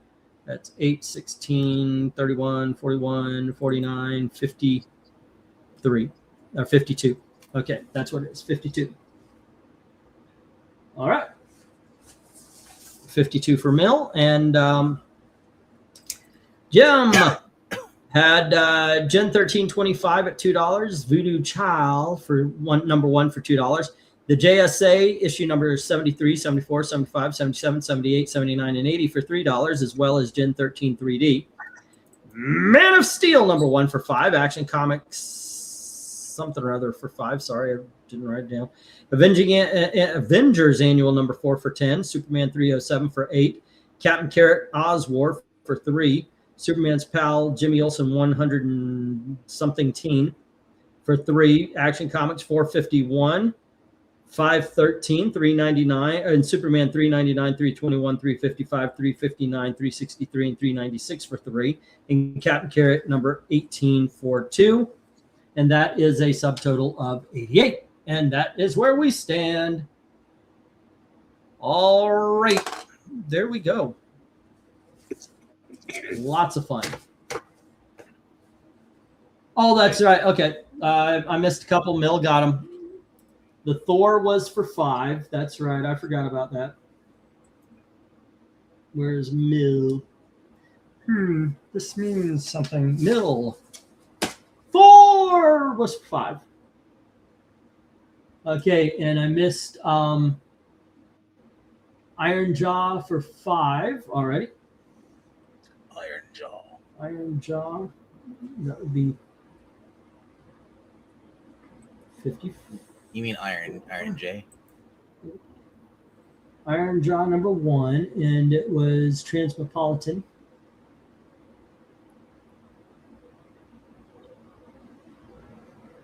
At 5 as well. And now I've got 64. Okay, we are matched, sir. You're way off. Sometimes it happens. You should see the differences Jim and I have sometimes. He sends a list and just go, okay, that's what it is. But there you go. That's why I like to read it off. Yeah, he sends you a list. But you didn't bid on these books. Never mind. Give me the list. Yeah. If this comes up, I want to try this. Yeah. What's that? Leaving? Okay. My wife asked if she could have a little peace and quiet while she cooked dinner. So I took the battery out of the smoke detector.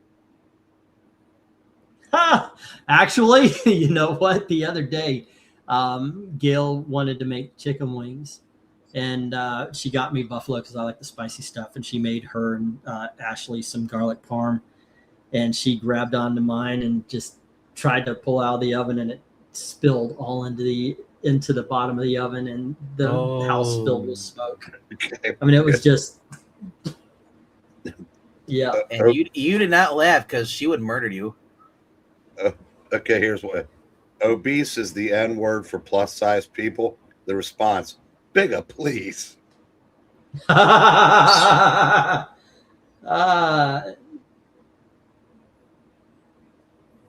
All righty. Thank you, Mill. I certainly appreciate it.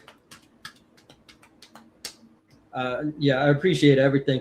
I am probably going to do another during the week sometime. I do want to do the 50 cents books.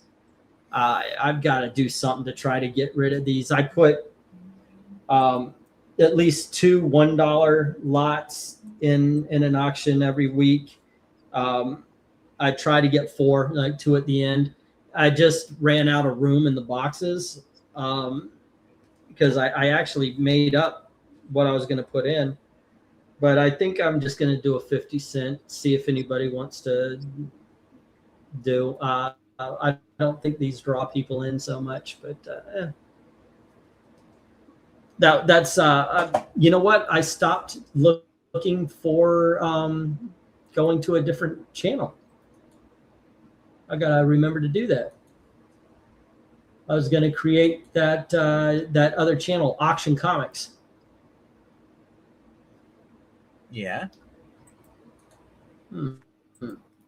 Yeah. Well, I was in the whole thing is me. The what do you call it? The transition. In my head, I was thinking I need to get out of the shadow ban when I'm doing the auctions.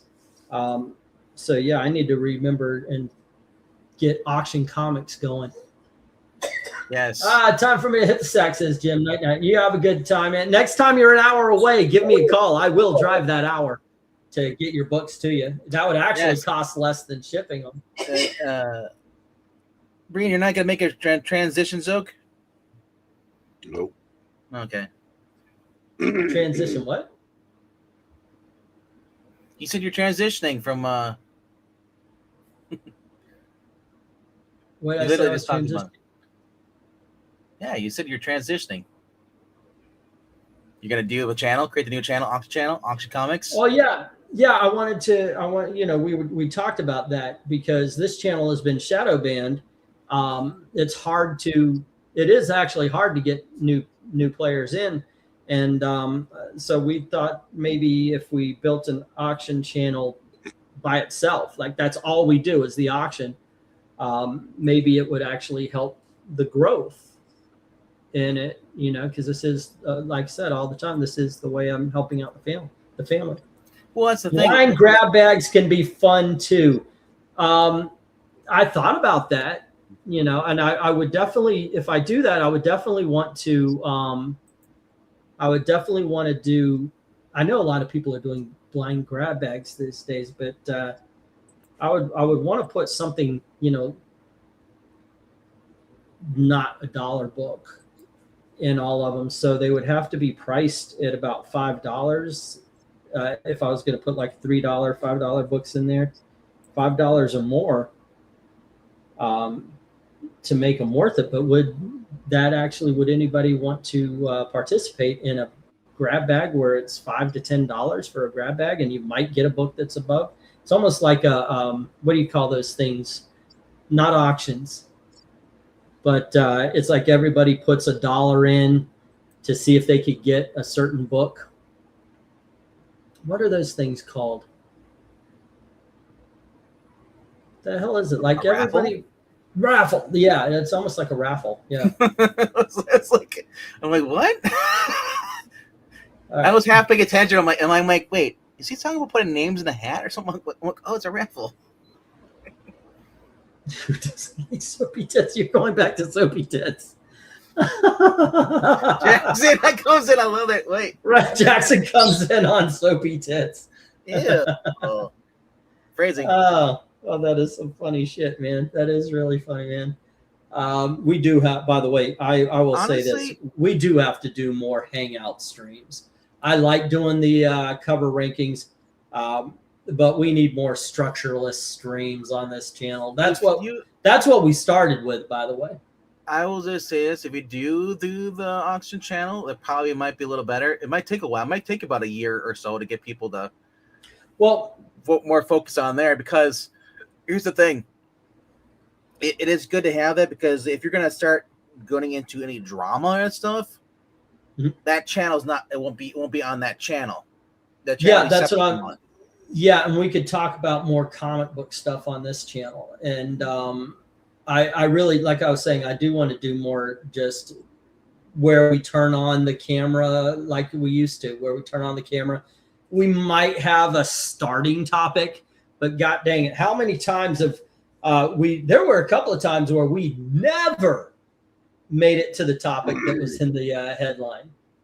You just dodged a bullet and regurgitating your, wait, what? Yeah. It was fun. Tony was regaling us of his time under the bridge with E. Yeah, that's great. It was a rainy day in August. The water was coming off of the bridge in the drainage. We decided it was time to soap up. Time to soap up and get down. Hey, that's not what I heard. I heard it was a hot, like, humid day, so everything was moist. Have a good time, Mill. Take care. Be safe. Yeah. But yeah, I mean, just doing an auction channel, just doing that, and that's all you really do. That's it. Nothing else on that channel. So people come in, they don't have to listen to you bitch about books that you hate, or that stuff, or any politics. Yeah. Just hang out, talk about whatever people want. That's what we used to do. Just we would talk about, sometimes it'd go into politics, but a lot of times we'd talk about comics, whatever. Holy shit, it's 7 degrees outside. Okay, this is Tony's running gag of the night, the soapy tits. Yeah, go figure. That's where we went to tonight, soapy tits. Keyword with gag there. Yeah. I don't know. Okay, kids, let's see. What are we doing tomorrow? I was on Friday. Yesterday, like I said, we were sitting down for dinner, and my daughter came in and announced Uncle Gary died. And she just blurted it out. She didn't say, "Hey, I have some bad news" or anything. She just opened it. It was like a Kramer thing. Uncle Gary died, which is my wife's brother. She slid in the room like Kramer, open the door. Like, yeah, and that hit her. Obviously, I don't think it hit her as hard as it's going to at some point in time. The way you described it sounded like he'd been dead for days. Let me finish the story here. No, the way it sounded, he what? Like you said in the sports ball, like he'd been, no one had seen him for a couple of days. So he'd been. Yeah, he was at work and he says, "I'm not feeling good. I'm gonna go home," and they didn't see him for 5 days, and it seems like he didn't feel good. He went home, he laid down, he went to sleep, and did not wake up. He according to what we heard from the coroner, he'd been dead about 4 days. Gross. So last night, I was all geared up. I decided the covers we were going to look at, because it's Christmas, was going to be Batman Silent Night. Why not? And the sequel.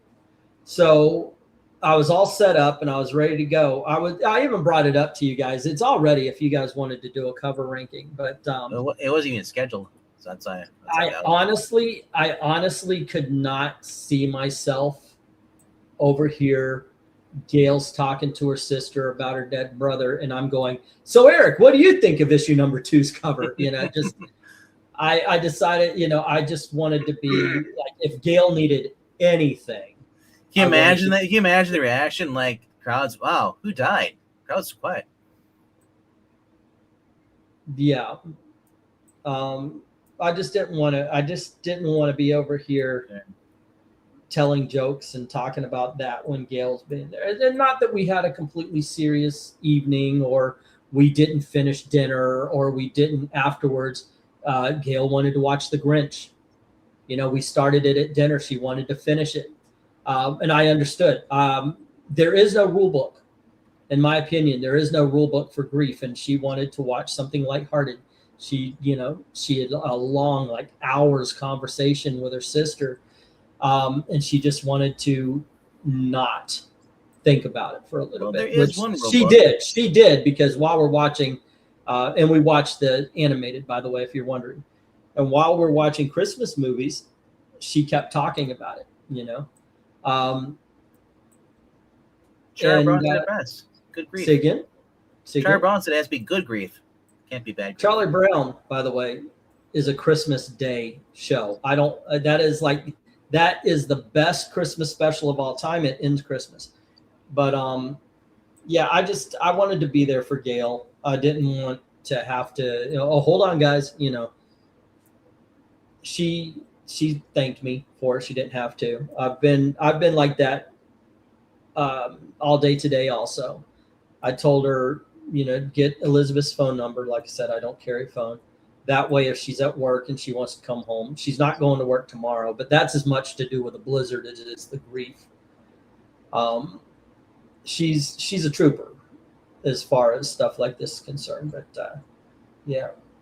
I know her though. There's going to be something that's going to hit her, and she is going to melt. So I just want to be there for her. Especially if it's someone you got along with, your uncles, like a lot of stuff, but. If it's someone you haven't seen in the past 10 or 15 years, it doesn't really hit you as well. Hard. Well, that's what I told her. I said, I don't want to seem insensitive. I mean, my grief is for your loss. I met Elizabeth. Well, her middle name's Elizabeth. I met Gail's brother twice. Once at our wedding, and then once in 2005, we made a trip to Chicago. Those are the only times I saw him, and we hung out maybe an hour total. I didn't hang out with him at my wedding. I didn't know him. I was with my friends and my wife and my family. Mm-hmm. So I really didn't know him. And I got to say, I don't like it. A stranger died to me, but it's a stranger that my wife loves. So when I see her sad, and it broke my heart. It broke my heart to see my wife in grief. So I did cry. I cried for her grief yesterday. My sister's kids, because me and my brother, and we see both of them, for birthdays, for Christmas. That's different. I feel like, when you actually have a built relationship with somebody, My uncle died. I told you guys about 3 weeks ago, 2 weeks ago. Ace. Yeah, that one was rough because my dad wouldn't have liked it, but he educated me on a few things. He was He he told him about shouldn't have been a tough boobies. guy, but he was. Actually, yeah. I got my But, first porno mag from yeah. my uncle. Yep. Let's see what were we talking about? Are we Got them all boobies. Tony's or know anybody but these tits? Think of a young Pamela Anderson. Okay. How about young Nancy Pelosi? I mean, you see the way those things are dragging right now. She's Wait. Did he say that your tits are like young Pamela Anderson's? No, my tits are a young Nancy Pelosi. In all seriousness, my condolences for your Lassie and the family. Thank you, Rhaegar. Appreciate it. As we have learned this year, grief hits in strange ways, even for the people you have never met or spent time with. Yeah. Death is a universal good reason to cry, and I buried my uncle and my mother this year. It's rough, Tony. I'm sorry to hear that. I keep waiting for that phone call. I don't know if it's going to be my dad or my older brother first. Chef Jack, for those of you who remember, he used to, yeah, he's had so many strokes. His body is trying to kill him, and he's hanging on. They have an age. I used to pay attention to it because I took the test, but they used to do what's your age plus what's your body age. Up until about 37, I was doing pretty good. And then when I hit 40, it kind of caught up. And then okay, I'm so much older than I actually am now. My brother absolutely is. My brother physically is older than my parents. It's kind of weird that they can actually test that, based on your age versus your physical, like how well you take care of each other, your heart and everything. That too, and also physical. Look at people like Greg in the 40s. They had their whole life was very physical and stuff. So a lot of them were in shape, but they still had a lot of issues with their bodies, probably because either you grew up poor, you weren't eating as much stuff or stuff. It's just there's a lot of stuff going on. It sucks. Take out insurance policies on your loved ones if you can, says Tony. Yeah, we've got. Through Gail's work, we've got life insurance and all that kind of stuff. So, I can't remember. I'm thinking of going. Does YouTube have a legacy thing? Legacy. I know Twitch does. If you die, who has access to control, who they contact stuff for your account stuff. I never looked into that. I have a book of passwords that. Okay. Yeah, I have a book of passwords so Gail can get into everything. It's kind of funny. We joke. I don't know if you guys seen these videos. They're like a guilty pleasure of mine. But you'll have people, it's the dating things, and you'll have this guy, hey, will you exchange for each other's phones? I don't know if Gail and I would even give the time of day to these people, but I think that's kind of funny. Well, you have these young people afraid to exchange phones. Our phones are laying around. Gail wants to check my phone, go on ahead. If she wants to check my browser history, go on ahead. I did tell her, do not look for answers you don't want to see. If you've got a question, just ask me. I'll be honest with you. But don't go searching for something you don't want to see, because you will find it. Sex my uncle was my mom's little brother. Yeah, it's rough because when you think about that. My dad, on the other hand, here's something weird. My dad, we were having a conversation today. My mom called up to wish condolences. By the way, she even knows she is a far left and lunatic. She one time she made fun of thoughts and prayers, and I told her, Mom, thoughts and prayers make people feel good. I mean, if you're the idiots on TV who are trying to convince you that when people say thoughts and prayers, they actually think it's going to heal a cut or a wound, a bullet wound or something like that. Those fuckers are dumb, and they're hoping you're dumb. When you say thoughts and prayers, it lifts the spirit. It makes you feel good. It makes you know that you are loved and cared for. So my mom stopped making fun of that. and she actually sent her condolences, and we're talking about my mom said brother dead, and my dad literally went, "Is my brother still dead?" He's got onset Alzheimer's, and he's forgotten so much. And my mom mentioned how she has to remind him sometimes, because he will go, "I'm going to call Charlie up. We're going to go fishing." And Jack, he's dead. I can't imagine having to give that news maybe on a daily or every other day kind of basis. You don't really get over something like that. You kind of just learn how to press on. Yeah. Even my grandparents, who didn't drink nor smoke, aged faster than me and my siblings and cousins. It's more physical lifestyle. Absolutely. All my grandparents died when I was really young. Yeah.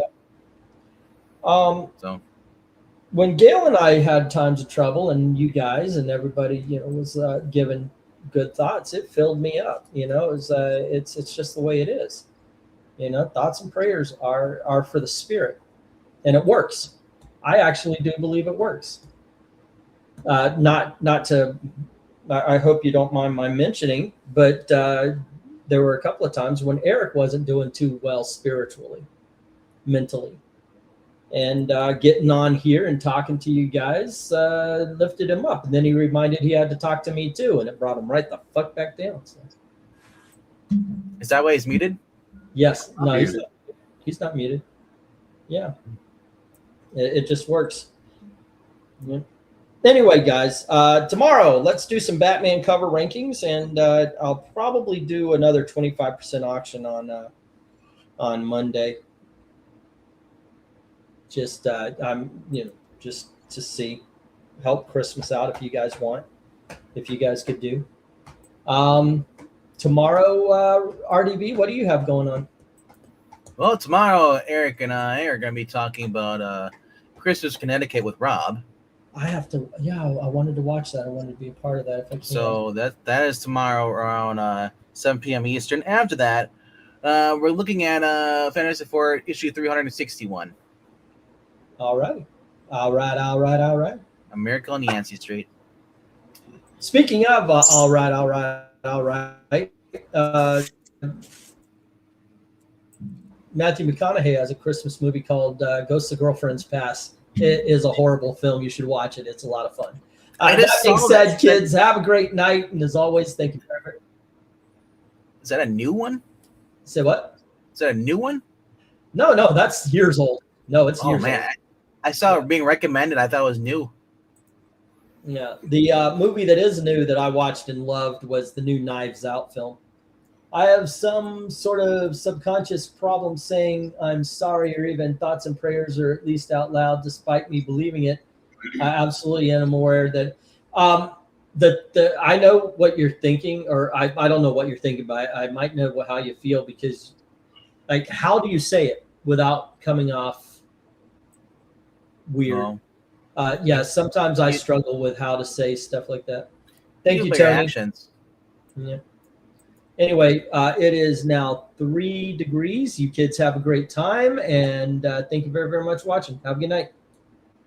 Good night, kids. Bye.